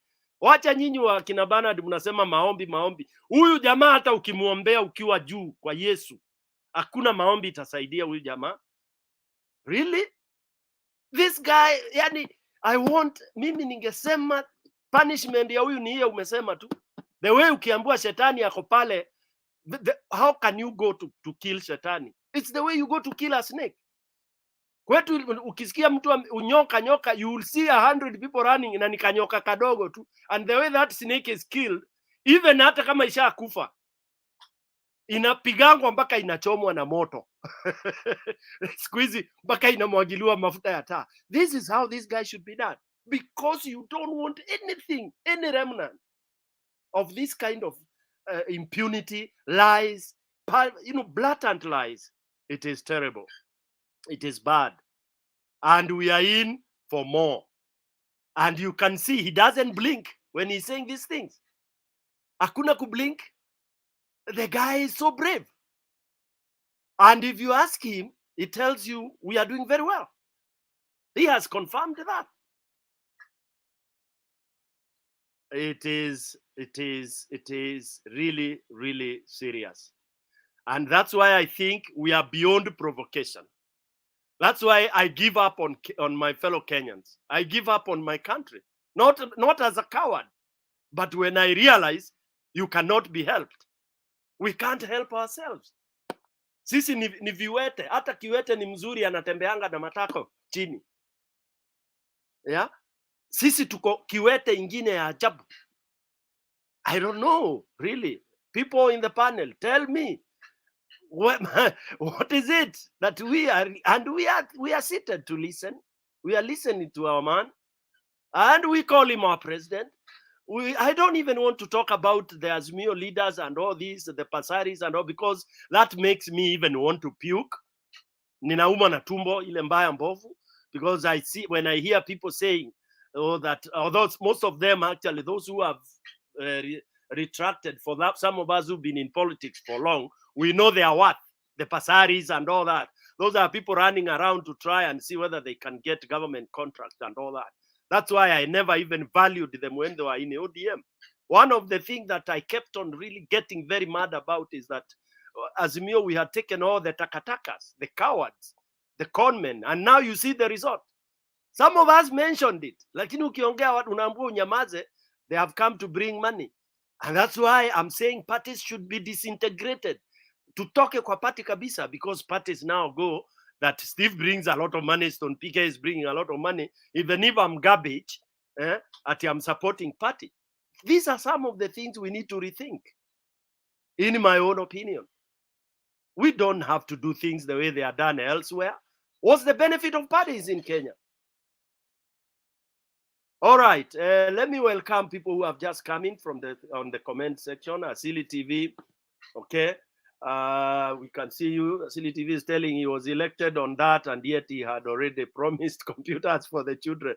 It's true. Asili TV is reminding us, despite saying he will give your wives tampoons and stay free, ama zinaitagwa nini, sanitary tower, we had already forgotten that he had promised bridges, he had promised stadiums, he had promised computers to every kid in primary school, confidently. Wakenya, mpaka Yesu arudi, ndio sijui hata Yesu kama atatuokoa, Stephen. I don't think even Kenyans will be saved by Jesus. Jesus will come and go back quickly. He will not want any Kenyan near him. Yeah. Steve and Innocent, anybody who wants to say something? Kenyan Maandamano, I can see you are struggling with your net. We hope you'll be able to come back. Let's thank Bernard for taking us this far. We've allowed him to go and rest. We also calling upon other people, those who want to come and join, please come in. Leo ni moto, because we have to call it as it is, and we have to come up with solutions. I don't like when people say we have to sit and talk. We are not talking now. It's no longer talking. The thing is, we either go to the streets, burst the bubble, or remain in our houses as cowards and die. All right? Remain in the house as cowards and die, or remain in the house as heroes. Don't go to work, sabotage this thing forever until the guy goes home, or join the doctors and do what needs to be done. Boss lady, I can see you. Freedom, I can see you. Thank you very much. Hannah, UK, karibu sana. Now we are happy to see you participating on this other side. I don't know who wants to come first. Innocent, you've been quiet for some time. And then Steve, any of you can come in first. We are still few in the studio. Okay. PK, thank you. Those are some of the clips I was saying we need to be playing, and that's why we said last time we need to have those. This hii ni enzi ya digital, and Chris Lebo, welcome to the channel. I can see you are the first timer. This is how we speak things out as they are. Karibu sana, and bring more people. And I know you are going to like the show. You are going to benefit from it. There are areas the government cannot do for us, or the MPs cannot do for us. Our leaders, Mali imefika, they cannot do for us. As we said before with Wakina Ben, Wakina PK, we said Mali imefika, baba saizi ashatoka. Now the only people who are remaining is not even our leaders. It's us as citizens who need to wake up and rescue our country. So especially the people when you come up na you and the YouTubers wenye wako wanakuja na shows online. I see many guys wanaenda hizi mavitu zingine za pranks ama nini, wasting a lot of time bring some shows that which are not beneficial to the citizen. Let me believe that some of our YouTubers also, new guys will come up and start bringing some of these things. I remember in Citizen, I think in Citizen we used to have what we call truth meter. Yeah, truth meter, wanakuambia vile ulisema, alafu wana engage, wanaona kama it's a hit or it's a miss. Those are some of the vipindi zenye zilikuwa kwa mainstream media, but now these days zimeenda zimekufa. That's why I'm saying it's high time, PK, as we said, that way forward, can we get YouTubers now who come up with things like truth meter, wanaleta vitu kama hizi zenye wanasema inawekwa hivi, and then wanasema how many months are over, how many years are over, wanasema ni 1 ama 2 years are over. Since you promised this, what have you done? There's nothing. So it's a miss. So if we continue bringing these issues like this, itafika mahali watashindwa kutudanganya, because akikudanganya tena unamweka kwa hiyo truth meter, you gauge. So YouTubers, on your case, please, we need more other channels zenye zinakuja na zinaanza kuongea hizi vitu into, unajua the YouTubers are ama the clips za YouTube, they're easily they trend than is mainstream, because mainstream ni kama they have started hiding themselves. They don't want to kuonekana wanaguza hivi na hivi, otherwise the license might go. Lakini YouTubers wakikuwa na yani guys wakikuja na new channels like those ones zenye zinakuja zinagonga ama zina educate people, then we are good to go.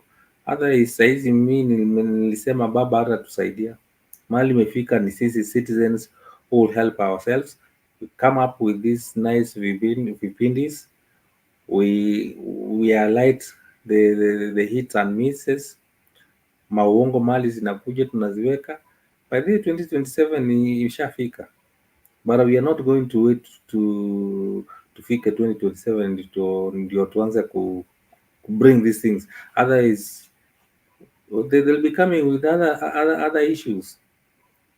Issues inakuja, so uongo itakuwa inaletwa ingine, and they might come up. By the way, they are planning for another slogan ama something else yenye watakampenia for the 2027. Last time ilikuwa ni mama mboga, dynasty versus so saizi kuna something cooking maybe they are looking at, but before they do that, it's high time tuanze kusema hizi vitu. We remind ourselves always, and that's why I'm saying tukikuwa na some of the YouTube guys who will come up with some nice vipindis zenye zitasaidia ku enlighten watu, ndio watu waendelee. Unajua hii maneno ya especially WhatsApp ama nini, hizi ma clips they trend and they go faster than the news, is mainstream news, because ukipata ka clip unatumia rafiki yako, unatuma kwa group nyingine, yani inapita to many people and people are able to realize what is happening. So wacha watu waanze kuleta hizi mavipindi and we are able to enlighten others. Soon became in my net ni kama inaenda chini. I think I'll leave you because net yangu ni kama imeisha. Tutaonana kesho. Thank you. Thank you Innocent, asanti kabisa, wewe ni sawa sawa. Hata sisi hatutakaa sana because some of us are tunaenda kazi, lakini tutasukuma kidogo ili tuweze kupasha Wakenya na habari zinazo nini. I agree with you Innocent. Yes, people should have what we have, like what we have just shown. It's called juxtaposing, big English, to use Steve's word. We juxtapose what Ruto said then and what is happening today. But he doesn't care. You see, for us, what we want is for Kenyans. I don't know how many Kenyans now care anymore, but we still want to show the blatant lies, the conmanship of this Satan. Okay, what is really happening? Because as I said, Kenyans they are extremes. In Kenya, everything extreme. Foolishness is extreme. Richness is extreme. Wizi is extreme. Selfishness is extreme. Ukabila is extreme. We go to the extreme. But then we don't know to the extreme of condemning Mwizi, because we are also, I think, we believe in it. Okay? Now you are innocent. You are saying 2027. Ruto, right? 2027, his slogan will not be anything else. It will be dishing out money. The money is stealing. Anakuja kwa familia yako anaacha 10,000, and you'll go singing because 10,000 kwa family moja, that's a lot of money. People will say hata afadhali mwizi huyu anatugawia kitu kile ameiba. That is what will happen. So he will buy every household. He will bribe every household. And in the sense that even if you go to vote, he will rig and say that he's very popular, because people will be singing, will wake up early to go and tuchague mwizi wetu. I want to give you an example why I have no hope in any election in Kenya as of now. Personally, Son PK, I have no hope that in Kenya we can hold an election and elect a leader. That is far. I mean, with my experience and everything, I know I know the journey, and I know how we have concluded this journey. The conclusion is that elections are not possible in Kenya until we get that one person, Kagame, who will come in and dictate, mark my word, big English again, dictate in the true sense. Somebody will come and say, to hell with democracy, to hell with the constitution we have, to hell with everything. I am the one who is going to rule for 3 years, and I'll rule this way. That is when we will begin. And we are praying that that person will be very bad. He will be so harsh to whip and beat us to be able to know how to count votes. We are looking for that person akuje atutandike, atufundishe kuhesabu votes na kuannounce votes properly. I'm looking for that guy, and I will adore him. He can be a hyena, he can be whatever it is, but so long as he will teach us how to vote, because we know how to vote, but we want to know how to count the votes, and we want to know how to count the votes and announce the true winner. And if you steal even one vote, you are stoned to death. I'm looking for that person. So that is the person I'm looking for before 2027.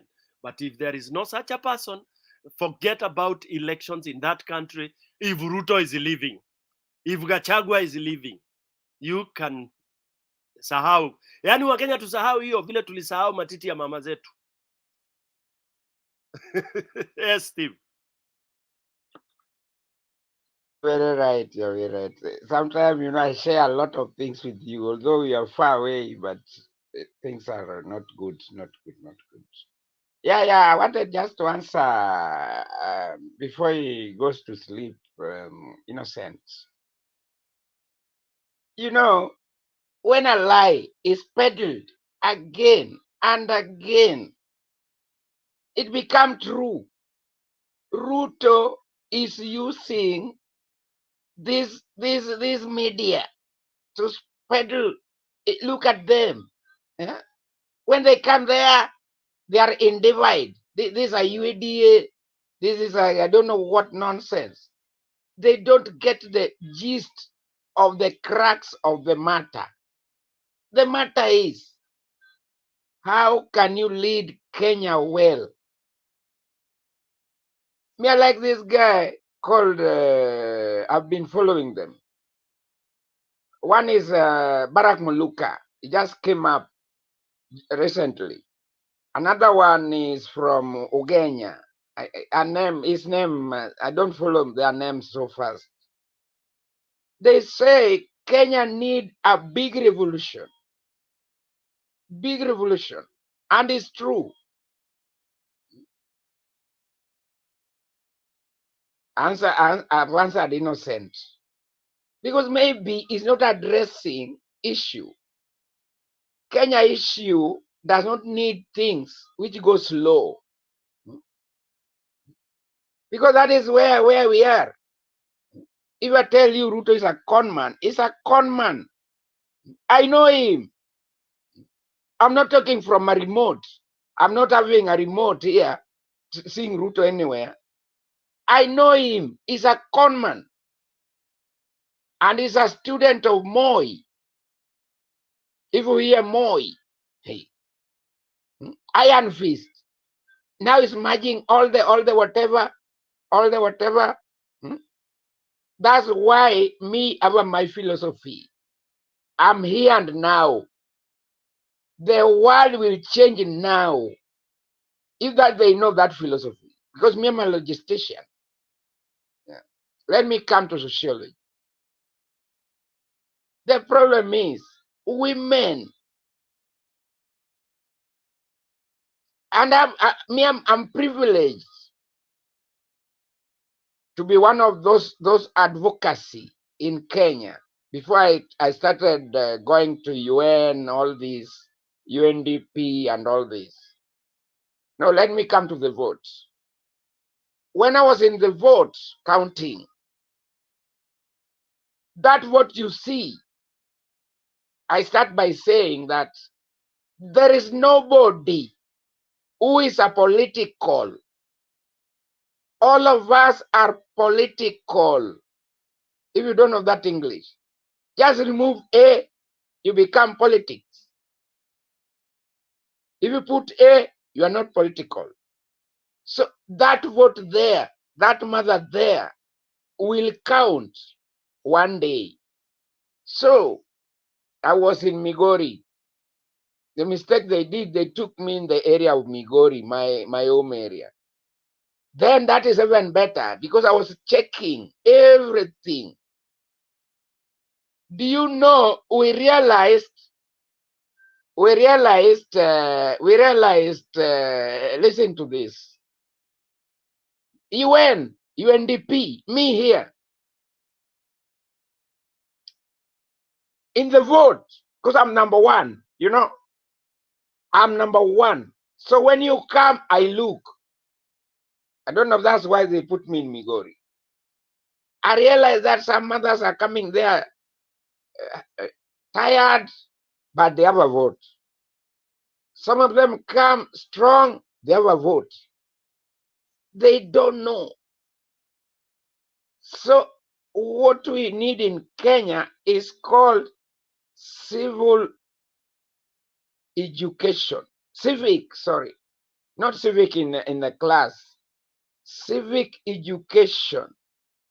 But all these people has to be entertained in it. Forget about this thing called data electronics. Because for example, if you are a presenter and you go to a conference, then you don't know where the gadget is, for example. Then you start your PowerPoint. Yeah, they can fail you. We need accountability in votes. We need accountability in votes. Don't tell us at your Ruto, how can somebody steal the votes and then you tell us, me, I was with you. You remember that time? I was with you. I didn't know how to enter the studio. We were only three of you. You two, you are three. Me, I was four now. Then I got tired. I went to my center here because I live in city of Sheffield, South Yorkshire. Then when I had all this nonsense, I said, wow, again, what again? But not what again. The what again is that stealing of votes is rampant. It's like when you are a dad and your mom, the child come and steal from your kitchen. Surely, tomorrow you find there is nothing in the kitchen. What do you do? That's what Ruto did. Ruto stole the vote daytime. We were counting everything. Yeah. So when people say that at your media, at YouTube, surely, what do they want them to do? Yeah. And also this thing of we want everyone in Kenya. You are in the TV station, and that's why we want to buy all the whatever. It is Ruto who is failing us. Glue into your TV, not YouTuber. You know they lied to us that time we were there. NTV was saying this, KTN was saying this one was saying this, Citizen. So who do we believe? Who has been bought by Ruto? So the media is a power in Kenya. But since I think about it, because I have a lot of media people there in Kenya. You know, during electioneering, media people are not careful, you know.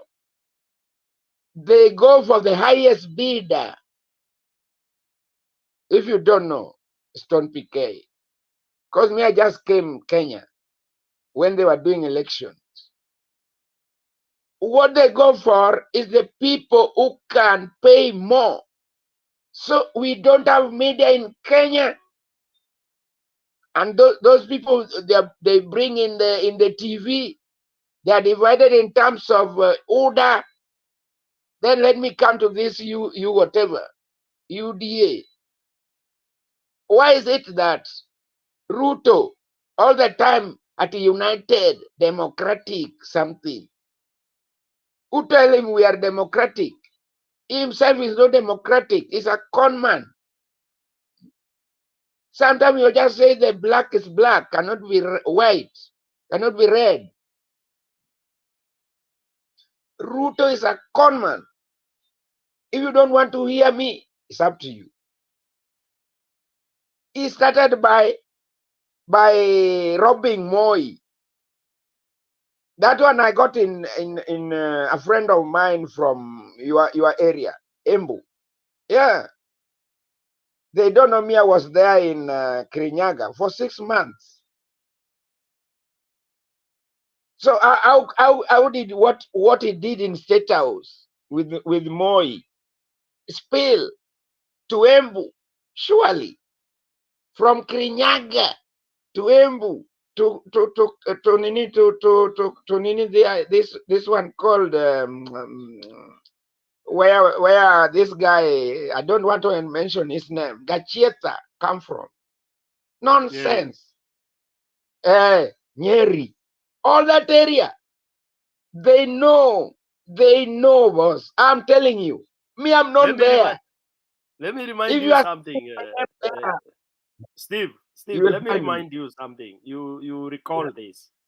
Now, the situation we are in, I remember there was a time we had, there were songs. Now, some of us Africans or Kenyans, we express our suffering through crying. When you can't cry because people tell you if you are a man that men don't cry, then you start expressing your bitterness through songs, through poetry, through that has been happening since time immemorial. Now, when the worst had reached the worst in Kenya, I remember there was a time a song came out and every Kabila was singing their own songs. There is one Kabila, which I'm not going to mention. They sang a song that became so popular. It was kind of a gospel song. And it was saying, that sasa maji imekuwa chungu. Yani everywhere water is bitter.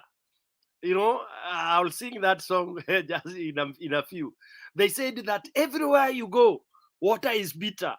Oh my God, it is so bitter. What shall we drink?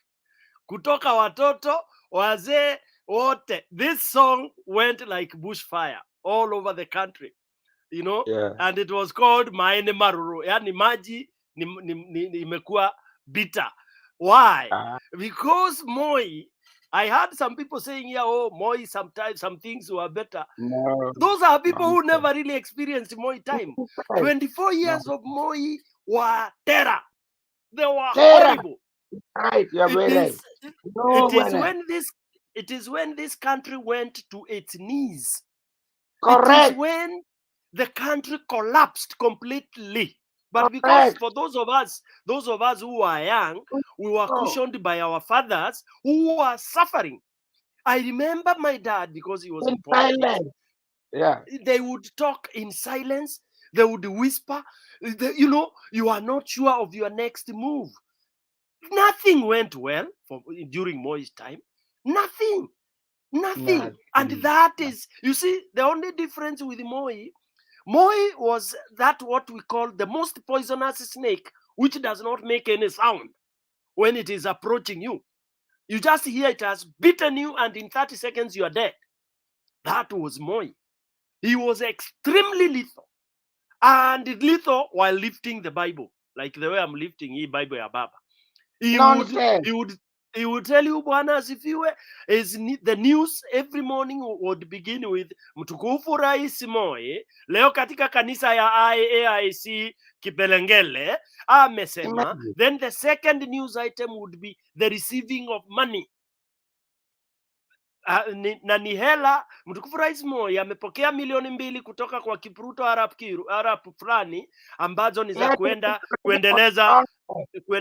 kuendeleza mijengo ama project miradi yake binafsi ambaye ataamua mwenyewe. That was the highest corruption that this country went to. Okay, now listen to this. This same guy who is your president today was a student of that guy. And you know why Moi can never and died without ever forgiving Ruto? People don't know.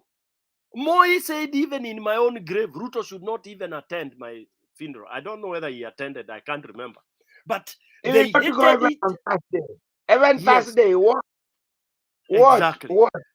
What Thursday? So June what is not happened? Dead. It will not be allowed. Yeah. So the thing is, when I hear people, and let's respect age and all that, like, because when you have no experience, you are like a blind person.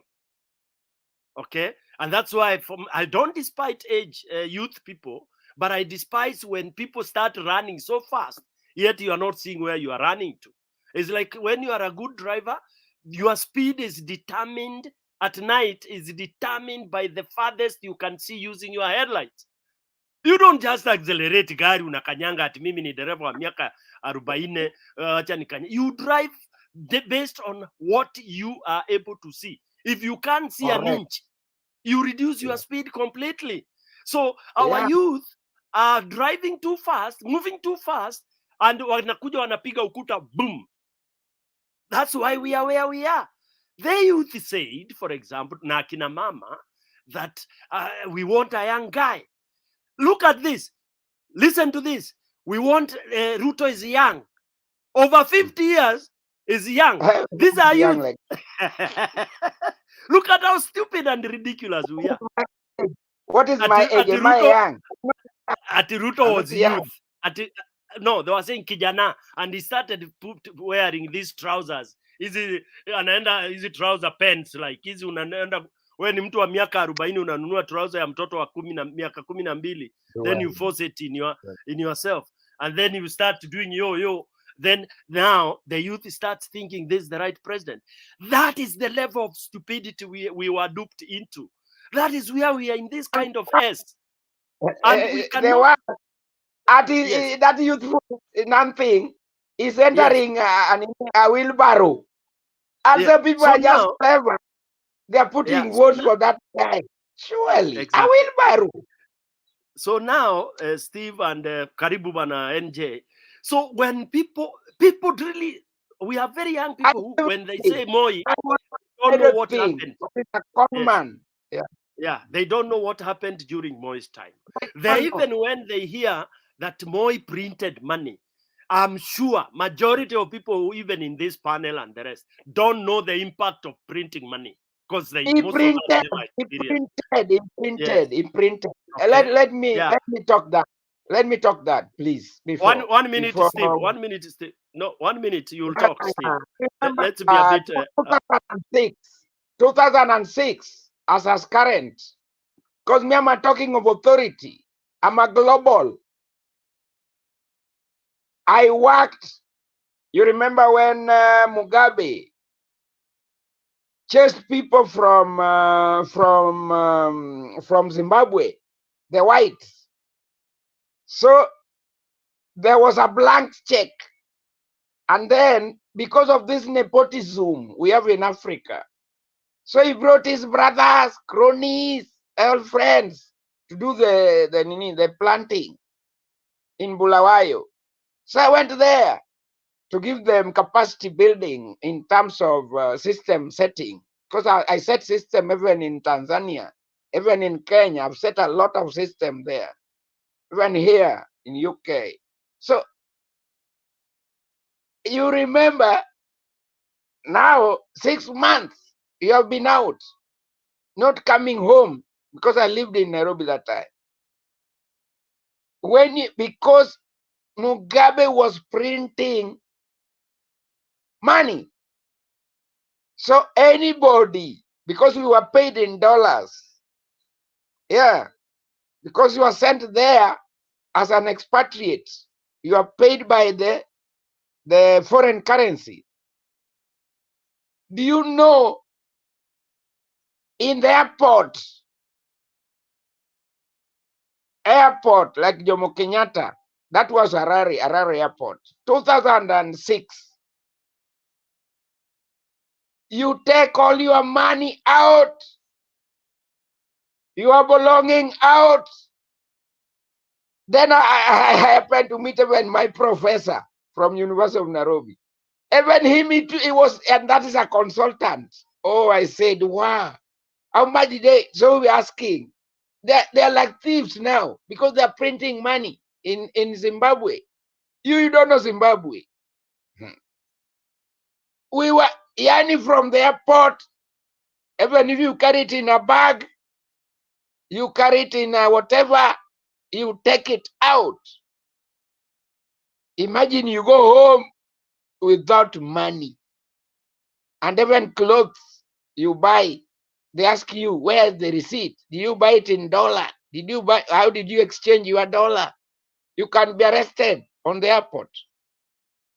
What you are saying is this: even the professor, my consultant professor, my lecturer, crying to me. We were in the same aeroplane coming to Jomo Kenyatta. So when we reached Bujumbura, we were crying, all of us. Everybody's crying. Oh, printing money. Oh my God. But you know, they didn't know that even Moi printed 500 notes. And that is where economy became bad in Kenya. They don't know. Me, I saw it live. Me, I'm telling you experience. You are sure. Yeah. Bana Steve. My wife was asking, 6 months, where's the money? What did you do with the money?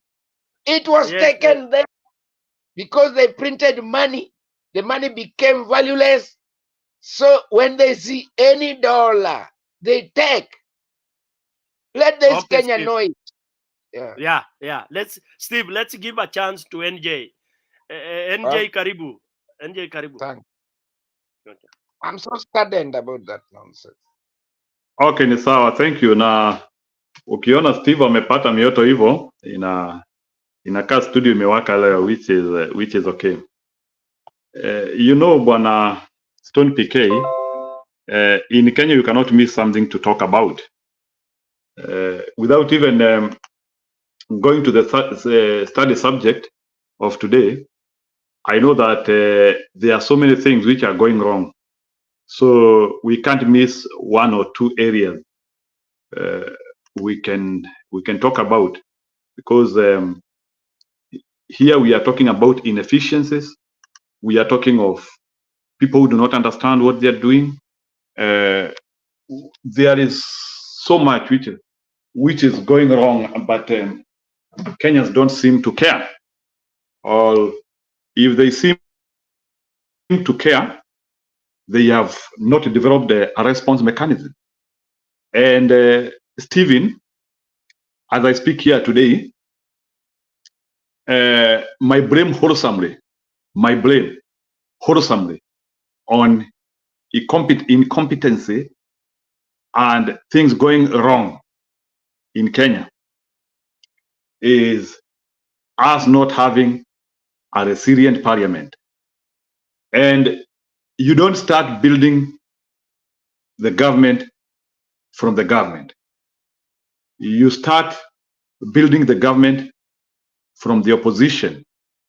The most trusted wings globally are the opposition. Most of the time, although it depends with what you support, and as long as the government is not your puppet, the ruling government is not the puppet that time.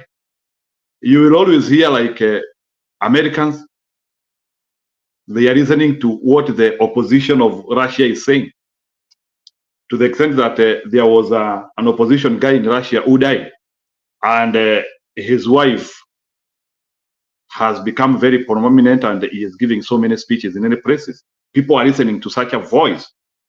Other than places whereby we have puppets who are doing what, and these are some of the things which I want Kenyans to start understanding.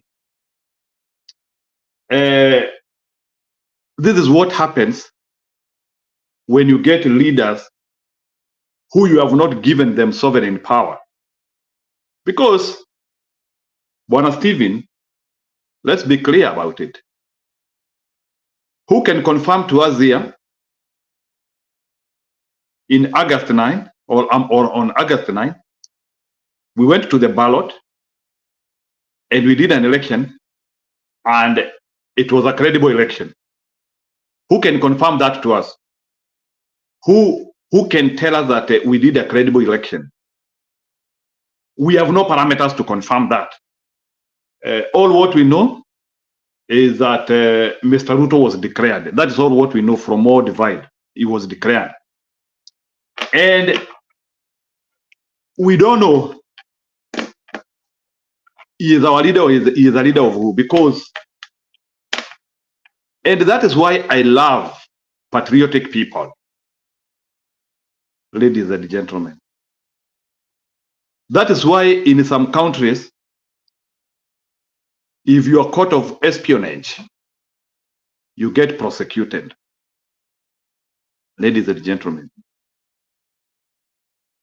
And whatever is happening is an hijack of our government, whereby you are being ruled by people who don't deserve to rule you, but simply because they claim that they got power through ballot. And that is why I want to declare today, maybe Kenyans might say that I'm crazy, but I have another suggestion of how, because you know, countries get destroyed in the ballot, but modern day ballots cannot give you a leader. I have a suggestion which can help us. Let's forget the ballot. And if we had an active opposition, they can help us. And this is something which I can advise Raila to start championing, if you want. Let's say that we need another system of electing a leader. They are there. I will not talk of parliamentary. I will not talk of presidential system, because both of them are the same. You end up getting ruled by idiots. The two systems will never give you a leader. That is why this system, which has been advertised to us, it had been called democracy, democracy, democracy. It is the only simplest system for crooks to rule you. So me, I propose something. I propose we use the Africa, and that is why I want to say here today, let's use the African system of governance. And it has been demonstrated to work completely. The only country in Africa which is using the African system of governance is Swaziland. I want somebody here to tell me to allow me understand, including even in some countries whereby they are having kings, by the way. Hata kama munasemanga watu ni wabaya, sijui ni monarch kama ni nini. In Dubai, they are good. Jordan, they are good, according to their own. Swaziland, hiyo dynasty huyo jamaa, they are good. Sijasikia demonstrations huko. Sijasikia hata wakisema huyo jamaa anataka kwenda. The only news ambayo tunapatanga yake, tulia kidogo, the only news napatanga yake ni anataka kuongeza virgin.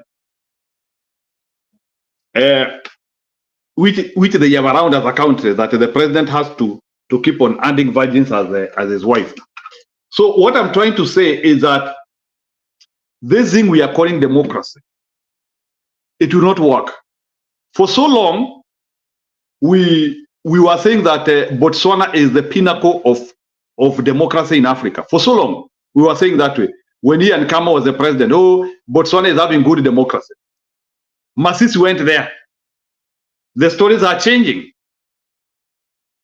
So democracy can never be stable anywhere, because you keep on moving. Saa zingine mko na rais mzuri, saa zingine mko na rais mbaya. So it's a toss of coin. You don't know who you get there, as long as it is democracy. And again, these systems have allowed people with money to be the only people who can get near power. In Kenya today, we had Wajakoya, we had Mwaure. No one concentrated with them. Not that because they don't have ideas, because they didn't have they didn't have the power of money. So what I'm saying is that the only known African system, na pia nyinyi mnaijua hapa kitambo, like in my area, we used to have senior chiefs, we used to have council of elders. We have to think of an extended council of elders which can govern Kenya. We have to stop governing Kenya from one center of power. We have to think of 12 men. Let me call them that way. This is something I'm proposing. We have to think of 12 men coming from all regions of Kenya. 12 men coming from all regions of Kenya. Those 12 men, now, and they are the same people of our society, people who will replace. Mmoja akikufa tunawa replace, and we have a system of replacing those people. But we need 12 men, and those men will be responsible of, and we will be knowing it. Wachana na hii yetu sasa tunaambua Mount Kenya sijui nini, amorphous people we don't know. We have 12 men somewhere, a council of 12 men, wise guys. So sisi hata tukiingizwa kwa mtaro tunajua ni wale watu wetu werevu wametuingiza kwa mtaro. So we need that council. I'm not talking of Kikuyu Council of Elder. I'm not talking of Luo Council of Elder. I'm talking of, we need a ring of 12 men who can be deciding who to rule Kenya. Wacha kama tumeenda kwa shimo, tukue tunajua tumeenda kwa shimo sababu ya these 12 men did a cool job. But this idea whereby we pretend that, and we tell people, let people compete in the arena of ideas, kila mtu, and in this competition of arena, we also sweet talking people with money. Steve, nota nimaliza kidogo, nitakuachia uongee kabisa 1 hour. So, but we need a system. This system we have cannot give us a leader. And I want to tell you, sio sisi wenyewe, even the people who designed this system you call democracy, hata wao hii system imewakaria mbaya. This is what we call democracy is a out of way rocket. Umeiona ile rocket unasikia, ama ile kitu unarusha juu uko kwa hewa, alafu you lose control over it. You lose control over it, and then it is coming to the ground and you don't know where that thing is going to land. That is what democracy is. You lose control of that thing which you call democracy, and it comes to crush you. And there are some people who have understood that. And let me tell you people here, I'm not trying to say that the Chinese system is the best. That is not what I'm saying. But Chinese have understood the concept of making a leader. And I want people to go and research, because I want us to become researchers.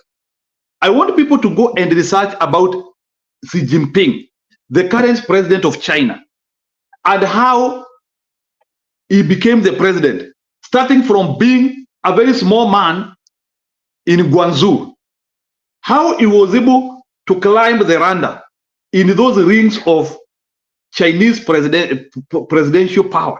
It is possible, but there must be a concept of ascending upward, not this concept of kupiga makelele. Ati huyu anapiga makelele sana atuongoze. Like the way I now hear some people in UDA saying now, sijui Ndindi Nyoro anaweza tuongoza sasa ati anaongea sana. That is how we rate people.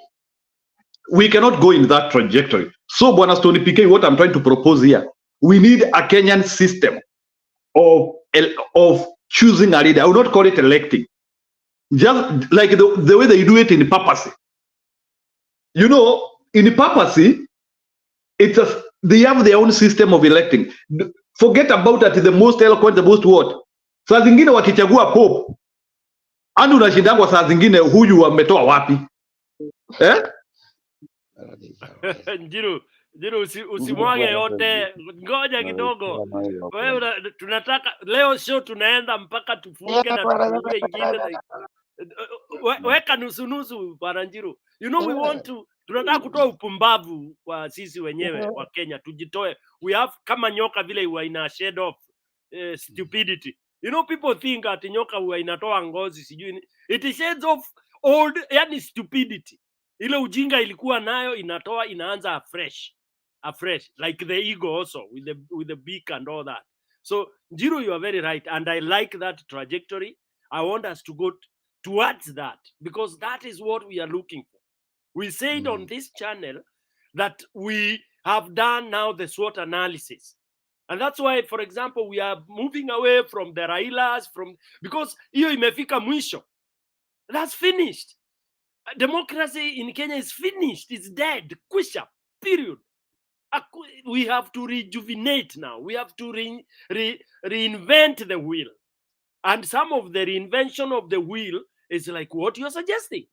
Njiru, let me nikukosoe tu kidogo. You cannot say China is not perfect, bro.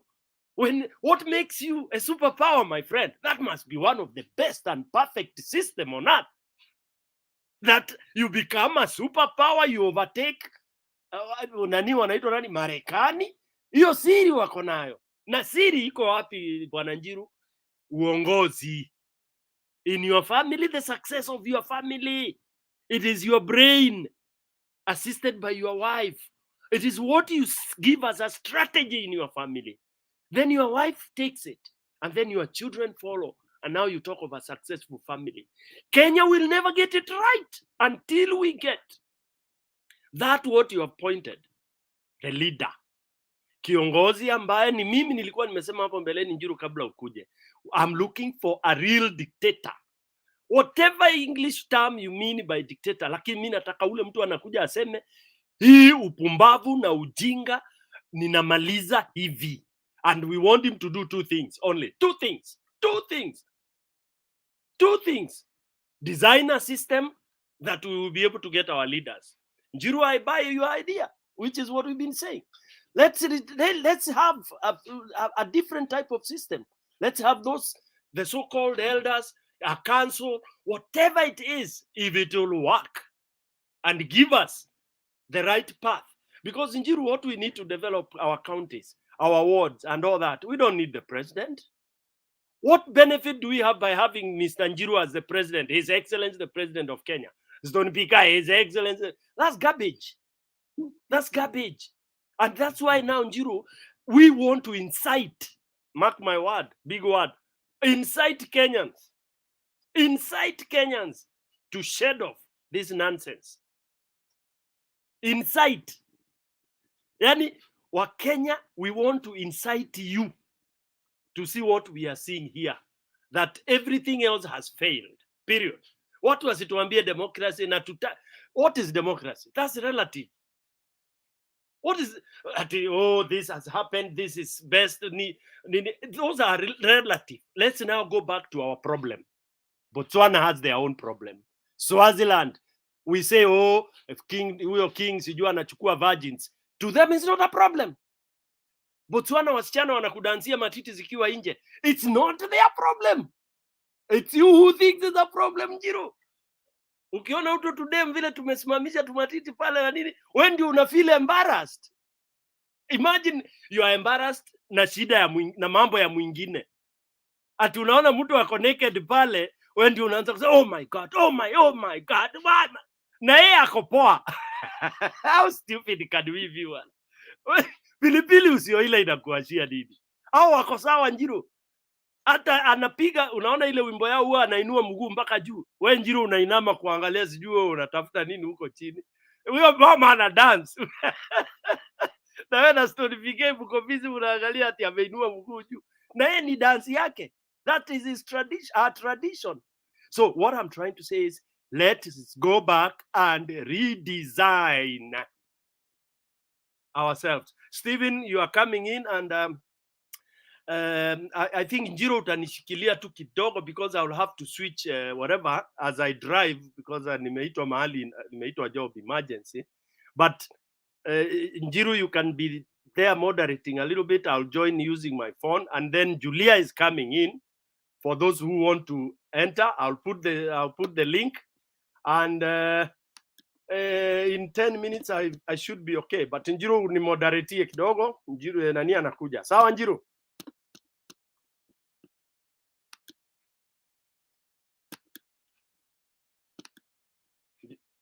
Sawa, nimekusikia.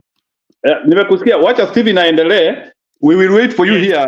Hata sija present. I have not talked. Umeninyamazisha. I know.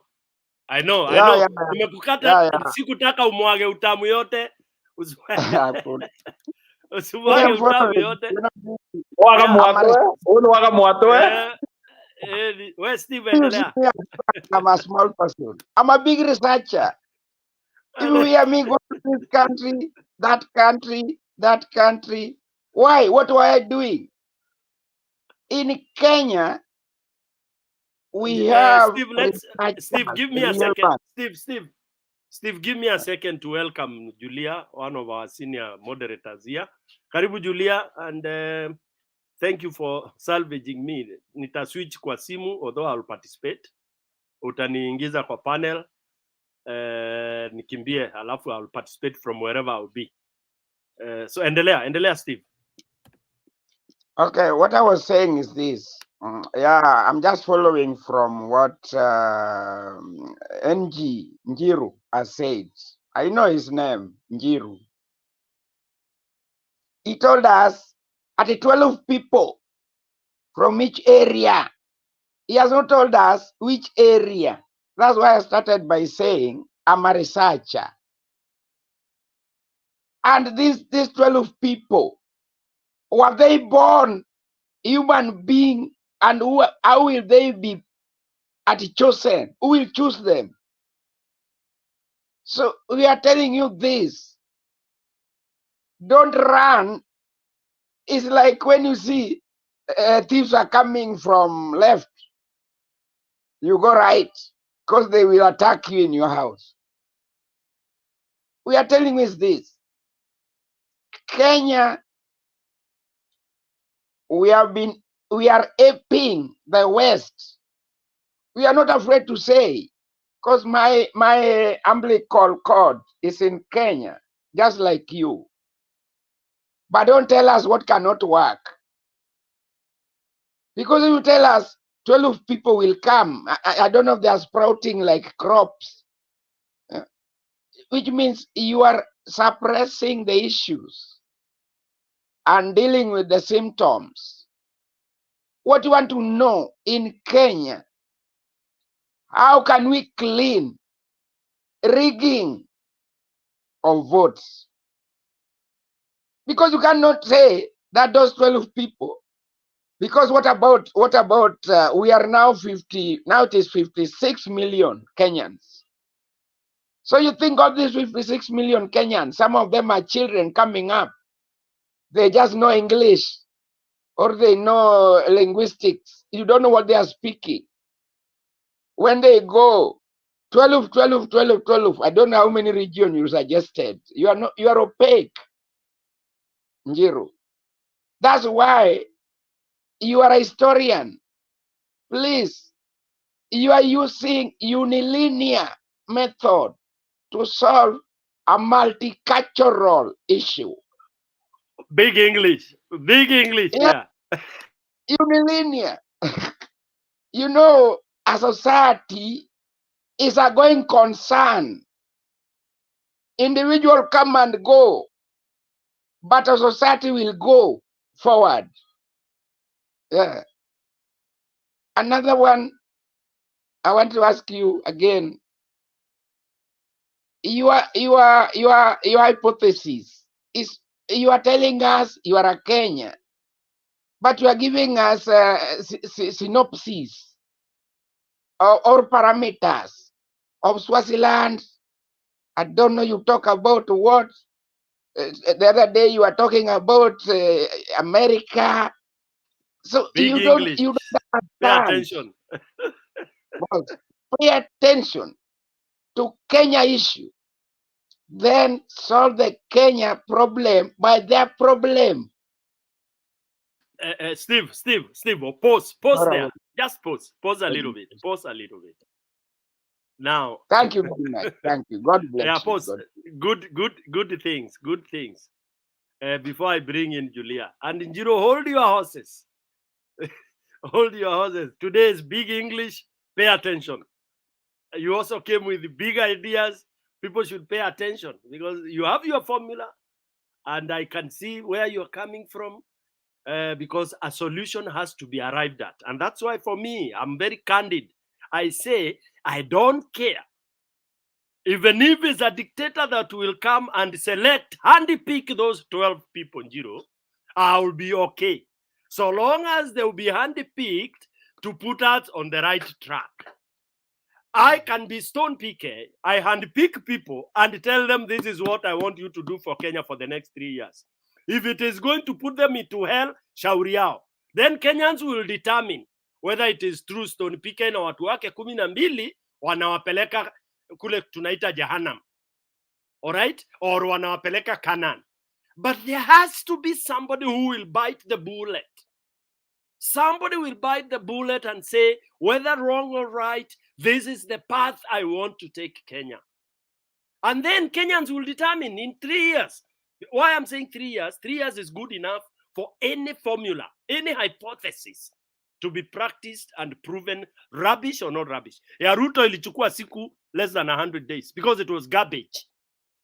It was all garbage. It failed in the first 100 days. We could tell Ruto was not going anywhere because the platform of lies can never ever transform in truth. Period. Ukianza na uongo, you start by cheating, lying to your wife. There is no one day she will ever trust you. You lie, you go and sleep with another woman on the day you wedded with your wife. You put a ring in her. Na hiyo usiku hiyo, jueni kijogoo, umetoka kwa room, umemistake, ati ulikuwa umetoka ukalandi kwa room ingine, ati ukakuta dem fulani kwa room ingine, alafu unasema huku unajua. You are an idiot. If that wife keeps you, she's an idiot. Back to everybody else. Julia, tafadhali karibu unini. Alafu mimi nitashift kidogo. Julia. Njiro hold. Asante Stone, Njiro na Steven. Sijui what Njiro was saying. Maybe Njiro could repeat so that I catch network nisiruke kwa ugali bila kunawa mikono. Sasa wewe Julia na hii Kenya yetu venye iko na mambo mingi. Anyway, what I was talking about. A lot of things have happened in the honorary akisema tunaomba. I mean, I saw a lot of things. Madaktari bado wako kwa barabara. Nani amesema yule nani wenyu huko Kome the man sending threats. A lot of things. So come again. What were you saying? What I was saying is that I was saying the current Kenyan electoral system cannot be repealed because there is no willingness and there's no commitment to do that. To be specific, there is not any opposition in Kenya which can try and oppose anything which is happening. So even if we say that we need either presidential or parliamentary system, is a waste of time. So what I was trying to say, hypothetically, I was saying we are having some countries, even if they are not following per se the democratic model, which is followed by so many people who have deluded themselves. We have many, and I gave some parallels of countries whereby they are okay. And some of the countries which we used to say that they had good democracy, things are now falling back. It's not what we think. I said like Botswana, during the time of Ian Kama, now we have Masisi, things seem as if they are going haywire. So now I said we have King Muswati, who seems to, like he has stabilized his country, the culture is there, things are working. Then I talked about some countries in Middle East, which are being ruled by kings, by the way. They are just becoming rich, they are doing great things, and things are working. So I was proposing a system, and I was doing it in comparison like to what happens in China. And I gave an example of how the current president of China came to become a leader. The president of China currently, if he was a Kenyan, hawezi kuwa hata chairman wa Munanda, because he is a little boy born in Guangzhou, just a guy who has no name, history, nothing. And he has been, because they have a system which appreciates pedigreehood. The system has been able to see him, and the guy has been able to go down the ladder, up the ladder, I mean, until the time he became the president of that country. And their system seems to work because even after Jinping, they will be able to identify another person, or maybe he has even been identified, and that guy will be able to go up the ladder. I just said that even the countries where we claim democracy is working, democracy seems as if it has gone out of hand. That's what I said. Whereby people tell you that we are practicing democracy, but when you try to pinpoint one or two things, it is not democracy which they are doing. Because when you talk of democracy, we mean that open society. That is what democracy means. Democracy means open society. You can do whatever you want, and no one will come and judge you. Then why do we say that these people are having an open society and they will come and accuse others of other things? So that's why I was saying this thing which we just call in a wholesale that it is democracy is not democracy. It is controlled democracy. I don't know the name which I will call it. So I was talking in that trajectory, Julia, and the proposal which I was giving, I was saying, when I talked of 12 people, I was saying that we can have 12 esteemed people from Kenya. It was just hypothetical. I was not saying it should be that way. They could be 12, they could be 20, they could be 50. If that number befits us, maybe one from Mijikenda, one from Borana, another one from Njorin Cheke, another one from the Ruo, another one from Karijin, maybe two from Kikuyu. So we have that system whereby we can be able to have a society of people who are esteemed in the, like for example, I want to ask a question, an honest question. Mwangi wa Equity, like Julius Jemgetich, you're the Karijin guy, Adam Mohammed. I'm just trying to put names in a table, like those successful men who you know from every community. Do you want to tell me that Julia, if we put 15 or 12 very successful Kenyans who they have investment and their things in Kenya, and we tell those people, propose for us the person who you think can rule us, how watu wezi tupea kiongozi? I'm just trying to think wild. That was my line of thought. So go ahead, nisikutafunia yote, but that was my trajectory. I'm outside the system because our current system, Julia, it cannot be repealed. We are just in a wrong place. No wonder even Raila Odinga is giving up with this system, because he has just discovered that this system is an issue. So, we need to do something, and that thing has to come from the people. We need a pedigree system whereby the best go up the randa. There must be something. And maybe we should set some qualifications, requirements, like nowadays kama hata TSC wakifanya the right TSC interview wako na hiyo kamakin scheme ingine hapo. When you applying for a job, you get points for what degree level do you have? Do you have a bachelor's? Do you have a master's? You get points. How many years of experience? And I think even now, I think they are paying to that effect. So I think we should also put some kind of tag to that will not be ruled by people who decided that school does not matter, school is not important. I think we could do that. I think, Jiro, I'm getting your point. The other day I was talking about this. We always come here people have been fighting here on this show, even outside the show, even in Kenya, that tumetawala na kabila mbili for many years. And I get where they're coming from, because that is the truth. I mean, we had Kenyatta, the president, then we had Moi, then we had Kibaki. I mean, Kikuyus have ruled 3 times, and Kalenjins have ruled 2 times. So if you ask Kenyans, they are justified to see that. I think it is time for change. Okay, they are very justified, and because of that, I was thinking that the only way to solve this is to go regional. First, our counties are too small to be counties. We should not have devolved to the county level. We should have devolved to regions. Like we should have had the former 8 provinces as our regions or our states. We want to call them states. So if we had our former 8 provinces as states, or even we can combine some of them, because some are small, like we could combine the central and upper eastern, where upper eastern I mean Tharaka Nithi, Meru, and Embu. And then we could also add Laikipia there. And then we could have I don't know that we have the South Rift and North Rift. We could have, Rift Valley is very big, so we could divide Rift Valley into 2. We have North Rift and South Rift. Then we could have Nyanza, and we could have Western, and we could have Coast, and we could have the Lower Eastern. So those regions, even if they look tribal, it's okay. Because in those regions, we shall not start saying ati Wakikuyu wametawala. It will be Kikuyus and Kikuyus on their own, so they can choose the worst. If they want to appoint the worst of their Kikuyus, that is their own problem.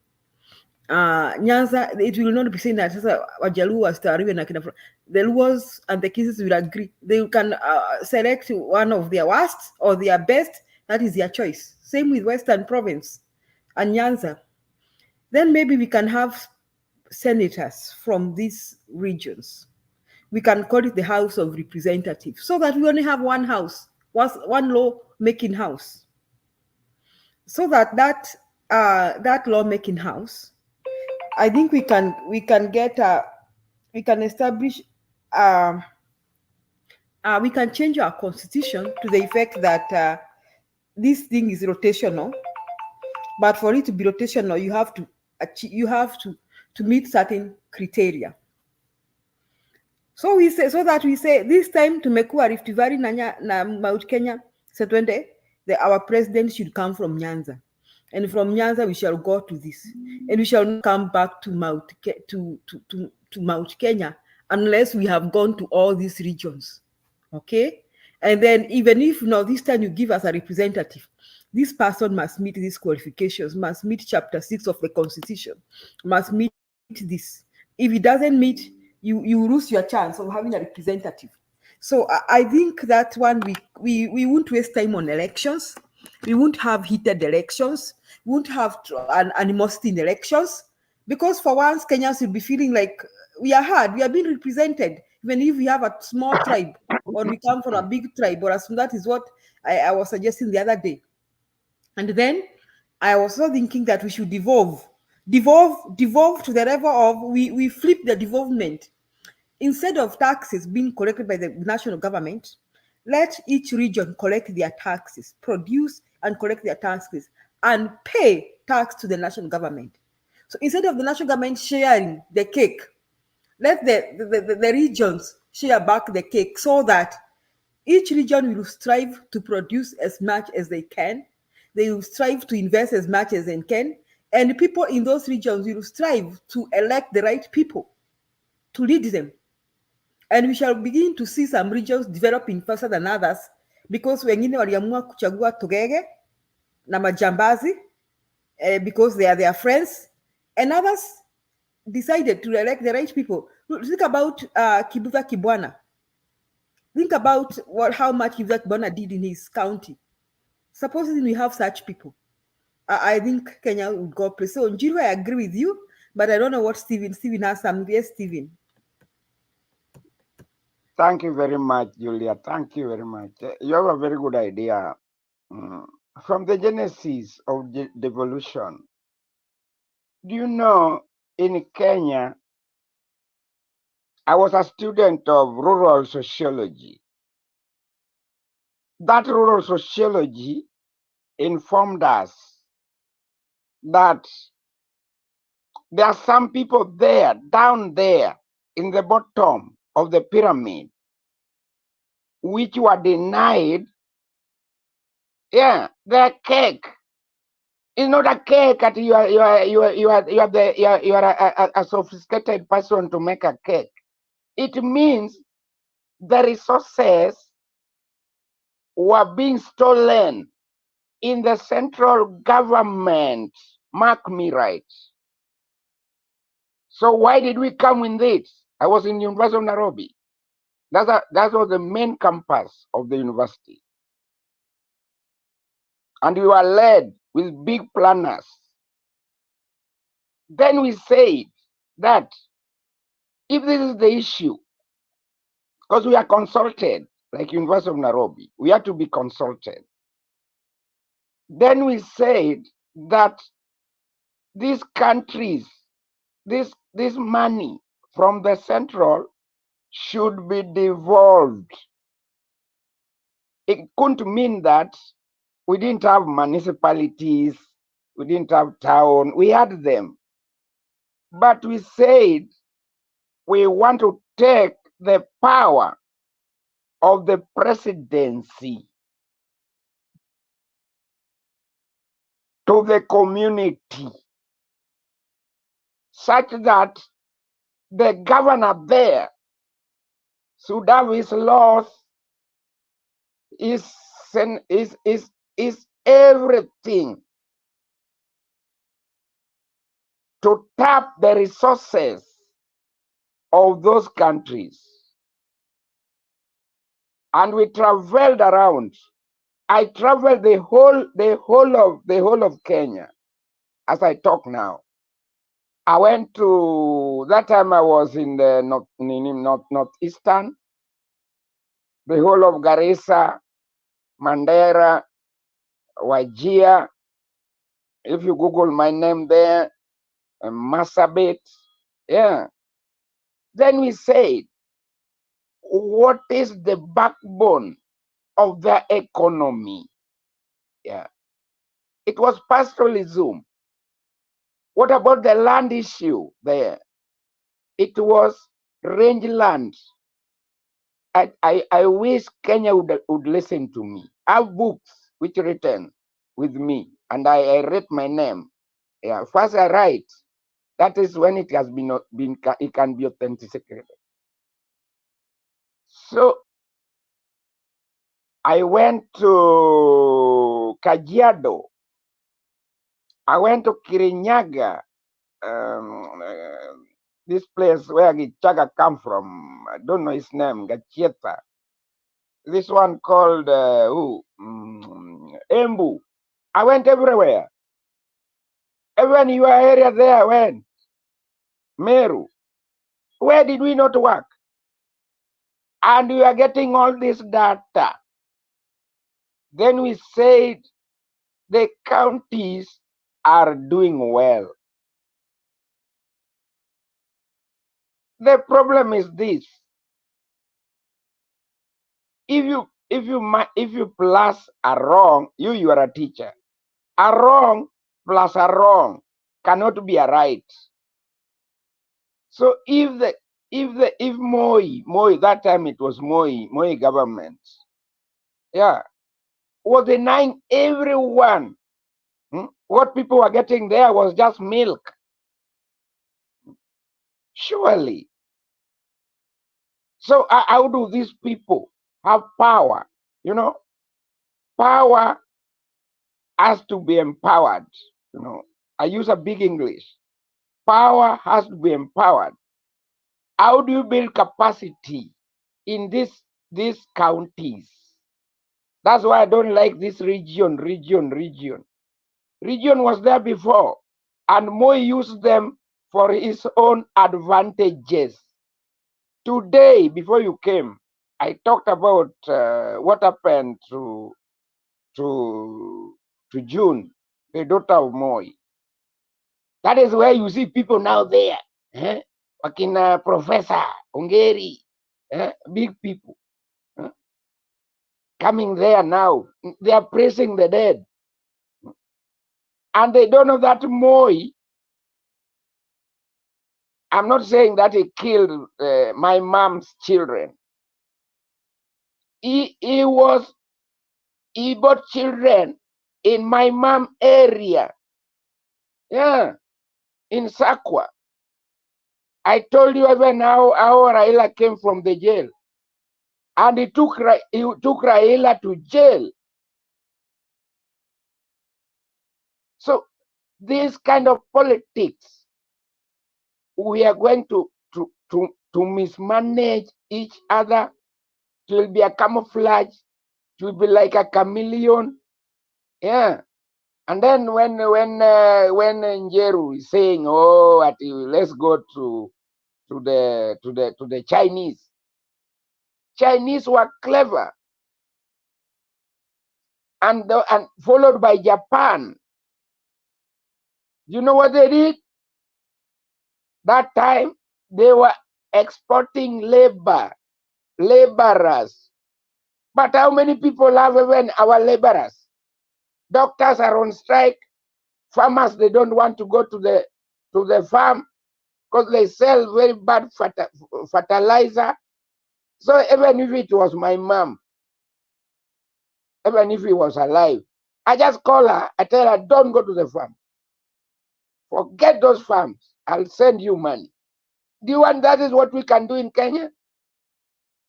So what you are saying, don't solve a problem from, it's called what?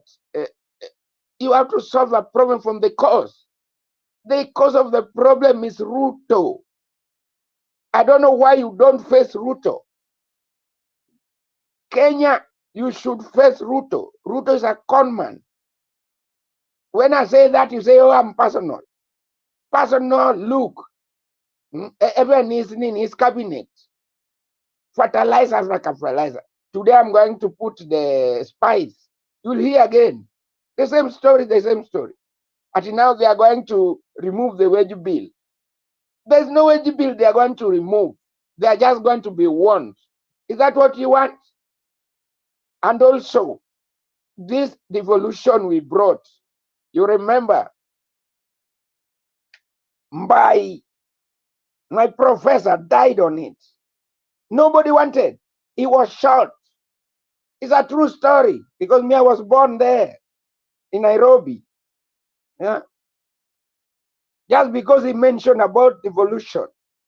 So it's like, you know, when it is like giving us a pain after pain. Don't solve a problem from a symptom. Yeah, even if it's a cancer, you have a cancer, breast cancer, or any cancer in your body. Start it from early so that you can know it. Don't wait until then you cry all over. What we are telling you is this: those boundaries, let them remain. Whoever is failing, their people will remove them. They know each other. Like if we give counties in Central, all of them have Central. They have unique in their circumstances. Meru has their own circumstances. Embu has their own circumstances. Nyeri, I've been there. Kirinyaga, their own circumstances. You go to Kajiado, own circumstances. You go to Mwea, not Mwea, this one, where this guy, Watermelon, comes from. Kitui, their own circumstances. Machakos, their own circumstances. Mombasa, I've been there, all of it. So this idea that region should be again, you are putting us in kind of, it's called what? You are trying to deny Kenyans who are born and sow them. But as we talk now, some people are born. Some people have children now. Mothers are in hospital, those hospitals. Although Ruto, tell Ruto to bring the doctors to the hospital. Doctors are professionals. Yeah. And this kind of giving people fertilizer, bad one, now they are counting at it's gone to Kakamega. This one has gone, I don't know, to Nyeri. This one has gone, I don't know to where. It's bullshit. There should not be any standard given to a different person. A standard is a standard. If it is a fertilizer, it's a fertilizer. Yes, Steve, If you want thank you. this Linturi should go. If this Maybe lady we could summarize, Steve. go. Yeah. Now we are not going to spare sacred cows. Even that Ruto. Ruto. Stephen, can you Bye. summarize? Asante. Yeah, to summarize, we want Kenya to be a unit. Yeah. There is something called capitalism versus communism. Don't tell us, oh, come on, at the Cold War ended. Now you can move to the Cold War or capitalism. We are already there. If Kenya decided that their module superandi of operation was capitalism, Njiru cannot tell us, oh, bring chiefs, kings, bring 12 people, I will be elected.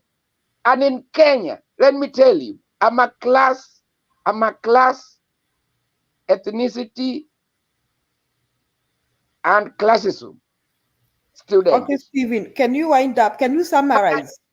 I'm winding up very fast. That one, I'm disabused of the class society. We are already in class society. We have to now understand. Don't say at the echelon, the elite of Kenya will decide for the poor. No, it's a lie. The Kenya society, they're all politics.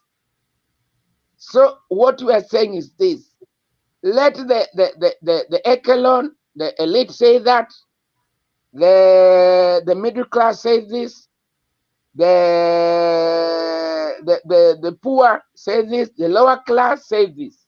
So if that one will be a middle ground of negotiation, that is what is called negotiation. If they fight, we have to get mediators. Yeah, that's why we are here. We can mediate. Thank you. Thank you, Steve. Stone, naona umerudi. Stone, what do you think about what Jiro was saying?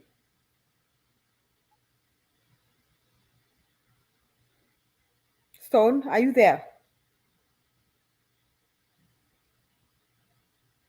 Amekuwa kama jiwe. Stone anataka kufuata jina yake. Ni kama ameshikwa akashikamana. So Njiru, I was suggesting this.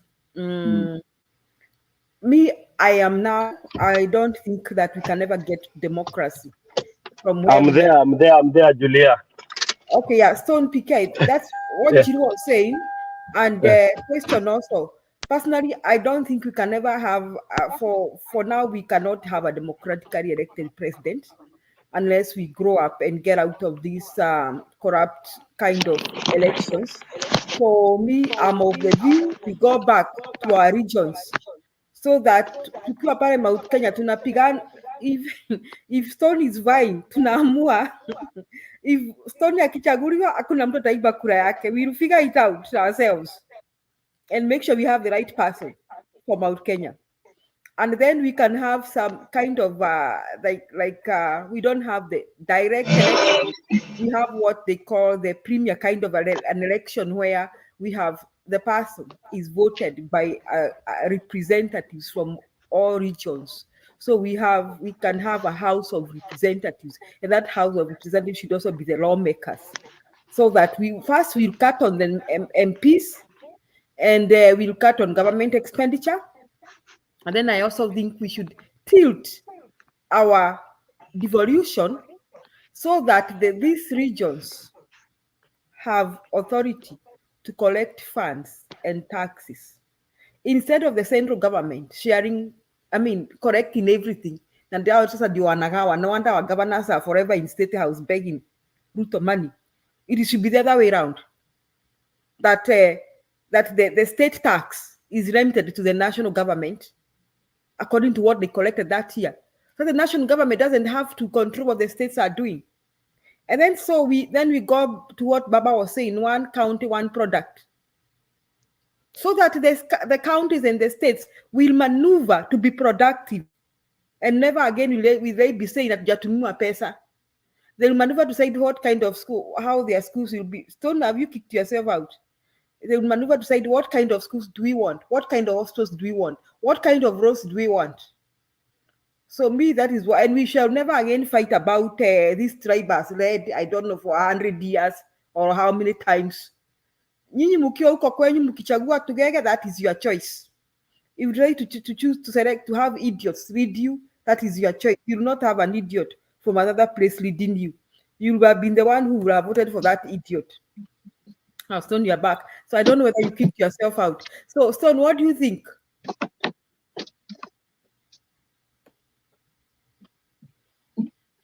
Go ahead, Stone.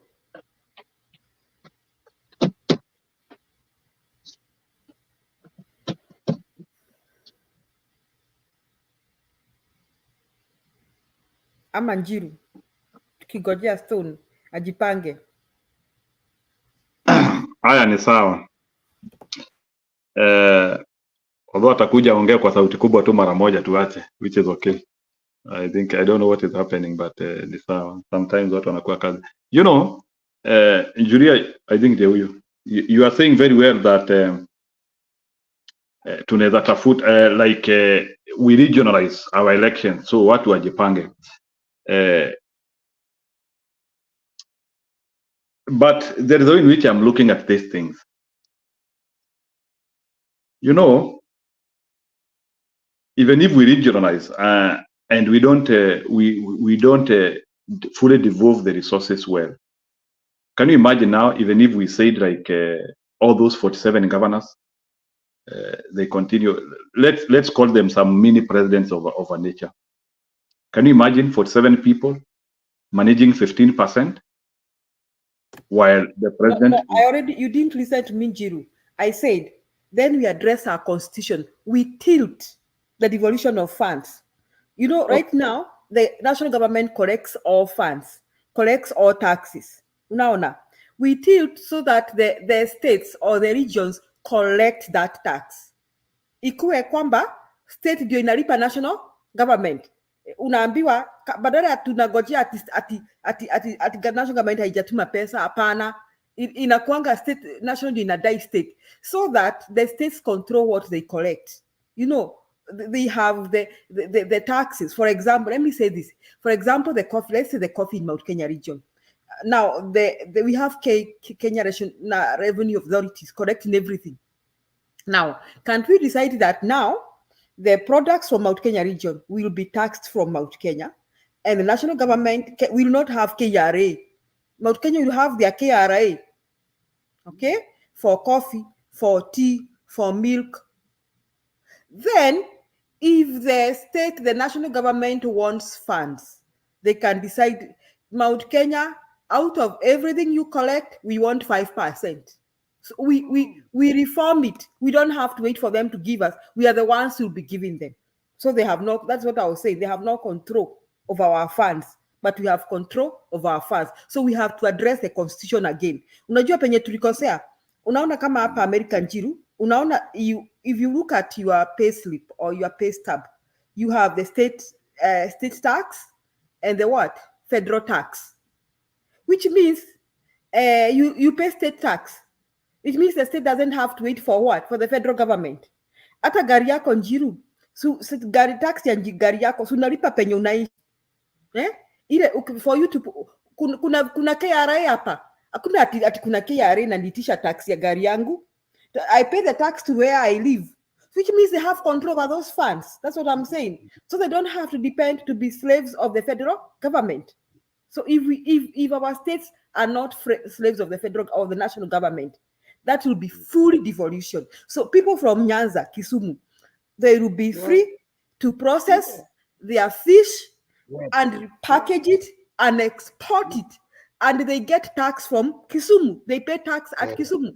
And they can negotiate directly with China, like the way I see governance. Yes, that's correct. It is not the Kenyan government will determine in how much Kisumu exports fish. No, it is them who will be deciding. We from Kisumu, we are exporting our fish to the UK, to the what?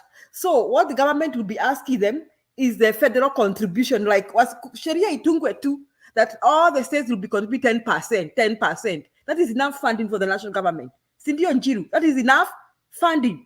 And the states will not be exploited because it will be 10% of what they produce. See, they will give the same amount of money. No. It is so if a state is not endowed with resources, it means their requirements are lower than the other states that are endowed with resources.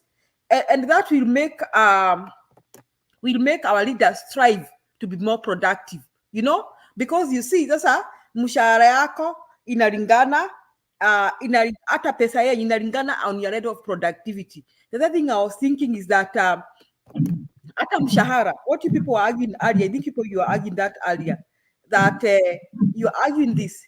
You are saying that people should be paid according to their qualifications.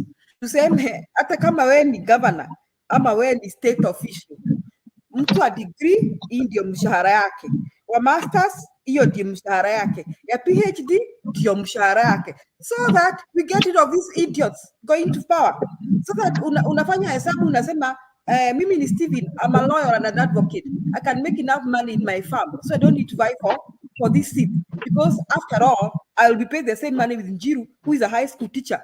You see, you not, people will not be fighting for this. I am telling you, if we do that, Kenya will change. So I think we have to go back to square one and address, look at our law. It was a good thing we devolved, but we didn't devolve the right way. So we need to look at that. Stone, we were still waiting for you. Ready to talk now that we got to Njiru and Stephen? Stone.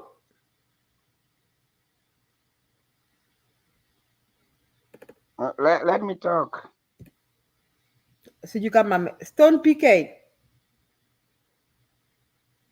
Something happened to you, Stone. No, when you are traveling in a internet.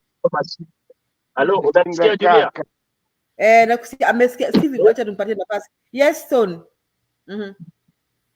Pole, I think when you are mobile hii internet hata kama tuko huku majuu ina maneno pia. Ina maneno, I connect all the places. Yeah, now you earlier you asked me a question on what I think on Njiru's hypothesis.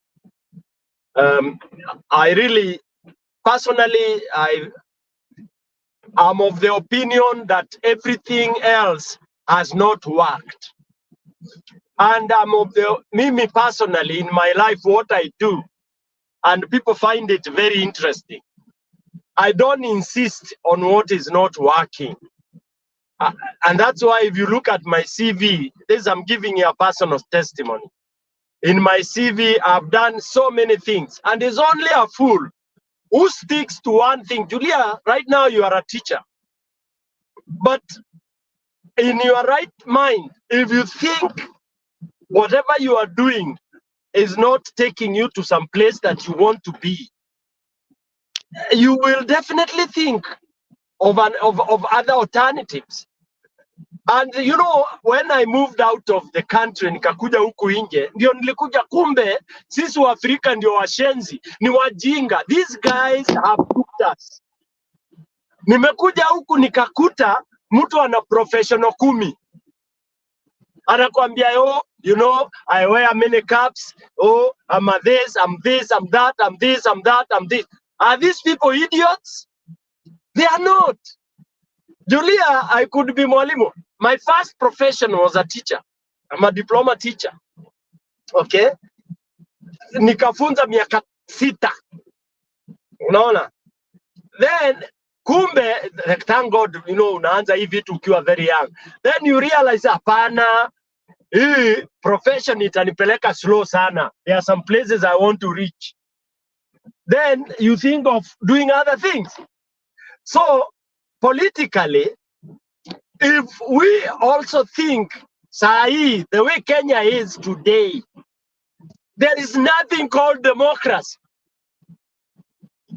So we are supposed now to be really cracking our heads, trying to think of other things, however stupid they might sound, however crooked they might sound. Because why do you think that Stone's idea is stupid? It's because you compare it to Stephen's idea, Julia's idea, and all that. Chinese don't do that.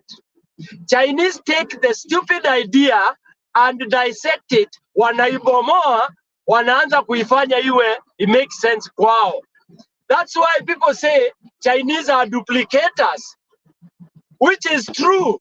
It's wonderful to be a duplicator, because if you've already invented a car, for me, why do I want to invent another car?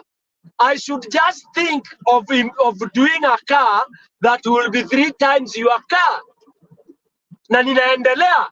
We baki hapo ukisema nimekukopi, nimefanya nini, hiyo ni shauri yako. You understand? So these countries that are so developed, mimi nimeshangaa kuja Kenya saa zile tumesema ati hakuna maneno ya faxing. Naenda nchi hizi za mbele nakuta faxing ndio fashion. Ati, can you fax me that document? Can you imagine, Julia? Sisi wa Kenya tunasema fax. Kwani wewe ni fala gani? Si uscan utume. Hawa wana insist I need a fax. Hawa watu tuliua post system yetu. I'm quickly going to where I'm landing. Sisi tukasema maneno ya barua kupelekwa kwenda posta kuchukua barua, kuandika barua ni ushenzi, kutumania Christmas cards ni ng'ombe, sijui nini. We are so civilized. Sisi kadi zetu ni unatuma kwa simu, una copy sijui message, Look at us now. The biggest post system ambayo imeemploy so many people is a source of employment. For someone to deliver your mail right at your doorstep. Iko hizi nchi tunasema ndizo first world. Sisi nchi ambayo hata we are not even third world, we are 10th or 30th world, tuna upuzi yetu na ng'ombe yetu, tukijaribu kutupa chombo cha zamani na kuanza kuchukua vyombo vipya ambavyo hatudhibutu. We cannot manage. We took what we call democracy, and I've always said this is the most nonsensical thing that has ever happened to the world. Democracy. What is democracy? A government of the people, by the people, for the people, whatever. Oh, nonsense. So, a government of the people, by the people, where the people have no voice, then what does it become? Then I hear people even hapa kwa panel, oh, you know, we are a democracy. Ukienda Kenya, unasikia, oh, we are a constitutional country. Hizo zote ni BS, Julia. Constitution is garbage when nobody is following it. Kenyan constitution is nonsense. It's rubbish. It's useless. It should be discarded completely. Iwekwe, tutairudia wakati tutapata sober leadership. So I support Njiru 100%. Can we begin with a formula, even if it is stupid? Steve, stop comparing and saying this is what Chinese formula is super. They are superpower. They don't care whether you call it democracy or whatever anybody wants to call it. They say this is our thing. Na wamekataana na Amerika. Na Amerika itachapwa siku moja na China ile hawajawahi kuona. Walichapa kichapo na dola yao. They didn't know that. Hiyo ni siri tu. The only person alidiscover hiyo siri alikuwa ni Mwafrika. Mwafrika nywele ngumu. Alikuwa Obama. Amerika ilikuwa inashangaa mbona ekonomi yetu ina shiringi kama mtu anakufa na ukimwi. They didn't know. Dola yao ilikuwa sucked out of the economy. Mpaka wakakuja waka-abolish some years, some dollars za miaka fulani. Those of you who know economics, you know what that meant. Wakasema ukiwa na hii dola ya mwaka huu ni invalid. It can only be used in the US. What does that mean? China walichukua zote wakasaku wakazifungia kwa nyungu. Ni kama sasa mimi nachukua nguvu yako yote niweke kwa nyungu nikwambia haya enda sasa. They had to plead. And sisi Mwafrika Obama ndiye alienda akaambia huyu jamaa mchinko, akamwambia bro, najua vile umedu. Mazee umetushika sitaki kutaja, umetushika nguvu Mombasa. Wambere tunaitanga nguvu Mombasa. Siwezi breathe. Sasa bro, achilia tu hizo vitu. Lakini na mimi nitafanya hivi na hivi. Hiyo ndio wali negotiate under the table. That's why America ilijitoa kwa hiyo kamba. Ilikuwa imeshikwa mbaya mbovu. For those of you who know economics, you know what I'm saying. America ilikuwa sasa inapiga magoti kwa China. I'm telling you. So sisi Kenya tunaweza taka mtu atokelezee. Hiyo formula unasema Njiru. It's very good. Tuseme sasa hatutaki ubul S ati democrat. Watu wachague mtu wao huko. Alafu wewe tunakutuma Nairobi. Enda umevaa na umebeba hata bunduki. Watu wakileta ushit unapiga bunde. Unaona? Na una negotiate unasema sisi mkoa huu tunataka XYZ. Iende hivyo, kaende hivyo. Kama vile tulinegotiate huko Lejiko. It was not a joke. Because the country is finished now. We have to reassemble it. And we cannot reassemble it with all these diplomacies we are talking about here. Trying to ape things. We are aping other people who things are working. Go to Norway, go Scandinavian countries. Their systems they are crazy. They are funny. They are funny system. I would call them funny system. But they are okay. It's doing very well. So, lazima tuseme. Na mimi huwa ninasema National Transition Council ya Kenya. National Transition Council that will be comprised of whoever we want to have and transit this country into normalcy. So, Njiru, you're on the right track. Let's dismantle the country. Let's forget about this big English, about democracy, about Sijui constitution. Shelf, shred it. We will write another one. We can write a constitution that is only 2 pages. We don't need a whole booklet because it's useless. Back to you, Julia.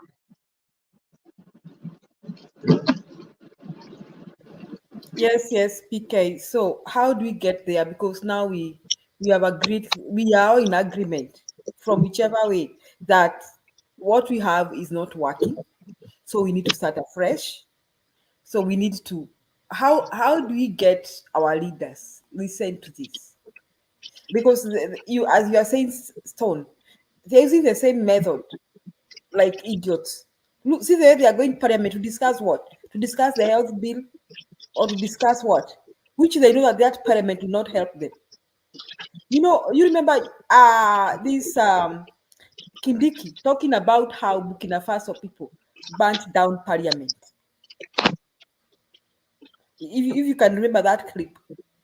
Yeah. Yes. So why do Burkina Faso people, did they burn down parliament? You know, our parliament is not working, our Senate House is not working. So we don't need them. So how do we convince our leaders that these things are not working? And we have to, how did we get to our constitution 2010? How did we start? Because we had Kibaki. Julia. Yes. Julia, in this situation tumesema tusahau maneno ya leaders. We have no leaders anymore. And you remember in my speeches I'm saying, si watu wajitokelezee tu from nowhere. Because that's poor English. People don't come from nowhere. But we are just saying, can somebody as proud to, and I said in my talks, I don't care kama atakuwa ni dictator, auwe watu wengi, watu wakufe, lakini alikainate this country. Aseme sasa hii ujinga imeendelea. We can even persecute, we can do what? We can execute all the MPs. They are useless to us. I know this is extreme. Julia, kama parliament is not working, blow it off. Kama state house, nilikuwa nasikia watu wakisema, oh, you cannot touch state house, is state nini? You think those countries that ban are stupid people? No, because kama your state is a symbol of unity. It is not, Julia. Hakuna symbol of unity a state house. When state house is devil's worship place, watu wanafanya masherati zile zote zinafanyika, then unaambua is a symbol of unity. It's not. And we don't want that unity anymore because it's not helping us. Your unity ikae. So any time you can blow off that state house, it's not benefiting mwananchi. You can blow off that parliament. Watu watafanyia parliament anywhere else. If that is what is blackmailing Kenyans, hatuwezi guza parliament kwa sababu XYZ. It is all nonsense. Anything that is not benefiting us, Julia. Hii maneno tunaita leaders. We have no leaders. We have gluttons. We just need to discard and go where we are saying, Kenyans, you are on your own. You ban anything. Choma hiyo magari hata ya GK. Stop kuogopa ati serikali. Serikali is all BS. I want us to go there. I want us to go. Hata ukija na Bible tunakuchoma. Tunakuambia wewe enda kwa Mungu wako haraka unavyoenda. Ukija na hizi manguo zinavaliwa na hawa watu wanajiita mapasta, we can ban them as well. What am I talking about? I'm talking of a country that now is useless. It has to go. Wacha ichomeke tuanze afresh. Because it is the only way now. When you have a jigger in your toe, you are even ready to have the toe amputated. When it is totally invested, you are ready for anything to save your leg. When you have gangrene, you are ready to have your hand amputated so that you can save your body. Okay? So let's not be reserved. And not watch Ukristu. Kwanza Ukristu is the most connish thing that is on earth. Julia, this I'm telling you candidly. Hakuna conmanship iko juu duniani kuliko Ukristu. Hata afadhali Uislamu. Ukristu ni ukora mtupu, wizi mtupu, kunyanyasa wengine ukiwaambia Bwana asifiwe. That has been proven 2000 years since Jesus was here.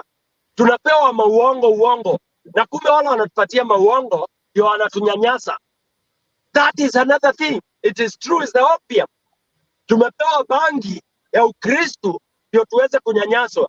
Ruto ni Mkristu, unaambiwa anabeba Biblia, unaambiwa bibi yake ni prayer warrior, garbage. Prayer warrior anaombea nani? anaomba maji ya choo inakuwa maji mazuri. Nonsense.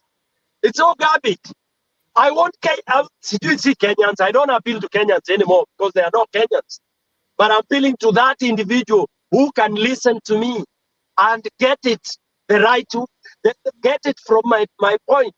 I'm not siongei mambo ambayo iko Ukristo ndio imetuweka mahali tuko.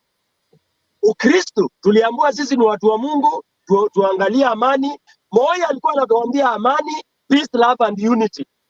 Akatutia kabisa, akatufiristisha kabisa.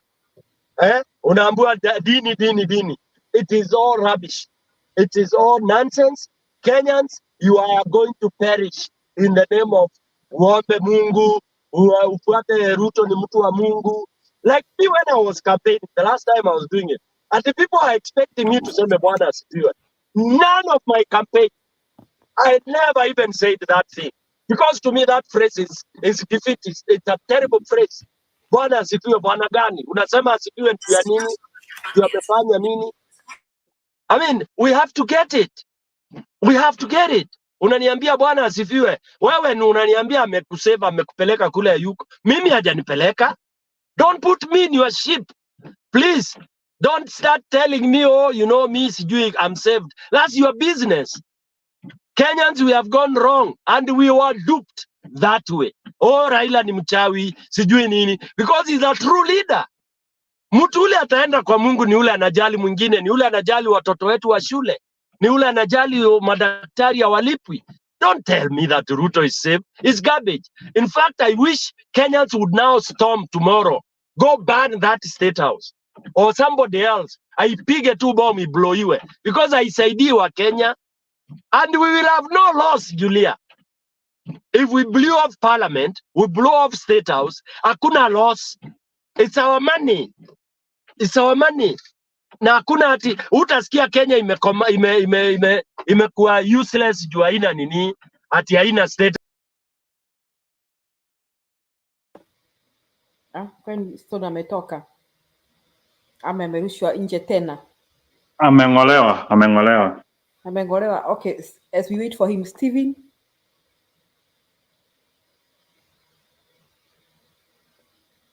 Steven, you are mute. Julie, you are a wisdom. Yeah, there's something which I was not thinking about it, but when you brought it, I clicked it. Yeah, what we did wrong is that we thought that the money was going all of it to the president. That time it was Moi.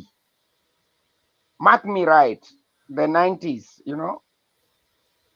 But when you came up with this idea of we didn't do devolution of central bank and KRA, yeah, those two were not done.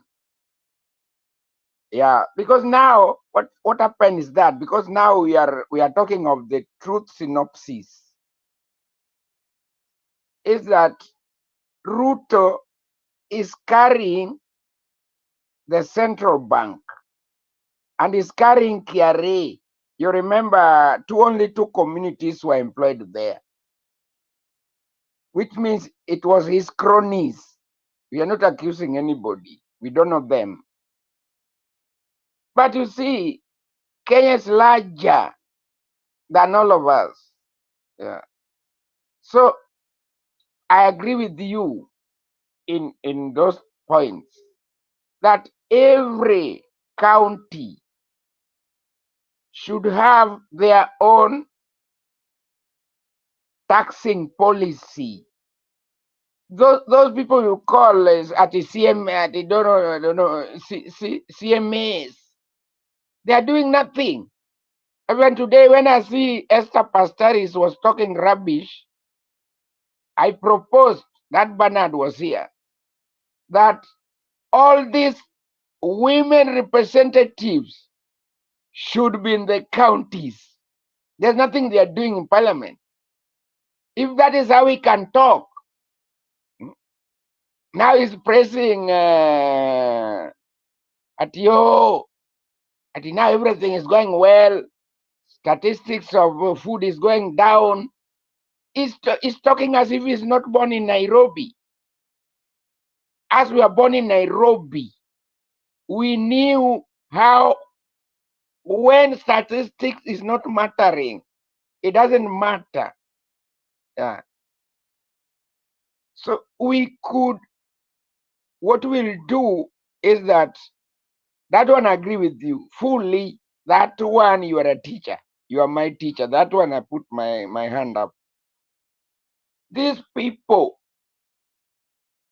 they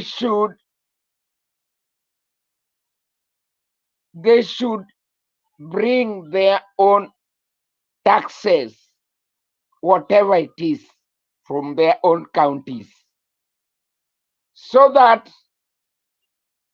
let them not share.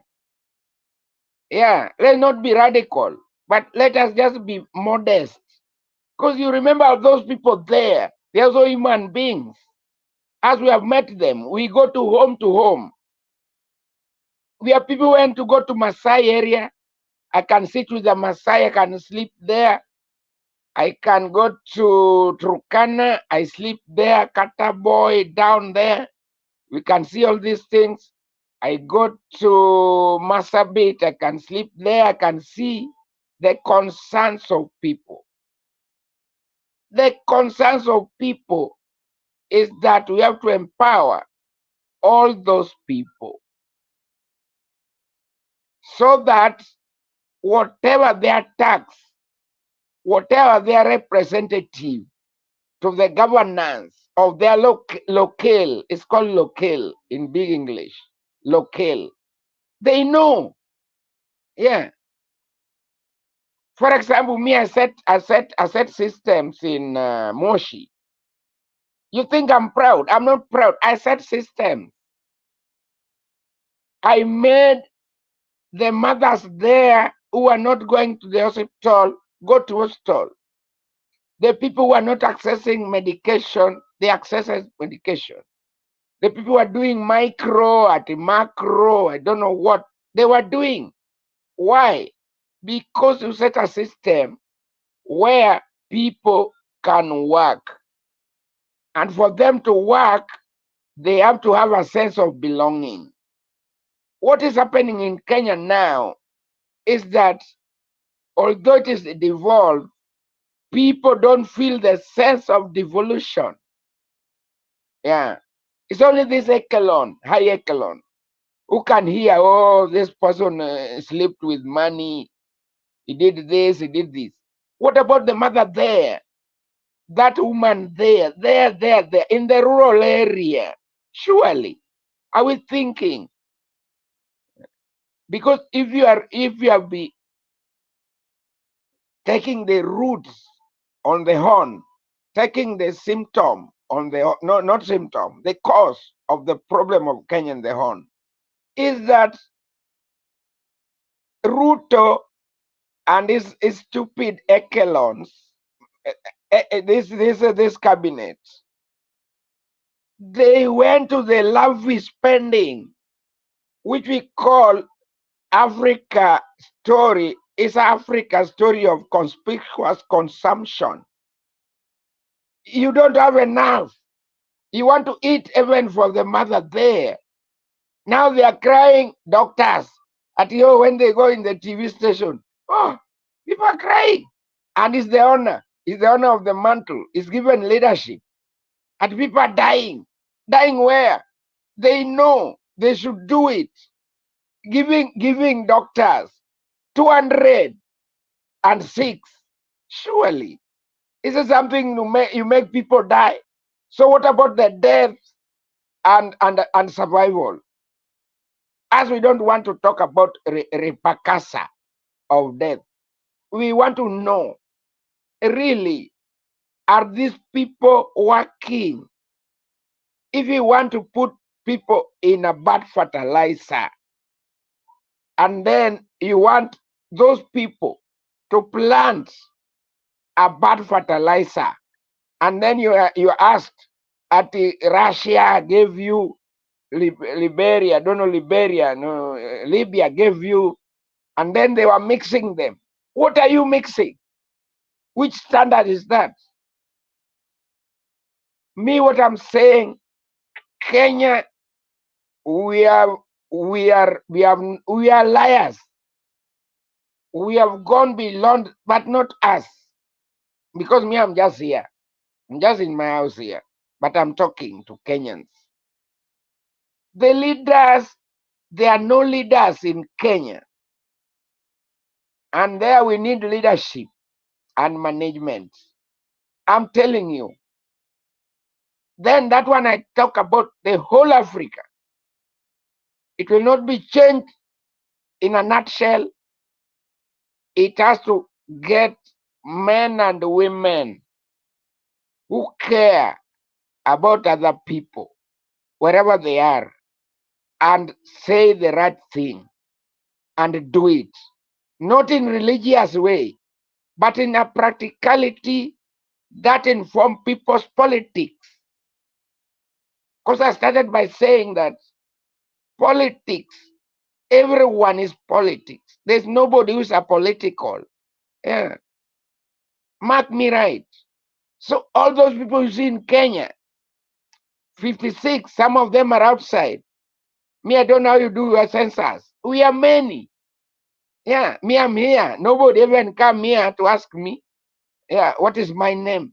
Where were you born? Which means we are many. We are going to 70 million Kenyans. And then they are calling us diaspora. I told them, I just tell them, me, I'm not a diaspora. I'm a Kenyan. Surely, we don't entertain nonsense when people in Kenya are treating us like rabbits. Because when that mother there is denied an opportunity to go to school, to get a medical, it affects me. Yeah, definitely. I'm not seated here pretty that I'm hearing this nonsense. And what I'm telling you is this: radicalism will not help Kenya. It has to be a gradual progression of the realization of reality. That is what we say is this. The fact that you are pronounced a wrong leader cannot make you a leader. But let us see that person there who people know, who care for them, who are with them in that level of their desperation. That is the leader. Thank you.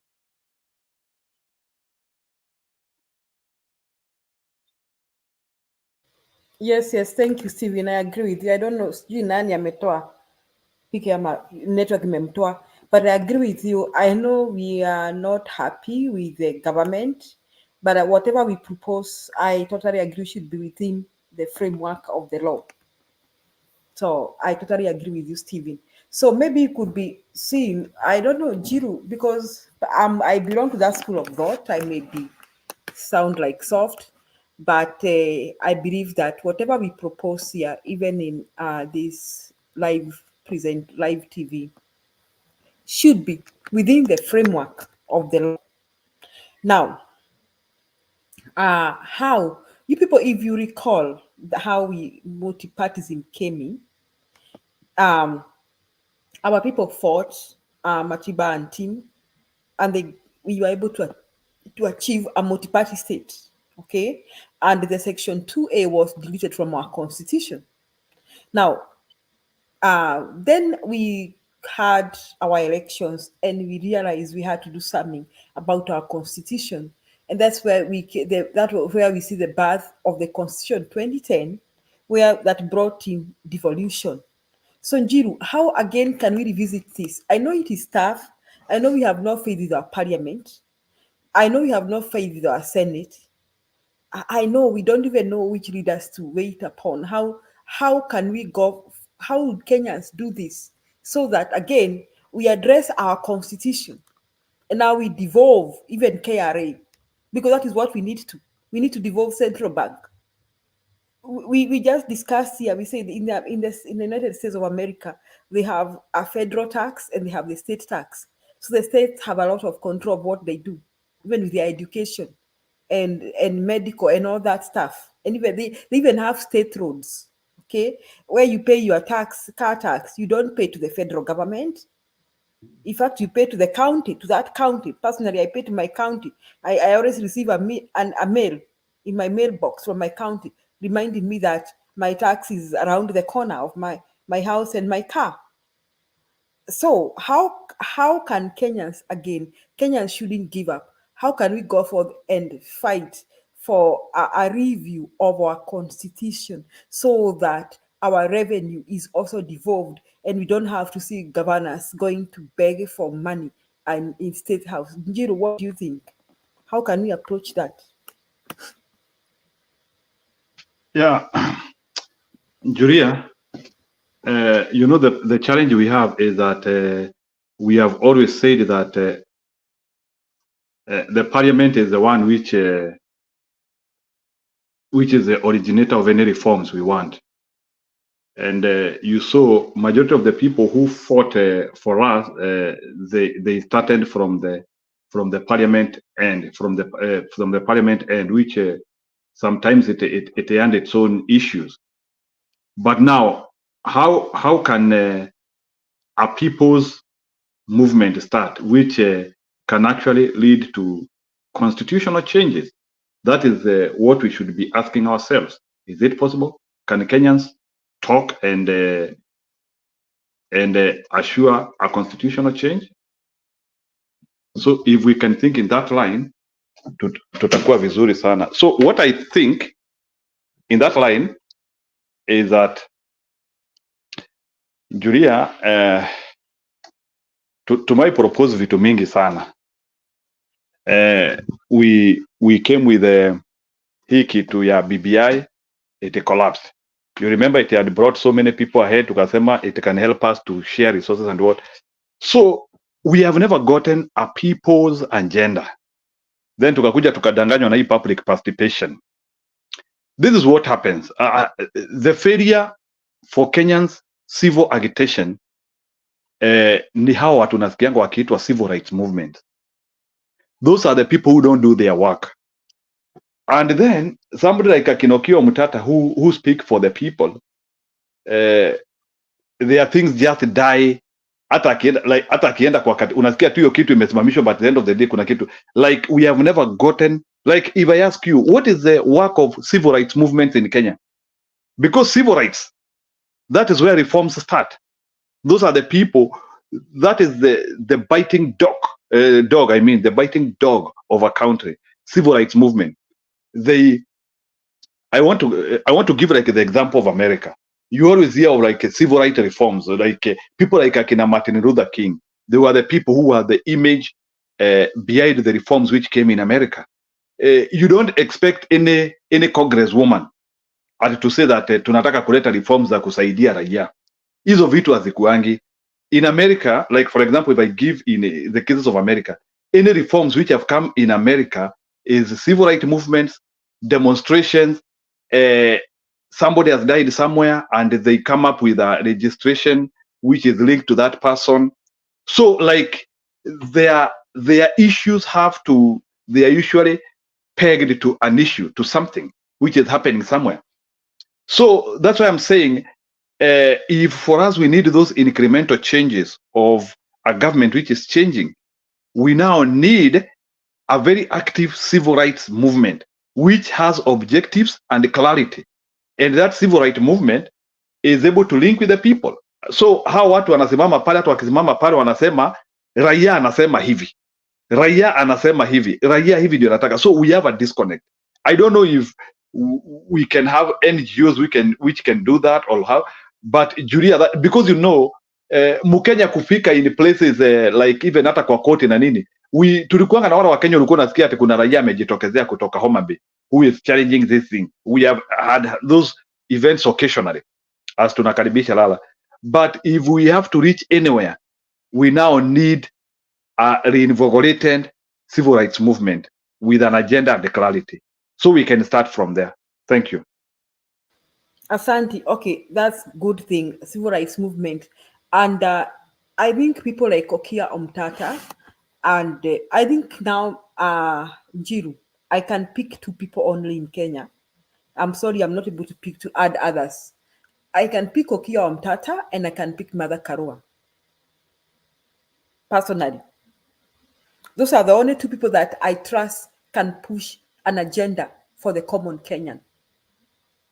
The other politicians, I think each one, or a lot of them, are geared to their own personal desires. However, even you remember, I think Lala will tell us what Paul said, that some people preached for this reason, others preached to be famous, others preached to this, but in all that they preached Jesus. Okay, so it means even these others who have their selfish intentions can be mobilized to a movement, because in one way or the other they are dissatisfied with something or this that is happening in the government, but maybe they don't have enough courage to join those who are courageous. So I think people like us in such a channel and other platforms that really feel that something needs to change in our country for the good of the people, maybe we could mobilize ourselves to start reaching out to them. Maybe what they need is to know that someone else supports them and agree with them.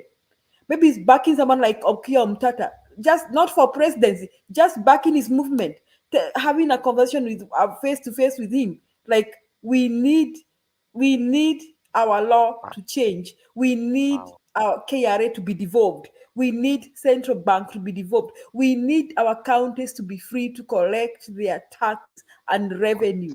We need one county, one product. We no longer want people to go begging money in State House. They don't need to do so. So maybe Njiru, as we speak here, maybe you should also reach out to this kind of people, because if we reach them, that is how the movements, the struggle for democracy in the days of the fight for multipartyism began with 2 people and the others joined. Even Kibaki, I think somewhere joined, even when we called him General Kigwaya. You see? So it began with a few people and everybody else joined. So I think that is what I would like to say. So Lala, thank you, for good to see you, and thank you for joining us. We are trying to brainstorm here. We are thinking that we have come a long way. We were able to achieve our Constitution 2010, and we were able to say that we had devolution in counties, but our devolution did not achieve what was intended for. Now, we are also concerned that we've never really had a democratic election, a free and fair election, and we are thinking it is time we devolved even our elections. And we are even thinking that we should not even have a powerful president. We should have a regional representative that is rotational. That was my suggestion, so that we no longer have to fight that this tribe has ruled this. Every tribe will have an opportunity to lead. We were also thinking here, we were discussing earlier that our leaders should be elected on virtue of their qualification. First and foremost, they should meet the requirements of Chapter 6 of our Constitution. Then we should also look at the academic credentials, so that we don't just have dwarfs as our leaders. So we were thinking about those things. And our last question that we asked Njiru is, now it seems we have an issue with our constitution, because we said we had devolution, but we did not devolve our funds, we did not devolve our tax collection. So we look like beggars, and we have to keep begging the national government. So depending on who is the president, the country either halts or goes on. So which is the way out, Lala? Karibu, Lala. I know I've asked you many questions, but I know you remember some. Karibu. Asante Julia, asante NJ, Steve, and all of you in the background. Just got here. I've been in and out, but I'm happy to contribute a little bit. I came when Stone PK was talking, and I agree with him to an extent. But I also believe that I also agree with Stephen some processes are needed because we can easily run from the jaw of the tiger and we get in the jaw of the lion. And I say that because let me give you an example. If I'm in the US and there's a line, people are required to make a line before they can be served. In most cases, in nearly in all situations, no one will cut or come in the middle of the line and be allowed in. Everybody will protest. In fact, you don't even dare do that. The only time people may decide for somebody to go in the front is if when someone is sick, we see it on the street. When you see an ambulance, you put your account aside so that the ambulance can go forward. But otherwise, the society believes that first person, first served. I saw that. I live in Germany, I live in places like Japan, I live in England, I live in all these places around the globe. And that is the norm. People wait for their turn. And as long as Kenyans can't wait for their turn, we are in trouble. We may change system, we may change this and that. Nothing will become in effect. No change will take place. We may go for someone to the front there, get Martha Karua or get Okia Mtata, and things will be the same. What I believe in is all of us as Kenyans must know what we want. When we talk of we, what are we talking about? Do we think as Kenyans, or we think as tribalists, as families, as individuals? Unless we begin to think as Kenyans, then that constitution will mean something. So right now, you change anything, as long as you don't define who we the people and our right as a people, we will fall victim to this other thing that we are trying to protest against. Ruto has mastered that.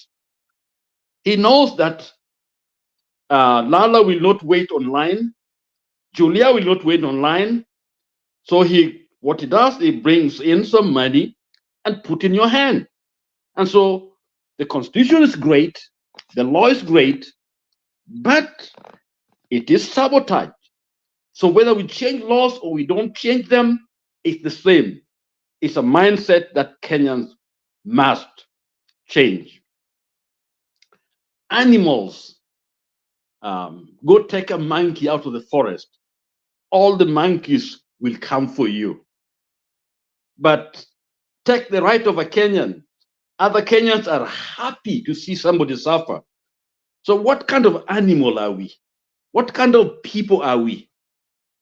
I don't know whether this tribal thinking has eroded what ile utu ya unadamu inside of us to the point where we watch someone slaughtering our daughters and we wait for them to get our sons. This is the problem. There is no justification for us to accept unjust laws. People are getting hurt, and then we think things will just reform and change on their own. Animals don't believe that. Monkeys don't believe that's the forest. They got to defend their own. And so, in my mind, it is still maybe as a Luo or as a Kikuyu, begin to think that I am a Kenyan Luo. I'm a Kenyan Kikuyu. That Kenyan has to mean something. It's we, the Kenyan. That means I will not accept a bribe. I will not accept the police standing behind. We'll act collectively. This is even gangs. These gangs we talk about, gangs have got more morals than some of us. Gangs, you will not go against them and they will accept. But here we are. So we are worse than gangs. So my point here is that it's a high time Kenyans begin to be human. and we demand. And we start with Ruto. We do that. There's no reason why tomorrow we go back to work. And some of us in Kenya right now, when we know that our people are being denied their rights. Actually, if you are doing the right thing in Kenya today, you're most likely going to be prosecuted, go to jail, and suffer for it than doing something bad. You do something bad, you become a minister. You become a whatever attendant of a station, of a petrol station. You become an ambassador in Congo. And you know what?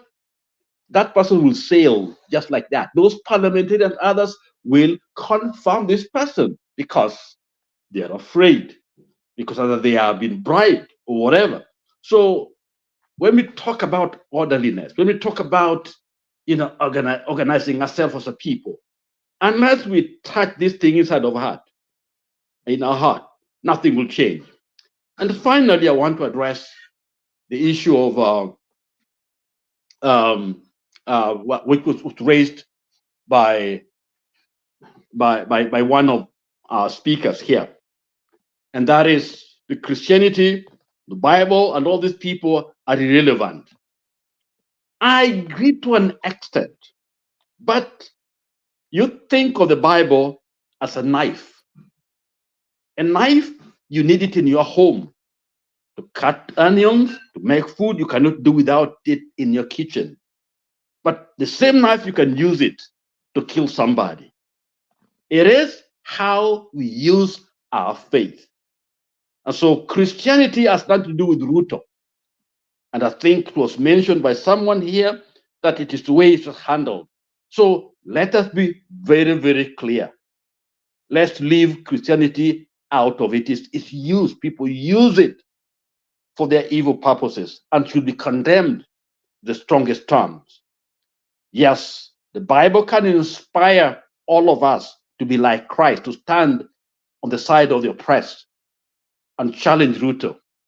So to challenge Ruto is the most Christian thing to do. So let us be very careful before we throw the baby in the bathwater and not use the ally of faith. That is really crucial because it's been done before. We have had the Okulus, we have got enjoyers, we have had all these wonderful people in the history. And yes, we have also bad people. So it's how you use the text of the Word of God. And so we as candid, sound talk, I think our role, whatever we are doing here, is to meet the most Christian thing, to call people to their good angel, to call all of us to act and step out and defend that faith. Lastly, the kind of faith, Christian faith, that has been sold to us is a faith that focuses on things to get. Prosperity gospel is what I have. We have not prepared people to live. We have not prepared them to prosper and also to die. Unless you're prepared to live and to die, that faith is not complete. And maybe Muslims have done that. But this new type of Christianity where it's about get things, about owning and it's money and get this and be blessed and all that is blessing without knowing that people die, people suffer. Okay? If you read the Bible is full of people, and most people had to struggle through some things. God is with us through it. The process is where you find him throughout. That's what faith is. If you read Psalms 23, the beautiful psalm, yea, though I walk through the valley of the shadow of death, there are shadows of valleys of death, but your presence is with me. He will be with you. So let us be careful. Let us be clear about the kind of faith. That faith informs my life. I'm here because of that faith. Okay? Not because I'm anti-Christian. I'm a Christian and I'm proud of it.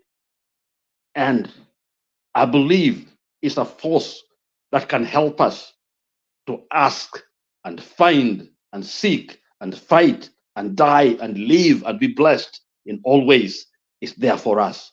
That's the faith I believe in, and that's what the biblical Christianity is all about. So let us be careful. I think we've been sold another side of faith that does not know how to deal with death, fighting, and suffering. We have been sold this idea that God is here to bless you. Blessing, blessing. So you go in there, plant a seed, and that is so sad because I've seen that type of faith grow and people believe in it, and this came from the US, most of it, with people like Haggins and others. And this is, to me, is part of New Age. It's part of very, yes, wrong theology. Is not biblical because it's not balanced. It's not giving you the both side of Christian faith. It's only give you one side of blessing. And so when you are not blessed, then something is wrong. If you're sick, something is wrong. If you're not rich, something is wrong. It doesn't look at the cultural context, where in the US, people under place like people get money, government give them money, they always will have something. In Kenya, these people don't have anything, completely anything. And so if you introduce the same type of theology, it doesn't work. It doesn't mean we don't give, we give. God doesn't bless, God blesses us. Yes, financially it blesses us, but he also blesses us with peace, joy, hope. So prosperity is not only about material stuff, which this group of people preach all the time. So you see churches have to have a particular stage, the kind of car you drive, the kind of plane you fly in. And so that money is geared towards a lifestyle instead of building the kingdom. When actually the earlier faith, people of faith, built schools. Most of us went to, schools, hospitals, research, and all this. Okay, and they didn't have as much money as we have now. So we are giving more, but that money is not going into the work of God, into personal life. This is where the problem comes in. And so I think our leaders have compromised our faith, and it's high time we call them back to the faith that is biblical. So thank you very much. I'll stop in and somebody else can come in. Back to you, Julia.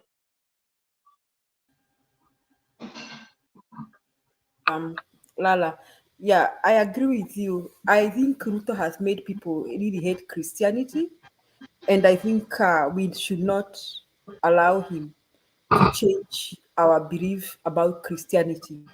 The way Ruto and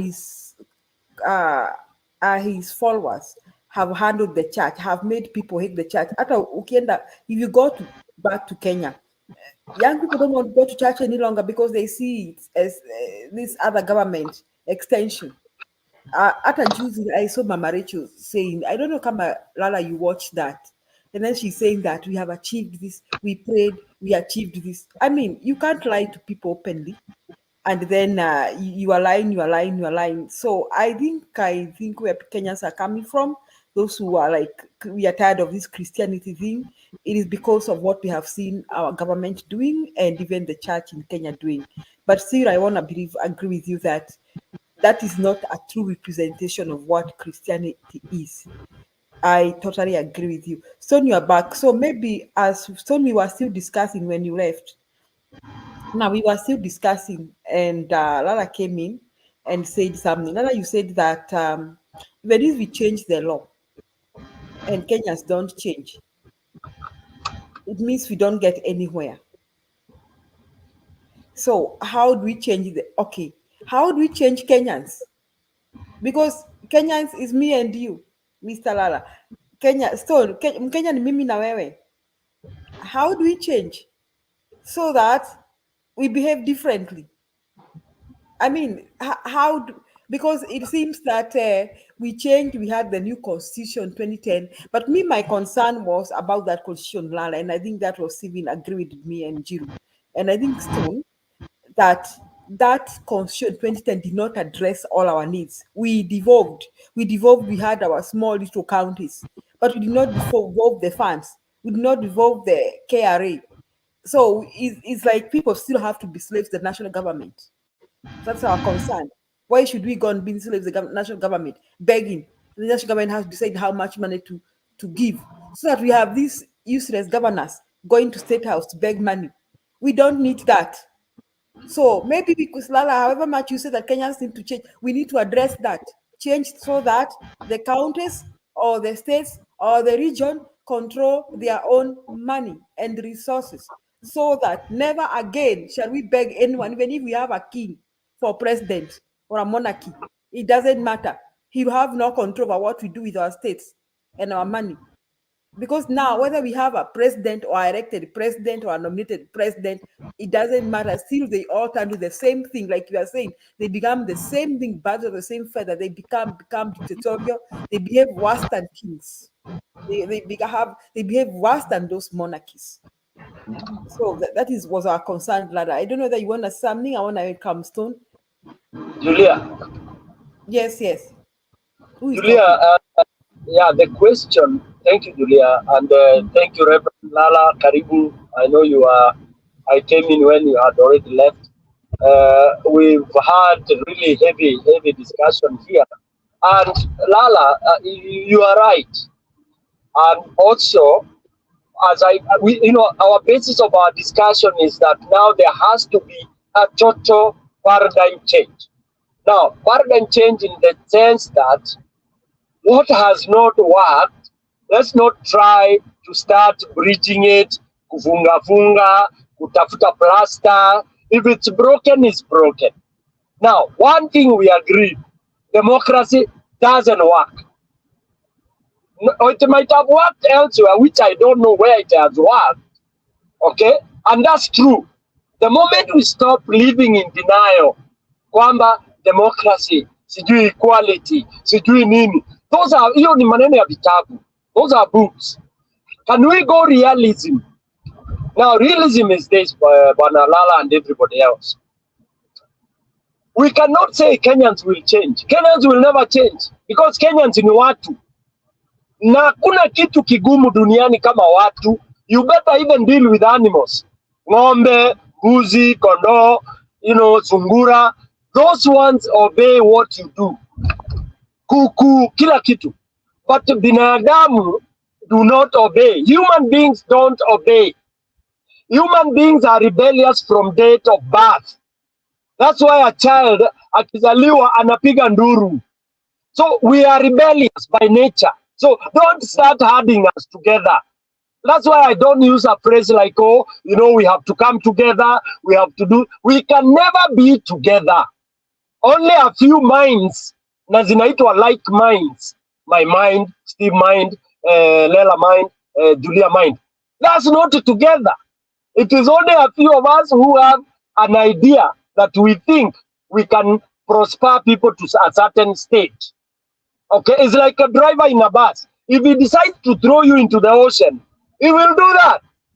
You board a bus being driven by a madman, of course you know where it will go.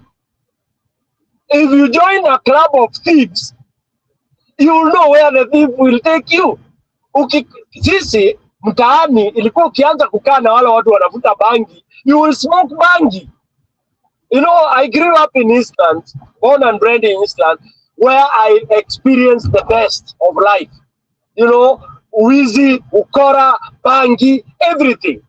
And you had a choice depending on the guidance of your parents. So if you associate yourself with footballers, you will have football. If you associate yourself with the people who like chasing girls and all that, that's what you're gonna do. So Kenyans cannot change Banalala.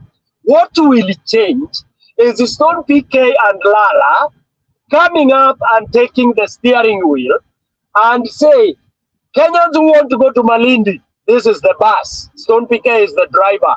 Mula mnataka kwenda Malindi, bus ingieni ya Stone. Wale wanataka kwenda Tanzania, Lala ndiye anapeleka watu Dodoma kwenda kuona vile Madam Sulubu anatoa masulubu ya mashida zao. Wanaingia hiyo basi. Haya, Steve anataka kupeleka watu pwani, waende wakaogelee, basi ya pwani ndio hii. Okay? So that is now what we need to start looking at. Basi ya Ruto inapeleka watu Jehanamu. So Wakenya wale wanataka kwenda jehanamu wanabaki kwa Ruto. Wacha tuache kusema Kenya itaungana. Take this to any bank. Kenya will never ungana. Kenya has never unganad. Hiyo ni uongo. Those are critical. I mean, those are, what do we call them? Empty slogans by selfish people who now people are branded as politicians. People who are there doing their own things. The true leaders were the leaders that said Kenya has to be what is called Majimbo. And I want us to go back there. Majimbo was beaten and hated by thugs and crooks in the likes of Kenyatta themselves. Because Kenyatta was a thug. He was a crook. Alikuwa mkora. But people don't like people saying that. That's the truth. He was selfish. Alikuwa na ubinafsi. Aliwekewa ubinafsi. Maybe he was a bit fair when he was doing all those other things. But wale walimzunguka Kimani na nani walimfanya akawa mlafi. Don't tell me, why would you want to own 10,000 acres of land on earth? Julia, Steve and Lala. What does that tell you? Julia, 20,000 acres of land, utafanya nazo nini? That's garbage. That's nonsense. And that's why I support Odinga, because what he needed to do that time, he wanted to have what we call Tanzanian way of doing things, where the land belongs to the government. Then when I need 10,000 acres, I say what I need it for. That's where we missed the boat. So Kenya ni nchi ya walafi wakora. Now, my point is we have to go back and fragment ourselves into manageable units, small units. In computer science, we say, when you want to solve a problem, you fragment it into small units. When they are small units, you are able to dissect, unaangalia shida ni nini, unafanya programming and all that. Same thing in biology. You try to unakatakata kidogo shida vitu ndogo ndogo ndio uweze kuaddress na utafute formula. So Kenya now we need to fragment it, which politicians hate. They hate that word. When we say we want devolution, look at how many people are supporting devolution, which is the formula to success. We can see the semi-devolution that has been happening. The few things that have happened during devolution. Today, you have Northeastern with the tarmac. After 60 years, they got tarmac when devolution came. Isn't that an answer? Doesn't that tell you something? That today, you have county headquarters with the story building.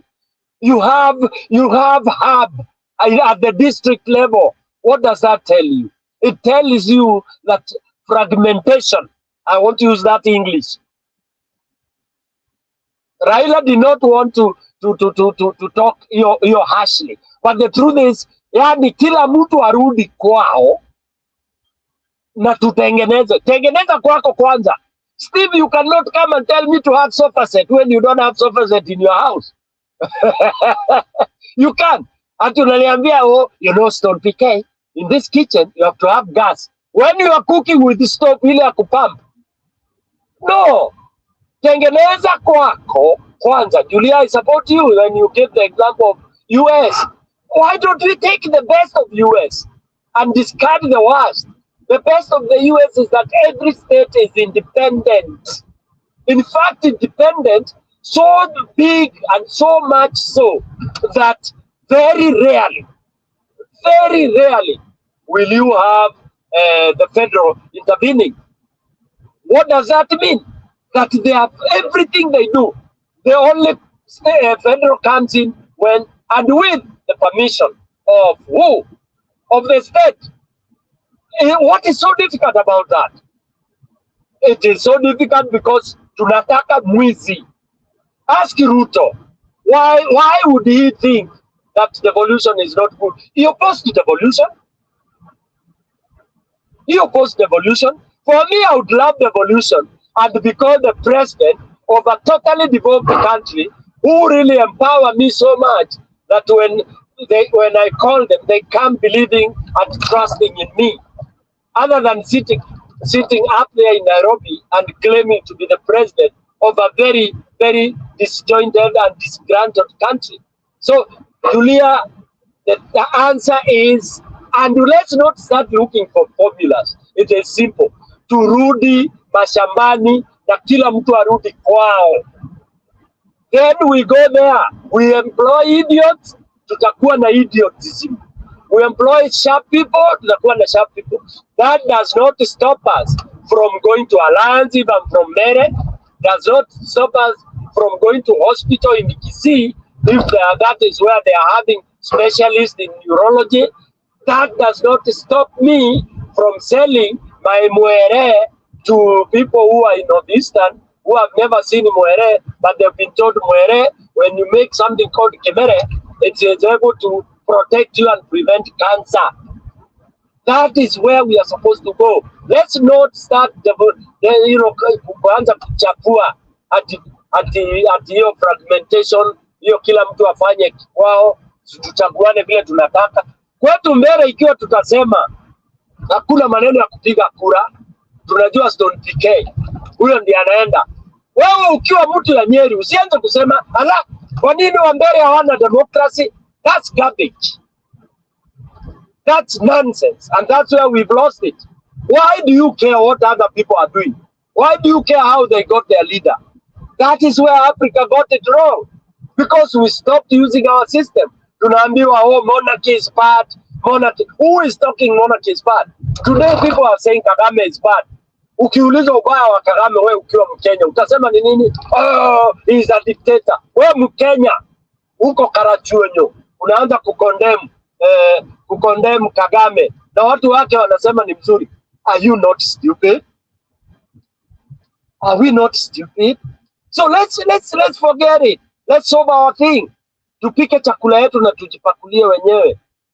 Hii maneno ya kusema oh, the world is going democratic. Which world is going democratic, Julia? Which world? Which world? First world is sorting their issues directly and without caring about you.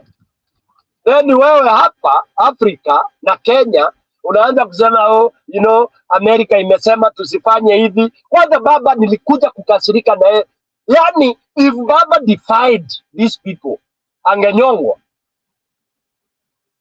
Uhuru, if we defied that nonsense, asimame aseme, I'm not giving out this sword, because what has been going on is nonsense. Mutadu, tungedu nini? Kagame juzi alisema mtu ajaribu. I love Kagame. If I was a woman, I would be his third wife or second or fourth. I love him. Aliambia watu, mtu azubutu.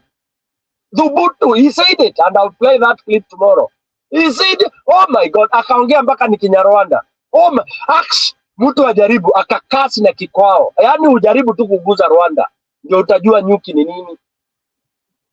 That is what we are calling for. We want somebody to come up. Somebody to come up. Because we cannot say that huyu mwanamke alikuwa na maskata hapo anasema Kenya is a hub, Kenya is this, Kenya is that. Hiyo yote ni BS. Imepewa hiyo 60 years. It's all rubbish, nonsense. Kenya is the best. Kenya is the seaway to Africa. Upuzi mtupu. Leo Kenya hata ikicollapse, seaport itaendelea. Tanzania wako na port. Okay? Somalia wako na port. Hii mambo ya kusema oh, is the gateway to Africa. BS. Kuna gateway to Africa iko pale. It's nonsense. Gateway to Africa ya kuingiza madawa ya kulevya na silaha za kishenzi. That is all nonsense. We've been fooled. If it was a port to Africa, Kenya would be like Dubai. The cost of living would be so lucrative if we were doing all that. If everything, kama si ndio tulikuwa gateway to Africa, we would be top. We would be a free port. We would be thriving in wealth. 60 years down the line as part of Africa. What is our gain? Nonsense. Nonsense. Today the keyword is nonsense. Tumekuwa tukiuziwa ujinga, upumbavu, ulafi, ukora na kila kitu.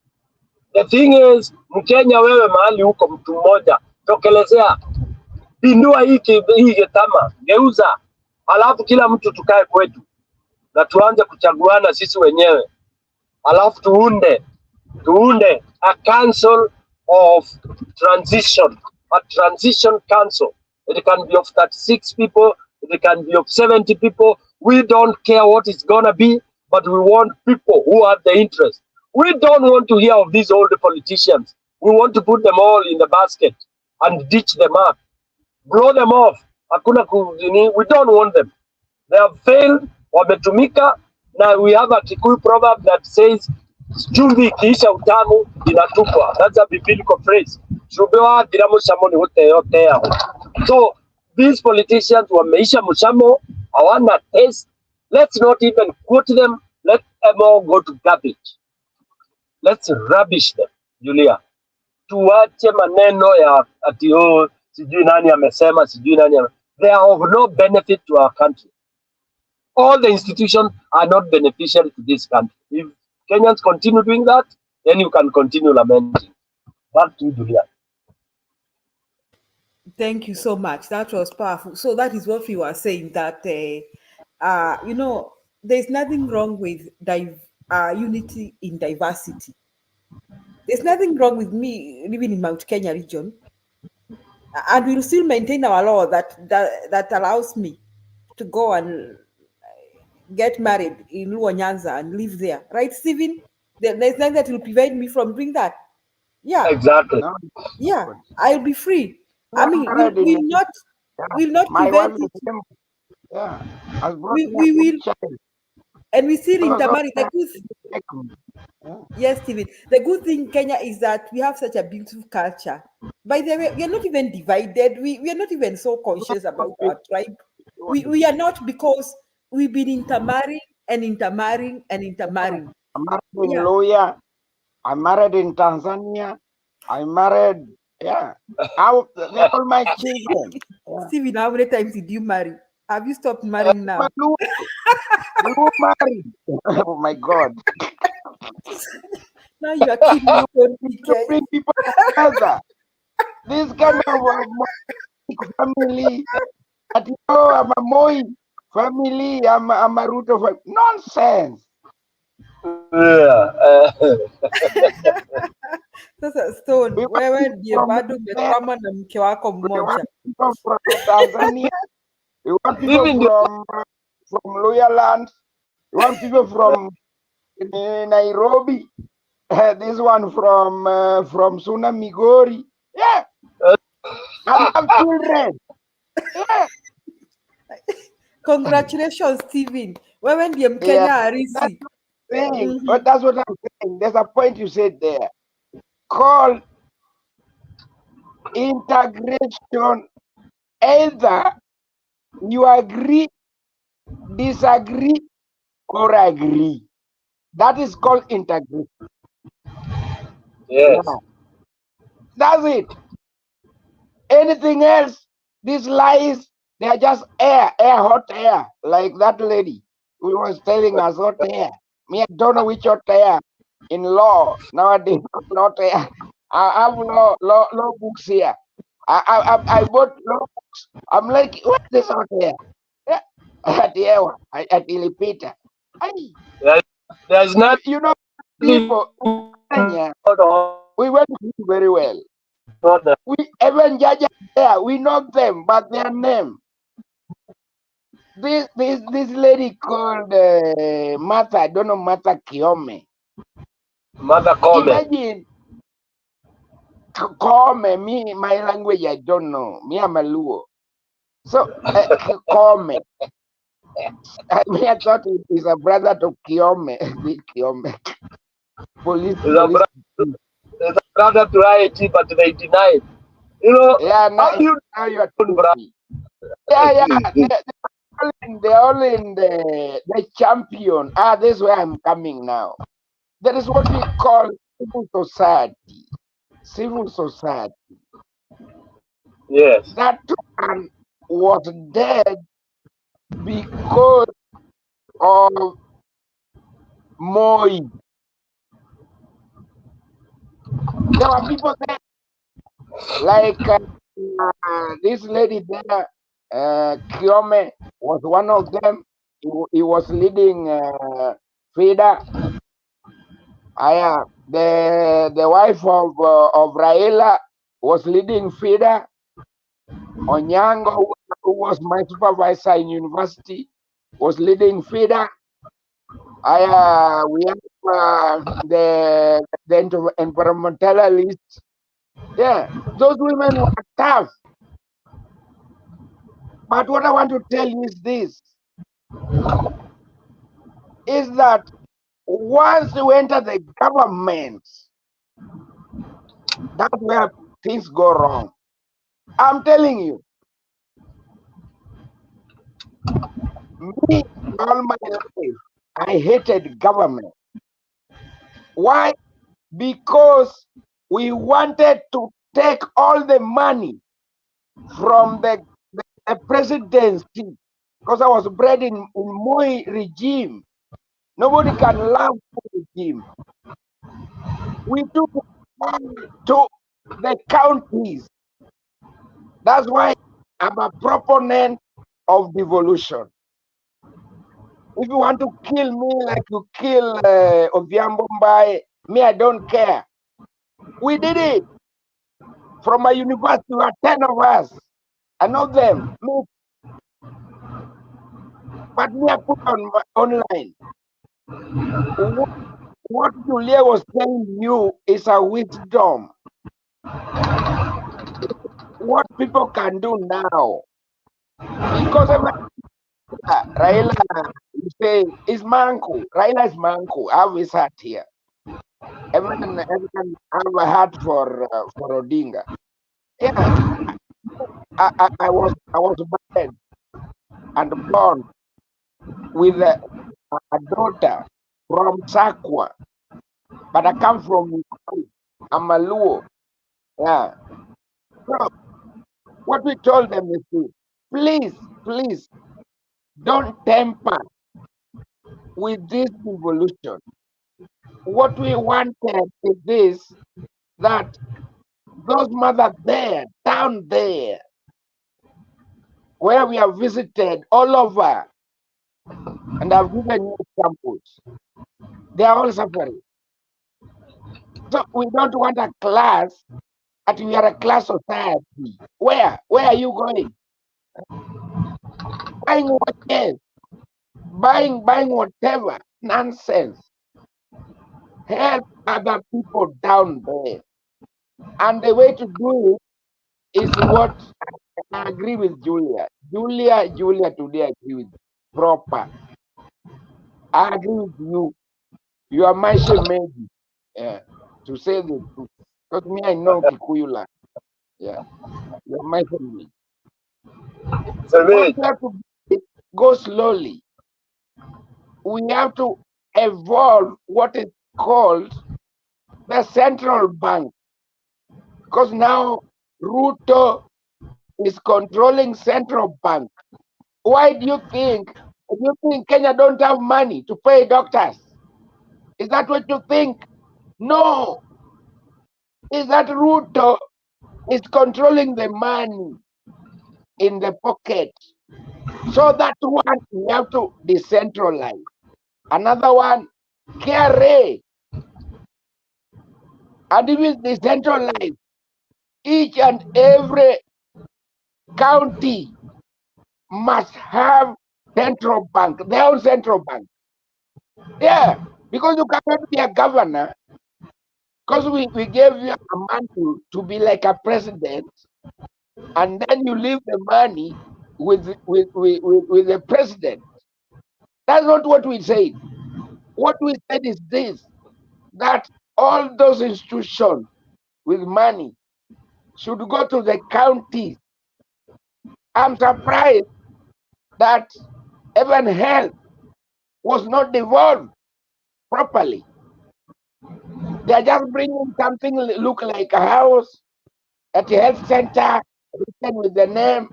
If you go inside, no doctor, No facility.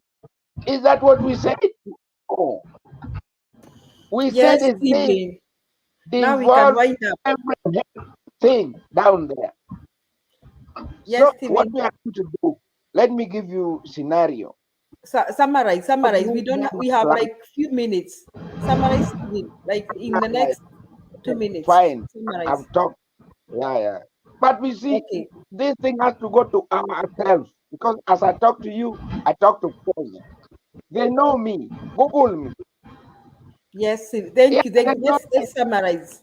We need to wind up. We don't want to hit 6 hours, so I think we need to wind up. So it's not a TikTok. It's not a TikTok. What we are All saying right, is this. Stephen. Summarize Let's now. try.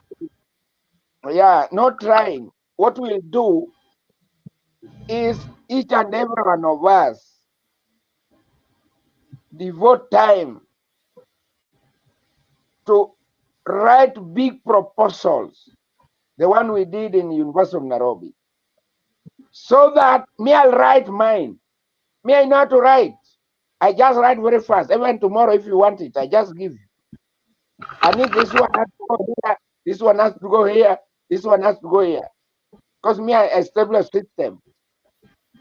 So that 2 areas of concern is central bank. It has to be divided. And also KRA, because all these are taxes from Kenya. So why are they dividing them into 2 segments? And then when you want accountability, there's not accountability. And some of them are bringing some fake.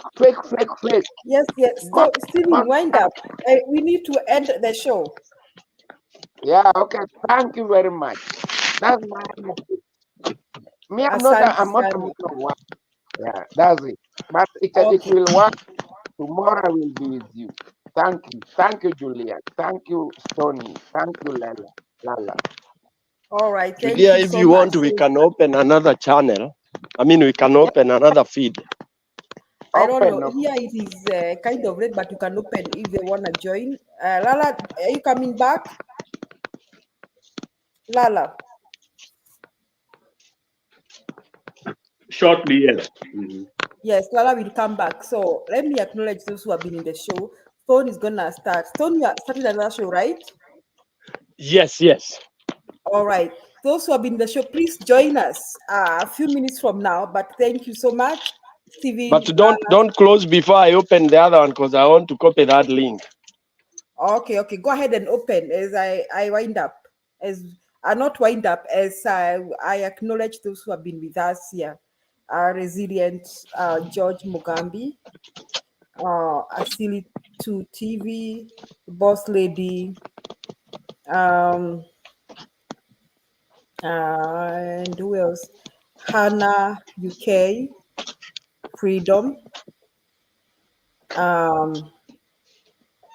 Washington, Okech, Meru Wainaina, Chris Reboa, Tuni Muhammad,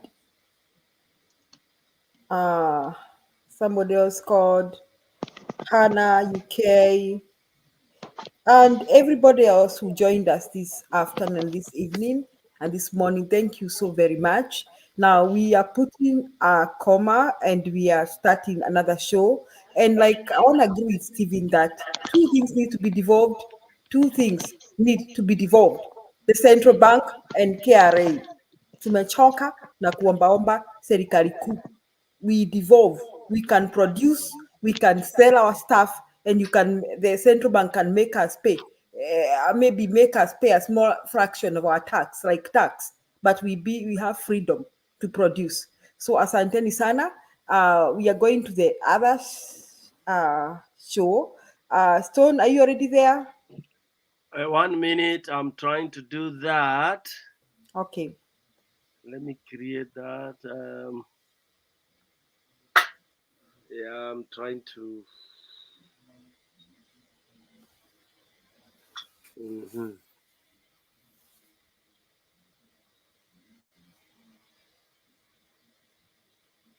Okay. All right. Okay. So you can post the link to them here. 1 minute. 1 minute. I want to post it there so that yeah, people can enter. Why is it giving me maneno ya technology? Saa ingine inakuwa ingine. I want to create a new one. Live stream.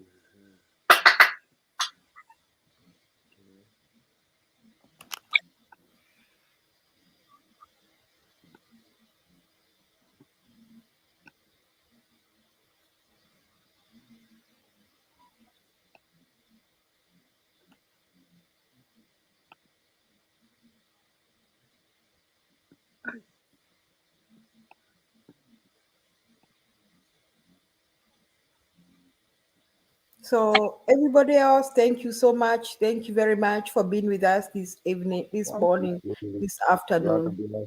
And thank you, Stephen. Stephen, there's another link coming up. You'd like to join, you join us. Kanyishi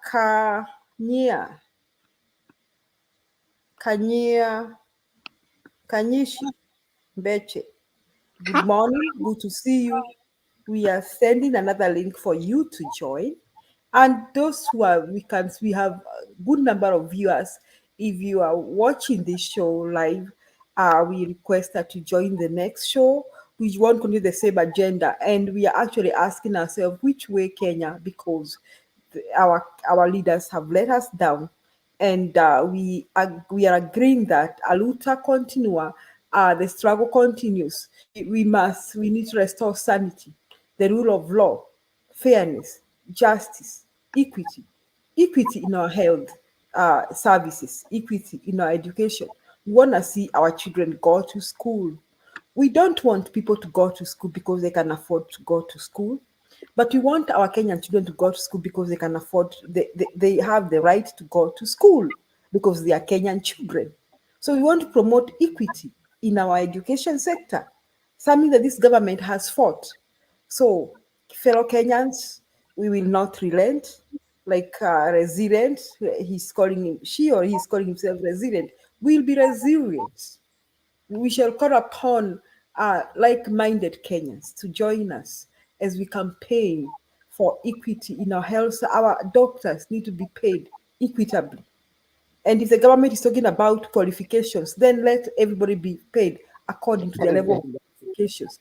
That includes the members of parliament, the senators, even the president. If the president should be paid according to his qualification. If he's talking about qualification, let it be paid according to his qualification.